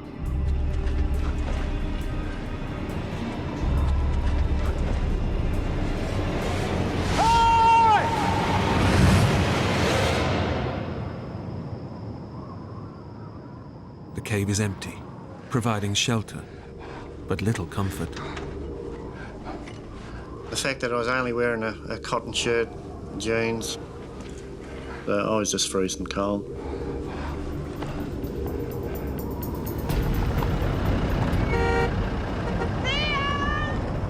We just kept looking and looking and looking and beeping the horn, and I stood up and just yelled and yelled and yelled. And then we thought, well, this is getting really serious. As night draws in, there's still no sign of Theo. So Pauline and Brian turned for help to the people who know every inch of this terrain, the local Aborigines. Can I help you? Yeah, we've lost a fellow of ours about 8 k's up the track. Does he have any water on him? No. Derek, go and get some of the boys.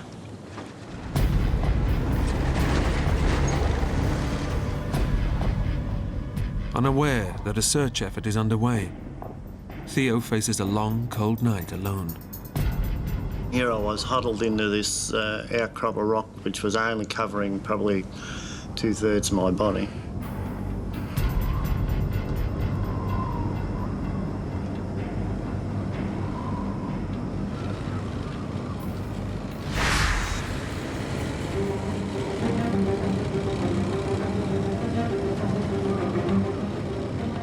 I heard a motorbike, and I sat up and looked out to where the noise was, and I could see somebody.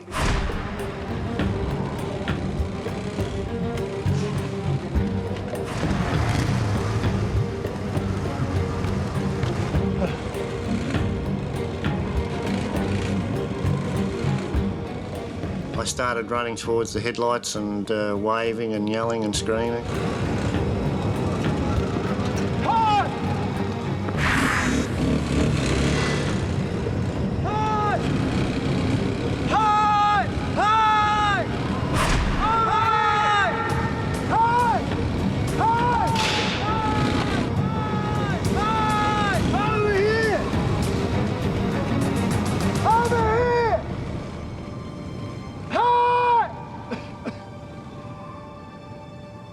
The motorbike was too loud and they couldn't hear any yells or anything that was going on, and they just kept going, and I lost sight of them.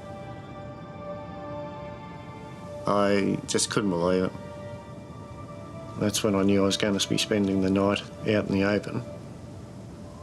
That's when I knew I was in trouble.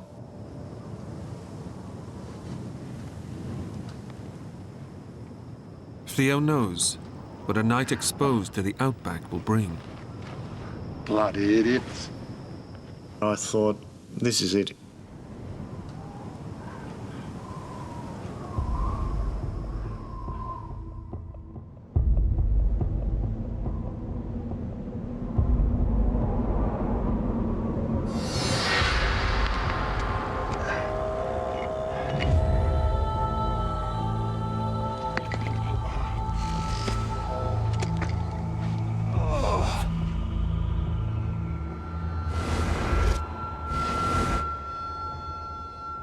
Theo has survived an ice-cold night. Although he missed a chance of rescue, he knows people are trying to find him. Daylight brings fresh hope. They've got the people out in the ground looking. So, you know, I've got to be found. Everybody's out looking for me. But help must come soon. Not only is Theo without vital heart pills, but as the daytime temperatures rise, so does the threat of dehydration. I could see a fairly large outcrop of rock, and I thought, well, that's the place I need to be. If they're going to find me, they'll come and look at that place.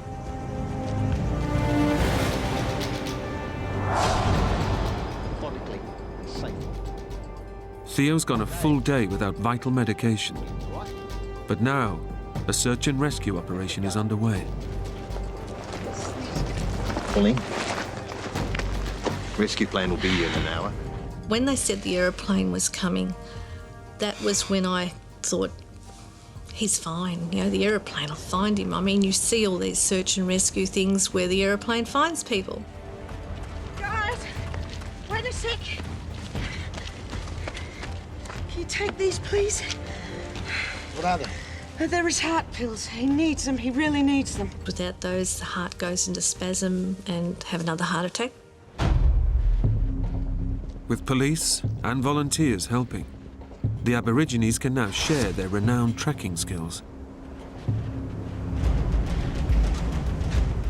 But finding one person in such a vast terrain is like finding a needle in a haystack. Theo has had neither food or water and gone 24 hours without vital medication that regulates his heartbeat. His chances of dying are increasing with every hour. I know my energy levels were dropping dramatically because I had no fat to burn whatsoever. I mean, I've only been out of hospital for 12 months. Finally got to the outcrop of rock. Camouflaged against the scrub in his pale clothes, Theo's best chance of being seen is to find high ground.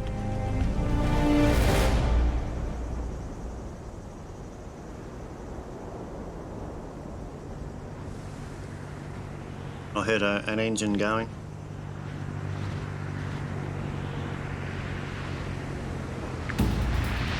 Hi! And saw a plane flying around, and I realised that everybody's out looking for me. Hi! Here! Yo! Hi! Hi! Hi! Oh, you beauty. Hey! Theo!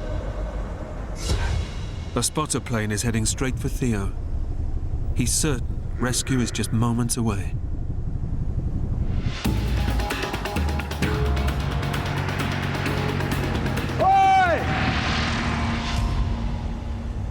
I figured from what I'd seen on TV, if he saw me, he'd sit there and he'd make the winds go side by side. Figure, oh, well, I'll look for that if that's the case.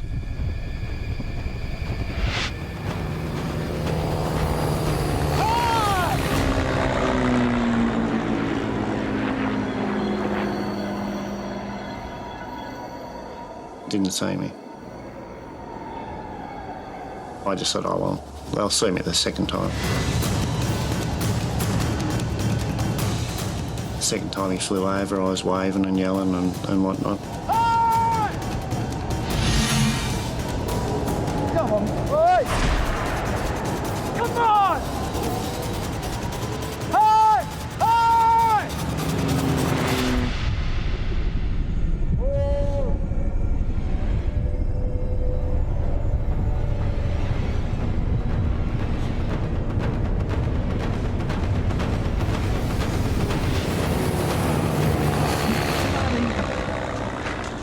Idiot!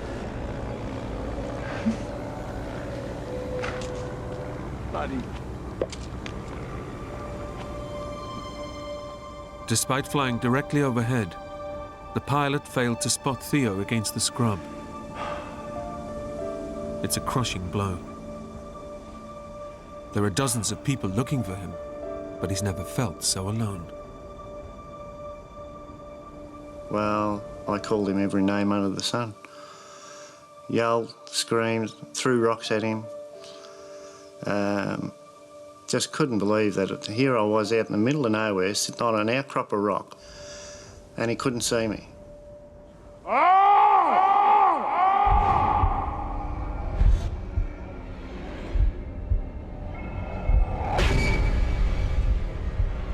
Theo's situation suddenly worsens. Now, his body, weakened by his recent heart surgery, reacts to the frustration and physical strain of his ordeal.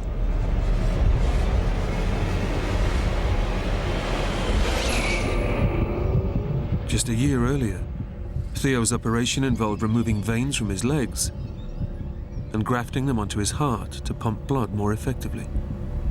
Medication regulates the blood flow, but without it, Theo's heartbeat can swing wildly out of control. He's at critical risk of heart failure. I had visions of, grafts being blown off.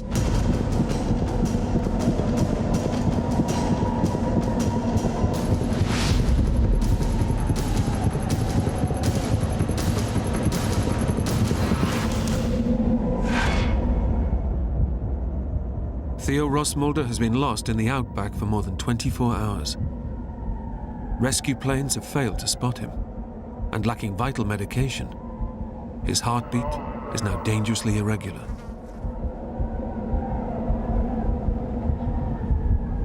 The heart was going haywire, and I have to wait for it to calm down.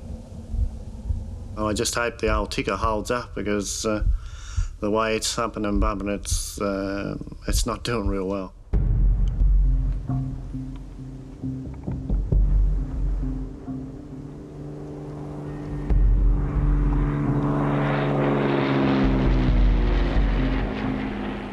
With my battery on the detector, I knew it still had a bit of power in it.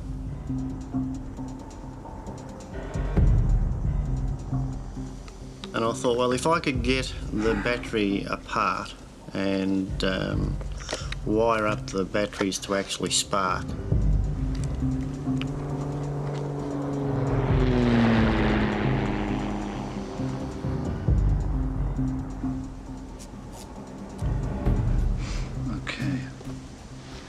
And have some bark there where I could actually try and get it going.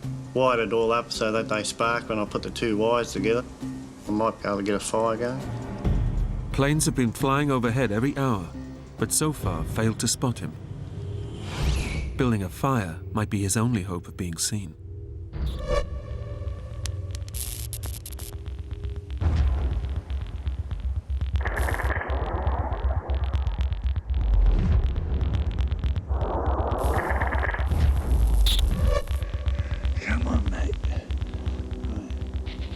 I'd put a lot of effort, probably most of Sunday afternoon, and I was putting all my hopes into that.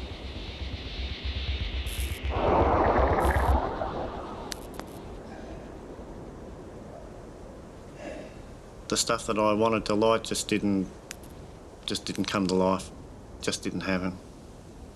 I was totally disgusted that I'd wasted a good battery on an effort that didn't work.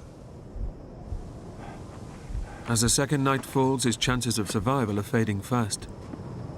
He again ignores the rules to stay in one place and continues to wander in the hope of finding the fence.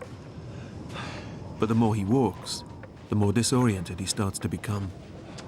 I didn't have any actual sense of which way I was actually going to.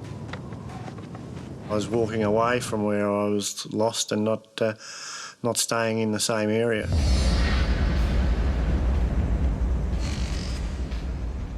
Alongside Theo's heart defect, 48 hours without water is now becoming life-threatening. A healthy person could go 3 days without it, but Theo is not healthy, and he hasn't had a drop to drink in 2 days.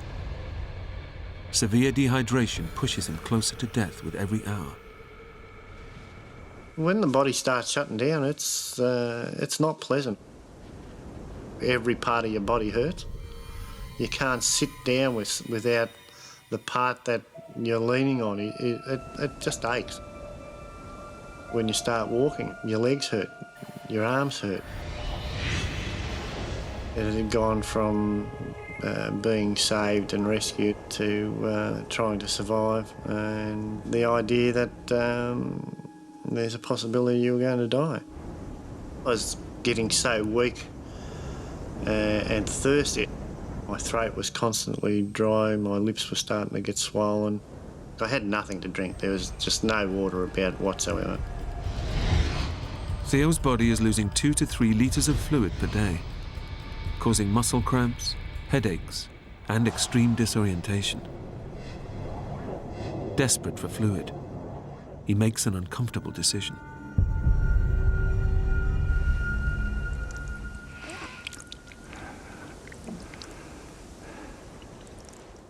And it all of a sudden dawned on me. Hang on a minute. You can't waste this. This is your body fluid's going to waste. This is the stuff that's going to keep you alive. It's the only bit of moisture you've got.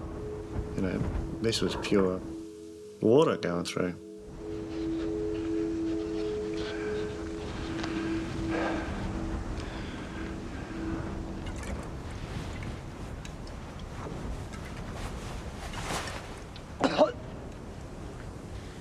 When you decide that that's what you've got to do to survive, that first mouthful's bloody terrible. The first time it near made me sick.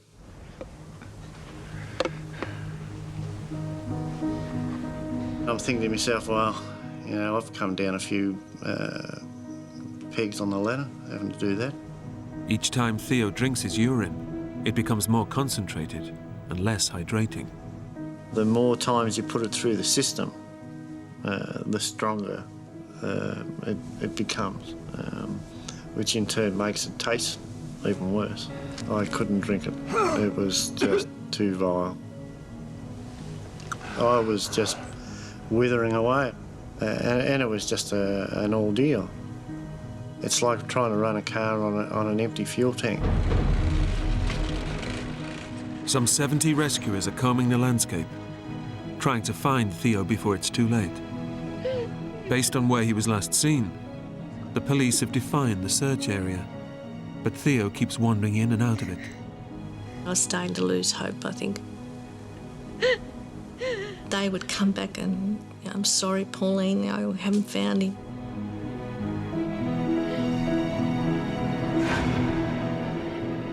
And as ongoing air searches fail to spot him, Theo too is losing hope. By the time he was flying over me 14 times, I'd given up. I basically knew he wouldn't see me.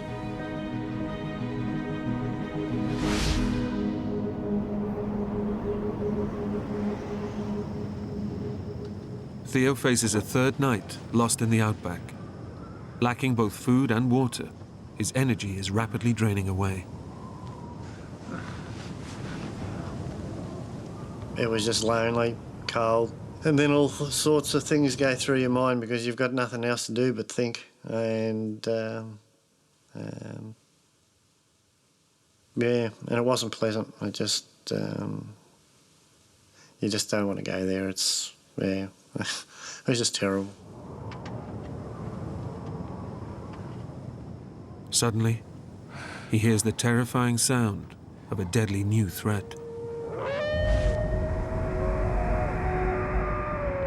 The dingoes and the wild dogs were watching me constantly. You really start to think, well, I'm not going to get out of this.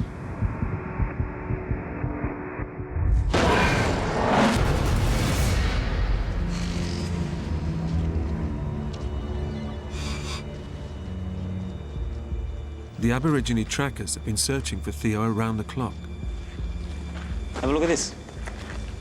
They finally make a breakthrough and find one of his prints. Yeah. And he's got company. But they've also spotted another print alongside Theo's. The paw prints of a predator, the dingo.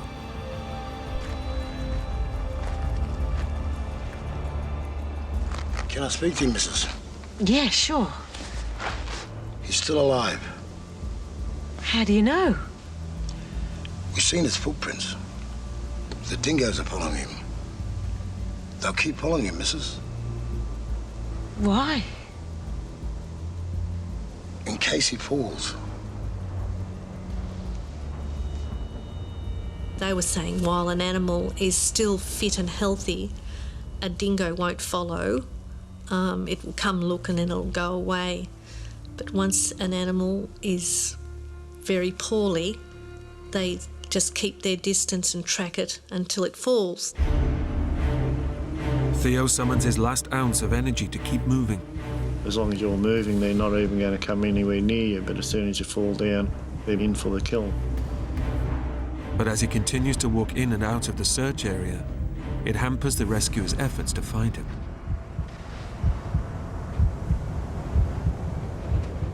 Theo's mental reasoning has now become so clouded that he clings onto his expensive metal detector, but drops his pick, his only defense against the dingoes.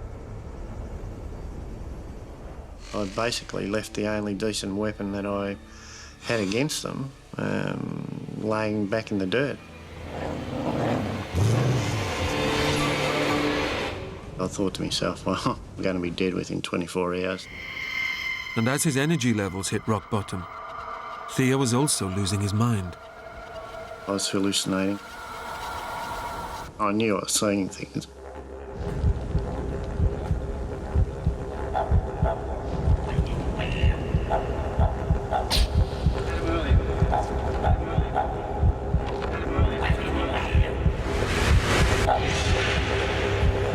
Feeling lucky? Today might be the day. Theo's physical and mental decline means he had little energy to walk. His fourth night exposed to the freezing cold could be his last, as he risks dying of hypothermia. It got very wild, very cold, very windy.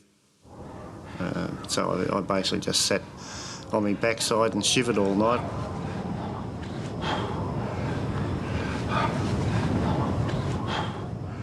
You were shivering all the time, you were cold, you couldn't lay down, you were aching all the time. All you're waiting for is the sun to come up so you can just start getting warm again.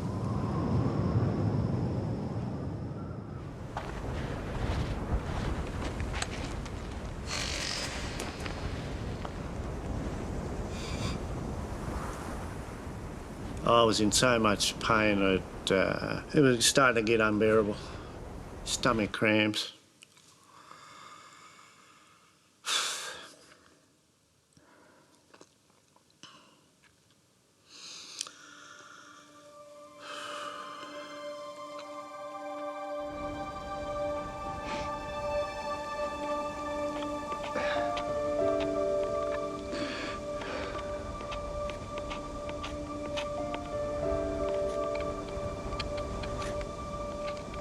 I was starting to think I wasn't going to survive.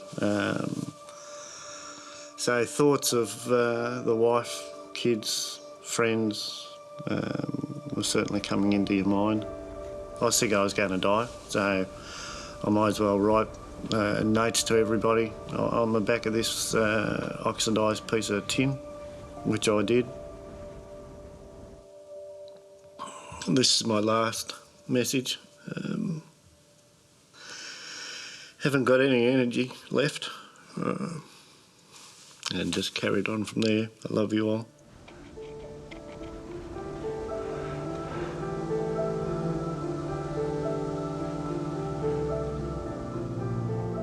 Trying to explain, more so to my wife,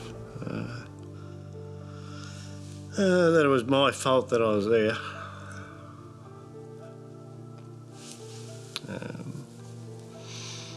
Because I told her I was bloody stupid. Yeah, and it shouldn't have happened.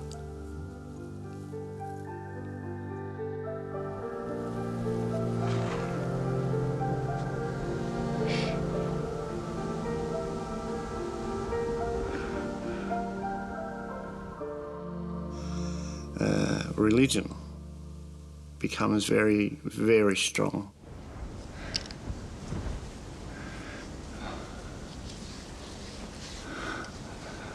Dear God, can you help us out, mate?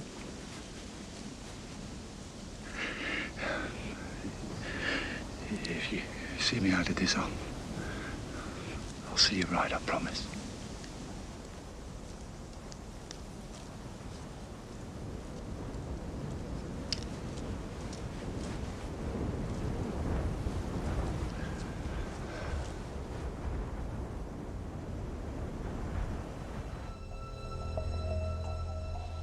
Hi, love. It's Mum. There's something I need to tell you. It's your dad. Theo's wife, Pauline, has been waiting on tenterhooks for news. Until now, she's resisted phoning their 3 grown sons to tell them their father's missing. He went detecting with Brian and Doug, and he didn't come back. Don't worry, I said, as soon as the moon comes out tonight, he'll find his way back, honey. It's okay. I said, it's okay, Mum.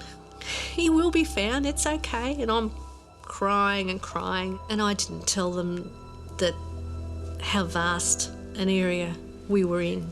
And I mean, you could not imagine it. Your dad's a fighter, isn't he?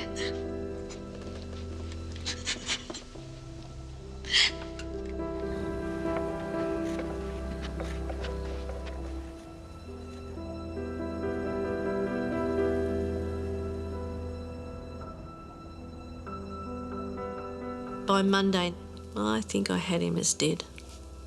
I really did. I couldn't think that someone of his weight and health could live that long without food, water and his medication. I really didn't. 5 days lost in the outback, without food, water or a single dose of essential heart medication, have pushed gold hunter Theo Rosmulder to death's door. There was nothing left in the tank. I was finished. I was actually wishing I'd die. Theo is no longer looking for shelter. He's seeking protection for his corpse. He doesn't want his body to be eaten by dingoes. If you're in a situation where you don't have any choices, bar one is how you're going to die, you start to think that, well, let's make it as best as possible.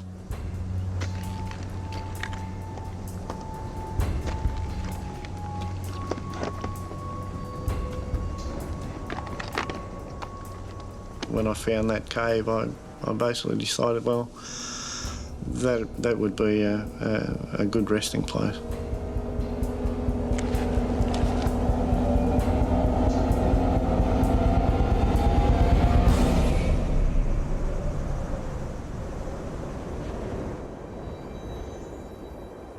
What I'd planned on doing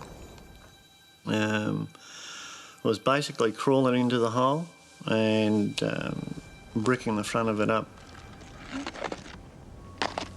I just didn't want to be a dog's dinner, basically.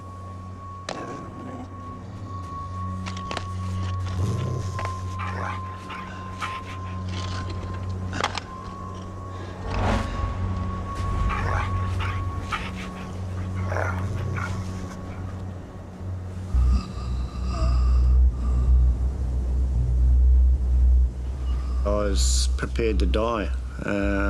I knew I didn't have much time left.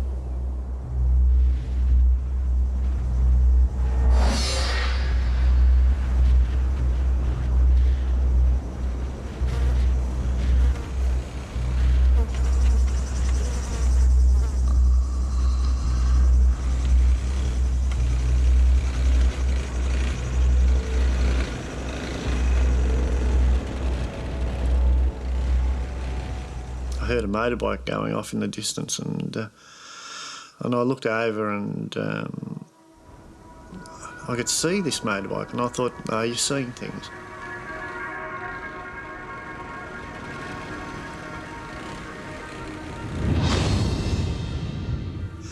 I thought, no, you're going crazy.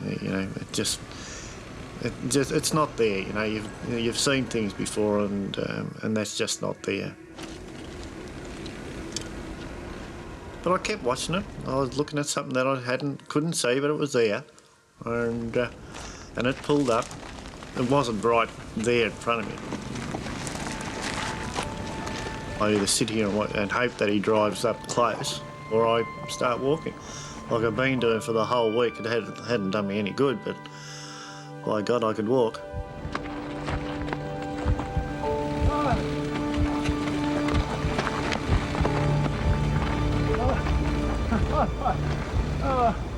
I started waving, but I mean, it was taking such an effort to even stand up and wave. On the verge of death, Theo has narrowly missed another rescue opportunity.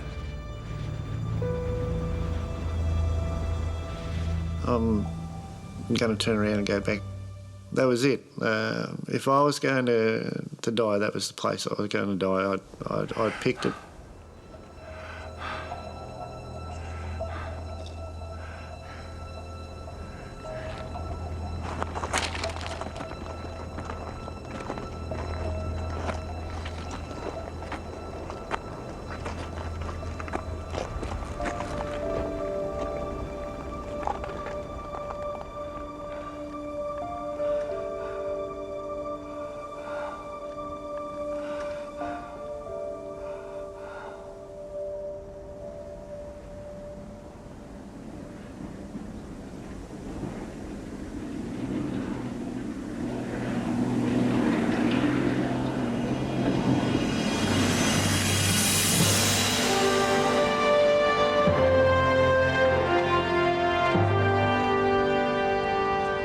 As soon as I could see them, that they knew where I was, I basically just collapsed on the ground. It was just a feeling of utter enjoyment. The emotions were going through that, it's finished. The thought of dying's not going to happen. All the plans that I had of, going into the cave and letting nature take its course just wasn't going to happen.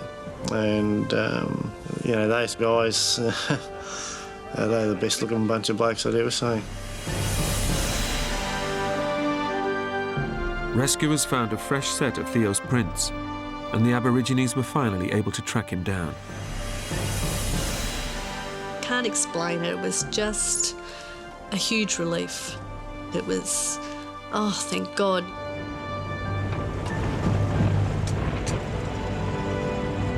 After 5 days in the outback, Theo Rosmulder suffered from severe dehydration and lost some 35 pounds. Yet his heart survived the ordeal without major complications. He now knows that had he stayed put on day one, he would likely have been found within hours. I thank everybody involved for the effort they put in. If it wasn't for them, I wouldn't be here. And like I've been telling people the whole way through, if you get lost, stay put. I mean, once you move away from where you're actually lost, you are lost. And it could cost you your life.